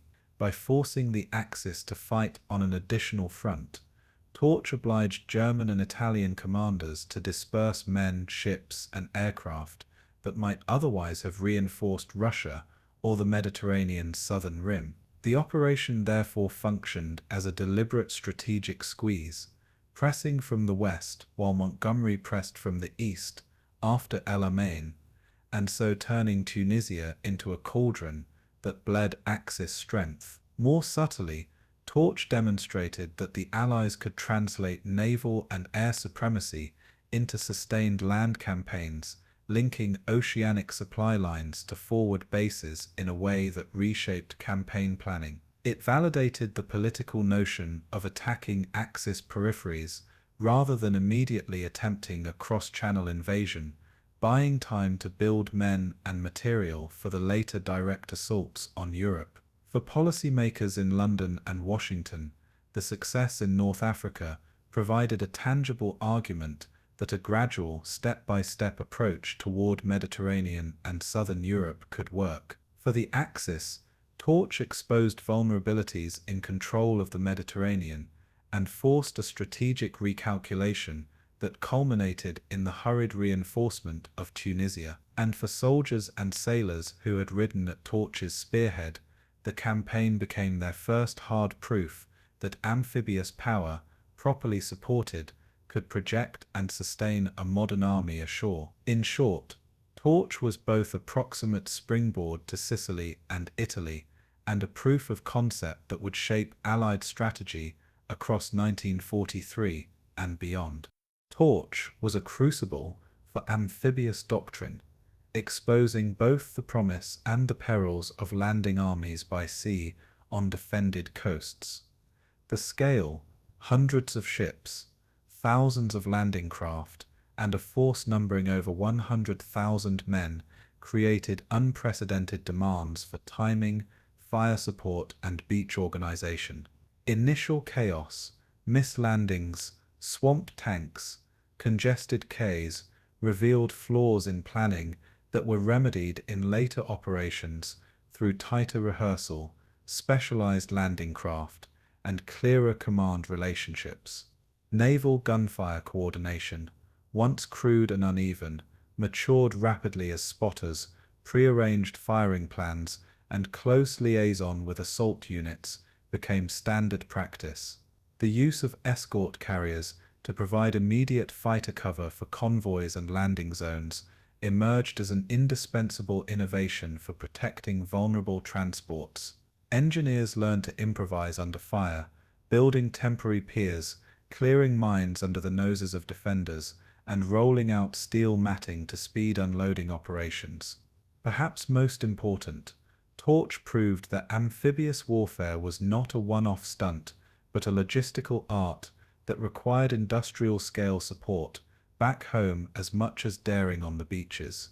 Those lessons, hard-won amid blood and confusion, were codified and applied in operations such as Husky and later Normandy, where rehearsals, specialized equipment, and careful sequencing paid off. The doctrine of combined arms at the landing, integrating fire from sea, air, and shore-based artillery with infantry and armor, took its first disciplined form under the pressure of Torch. In that sense, the campaign transformed amphibious assault from an improvisatory gamble into a replicable instrument of strategy. Torch forced the Allies to confront the problem of joint command in a way no prior operation had, creating a testbed for coalition leadership that would define later campaigns. Eisenhower's selection as the operation's supreme commander placed an American officer at the head of a multinational force, charging him with reconciling British naval prudence, American ambition, and intricate inter-service rivalries. His headquarters learned quickly that unity of command required not only clear orders, but also the political skill to manage national sensibilities and the egos of aggressive subordinates. Operational frictions over landing priorities, naval gunfire allocation, and the handling of French authorities exposed weaknesses in liaison and planning that staff officers scrambled to fix in real time. The practical outcome, however, was instructive. Shared planning cells, combined training exercises, and integrated communications networks emerged from the chaos, knitting the coalition closer together. Such innovations proved decisive. By the time of Sicily, Allied staffs could coordinate complex multi-phase operations across services and nations with far greater precision. Torch also clarified the political dimension of command, forcing military leaders to become diplomats who could negotiate with local authorities and manage the optics of liberation. Those diplomatic competencies, balancing expedience with legitimacy, would become as important in the Mediterranean as bullets and bombs. In short, Torch hardened the command structures, practices, and interpersonal habits of coalition warfare, forging habits of cooperation that underpinned later Allied success. Eisenhower himself emerged with credibility, his reputation as a unifier confirmed even as the operation exposed the limits of hurried coalition planning. For the United States, Torch was the crucible that proved American ground power could be projected across oceans and sustain large-scale operations far from home. The deployment of U.S. divisions, initially inexperienced but rapidly learning, demonstrated that industrial mass translated into military staying power when properly organized and supplied. Commanders like Patton and Clark cut their teeth in the messy reality of amphibious war, turning raw units into veteran formations through combat experience and relentless training. The baptism of fire in Morocco, Oran, and Tunisia hardened American units, teaching lessons about combined arms tactics, armored maneuver in constrained terrain, and the horrors of close-quarter urban fighting. Beyond tactics, Torch displayed the logistical prowess of the U.S. war machine, convoys, repair yards, and replacement systems that could absorb initial losses and keep armies moving. That capacity reassured Allied planners that American manpower and production would eventually be decisive in the European theatre, altering strategic calculations in London and Moscow. Moreover, US political leaders gained confidence that American forces could operate effectively alongside British and colonial troops, justifying greater commitments to European operations. At the soldier level, veterans of Torch returned home as instructors and leaders, spreading hard-won doctrine throughout the expanding US Army. The campaign therefore served as a proving ground where American personnel, equipment, and organization evolved from novice to competent in a matter of months. In the arc of the war, Torch marked the moment when American ground power ceased to be a promise and became an operational reality on the road to liberating Europe. Perhaps the most enduring technical legacy of Torch was the overhaul of Allied logistics doctrine, born of bitter necessity on crowded North African quays, where unloading had stalled and ports choked in November 1942. Improvised solutions, floating piers, rapid repair crews, and standardized cargo manifests were developed to keep supplies flowing. Those improvisations foreshadowed larger innovations, from specialized landing craft to pre-planned unloading sequences that would make later invasions more tenable. The Allies also learned the hard calculus of convoy protection, improving escort tactics and integrating carrier-based air cover into transatlantic routing to blunt submarine and air threats. Coordination between naval, air, and ground logistics staffs improved as well, with planners learning to prioritize fuel and ammunition deliveries to match operational tempos. The institutional memory of Torch informed the construction of artificial harbors and the sequencing doctrine used in Sicily and Normandy, where speed of build-up was decisive. Military engineers, who had improvised temporary docks under fire in North Africa, became central figures in planning future amphibious operations, their techniques refined and rehearsed. In administrative offices, supply clerks and quartermasters reworked accounting, repair, and replacement procedures to reduce bottlenecks that nearly stalled Torch. These seemingly mundane reforms, better pallets, clearer labeling, and scheduled unloading windows, had strategic consequences when applied at scale in 1943 and 1944. Thus, the logistical nightmares of Torch became a crucible for innovation that turned vulnerability into a competitive edge in subsequent Allied campaigns. Strategically, Torch altered diplomatic alignments as surely as it did battle lines, accelerating the erosion of Vichy authority and drawing French North African resources to the Allied side.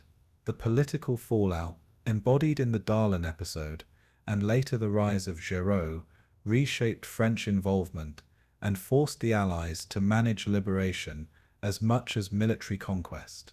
At the same time, Hitler's furious reaction and the rapid diversion of German divisions to Tunisia revealed how Torch succeeded in imposing strategic dilemmas on the Axis. Those divisions poured into Tunisia were precious resources that might otherwise have reinforced fronts in Russia or defended Sicily and southern Italy later on. In effect, Torch forced the Axis to fight a wider war with thinner means, diluting the concentration of force that had characterized their earlier gains. Politically, the landings reassured Allied partners and neutral states that the coalition could act decisively, bolstering Allied credibility in Moscow and among colonial populations. It also complicated Axis strategic planning, forcing German commanders into emergency measures that consumed men, shipping, and air assets at a critical moment. The diversion into Tunisia bought the Allies time to prepare for Sicily and ultimately the Italian campaign, shaping the sequence of Allied offensives in 1943. Torch therefore had an outsized strategic effect by compelling the enemy to respond and by reshaping the allocation of Axis resources across multiple theaters. Its political and military ripples extended far beyond the beaches, changing the operational landscape of the Mediterranean and the timing of future Allied initiatives. On the tactical level, Torch taught brutal, specific lessons: the absolute necessity of air superiority, the vulnerability of supply convoys, and the centrality of engineers in conquering coastal defenses. The Luftwaffe's early dominance over Tunisia exposed how quickly air power can strangle an advance by destroying supplies and isolating forward units. In response, Allied planners prioritized fighter escorts, forward air bases, and integrated air-ground coordination to suppress enemy air threats in subsequent campaigns. Meanwhile, the vulnerability of tanks in soft terrain taught armored commanders to refine doctrines of employment in hills, hedgerows, and urban zones, rather than relying on open desert maneuvers. Artillery tactics evolved too, with closer liaison to infantry and improved pre-landing bombardments designed to neutralize beach obstacles and bunker systems. Perhaps most visibly, specialist units, engineers, mine clearers, and beachmaster teams emerged as indispensable, their ability to keep exits open and ports functional deciding the tempo of operations. Naval gunfire support doctrines matured, emphasizing pre-planned fire plans, spotter integration, and the careful timing of bombardments to avoid friendly casualties during landings. Communication systems were hardened, with redundancy built into command nets to prevent the kind of breakdowns that had sown confusion at Torch's outset. Combined arms schooling, accelerated by the experience of Torch, produced officers who better understood how to synchronize armor, infantry, artillery, and air support under combat pressure. These tactical adaptations turned earlier vulnerabilities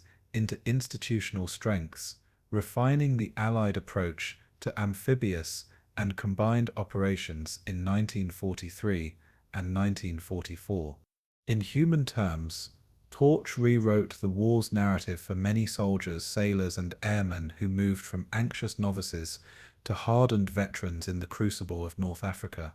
The veterans of Torch carried their scars and stories into Sicily and Italy, teaching younger troops how to survive surf, minefields, and Luftwaffe raids. Politically, Torch's messy compromises, Darlan, Giroud, and the uneasy alliance with colonial forces left lasting debates about legitimacy and liberation that outlived the battlefield. Militarily, its greatest legacy was perhaps the confidence it instilled in Allied planners. Amphibious power, when married to industrial logistics and coalition command, could change theaters of war. That confidence translated into the bold operations of 1943 and 1944, where the Allies executed larger and more complex invasions with lessons learned under fire. Torch's influence is visible in Husky's careful rehearsals, in the logistical choreography of Salerno, and in the mulberry harbors that sustained Normandy's breakout. Historically, Torch marked the moment when Allied strategy shifted from defensive survival to coordinated offense across multiple fronts. It did not deliver instant victory, but it delivered capability, the institutional muscles needed to sustain a global war of attrition and maneuver. The campaign remains controversial for its political compromises and heavy cost, yet its operational lessons are incontrovertible, and its role in the eventual liberation of Europe unquestionable. In the theater of the Second World War, Operation Torch stands as an early formative moment when amphibious doctrine, coalition leadership, and American ground power merged to reshape the path of history. The memory of Operation Torch endures as both a milestone and a paradox in the vast history of the Second World War. It was the first great Anglo-American amphibious operation, the moment when US ground forces entered the European theater in strength. For Britain, it was vindication that coalition war could work, that American resources and British experience could be fused into something formidable. For France, it was a painful but necessary rebirth, marked by compromise, betrayal, and the slow reclamation of honor. Torch is remembered not only for its victories, but for the controversies that accompanied them: the Darlan deal, the divided loyalties, the uneasy alliances. Yet it is also remembered as the spark that set the Mediterranean aflame, the first domino in a sequence that toppled Sicily, Italy, and eventually Hitler's fortress Europe. Veterans spoke of it as the moment they first saw the vast machinery of coalition war in motion, imperfect but unstoppable. The memory of crowded beaches, burning ports, and the thunder of naval guns remained etched in their lives. Torch, for all its flaws, marked the point when the Allies shifted irreversibly from defensive war to offensive. In its memory lies both triumph and tension, a beginning shaped by sacrifice. For American soldiers, Torch holds a special place as their baptism of fire against the Axis on European soil. The landings at Casablanca, Oran, and Algiers were the first time many US units faced modern warfare against entrenched European opponents. The chaos of surf, the sting of enemy fire, and the confusion of first combat became lifelong memories for a generation of GIs. Letters home describe fear and exhilaration, the shock of seeing comrades fall, and the pride of raising the American flag on foreign ground. For many, Torch was less about strategy than survival, their first test of courage under fire. The young men who stormed Moroccan beaches or marched through Algerian streets carried those moments with them for the rest of their lives. They remembered the camaraderie, the exhaustion, and the sobering realization that the war would be far longer and harder than they had imagined. Torch became the beginning of an odyssey that carried them through Tunisia, Sicily, Italy, and beyond. In American memory, it symbolized the start of full commitment to the liberation of Europe. For the families of those who did not return, Torch was remembered as the place where sacrifice began. For the British, Torch was remembered in a different register, as both reassurance and frustration.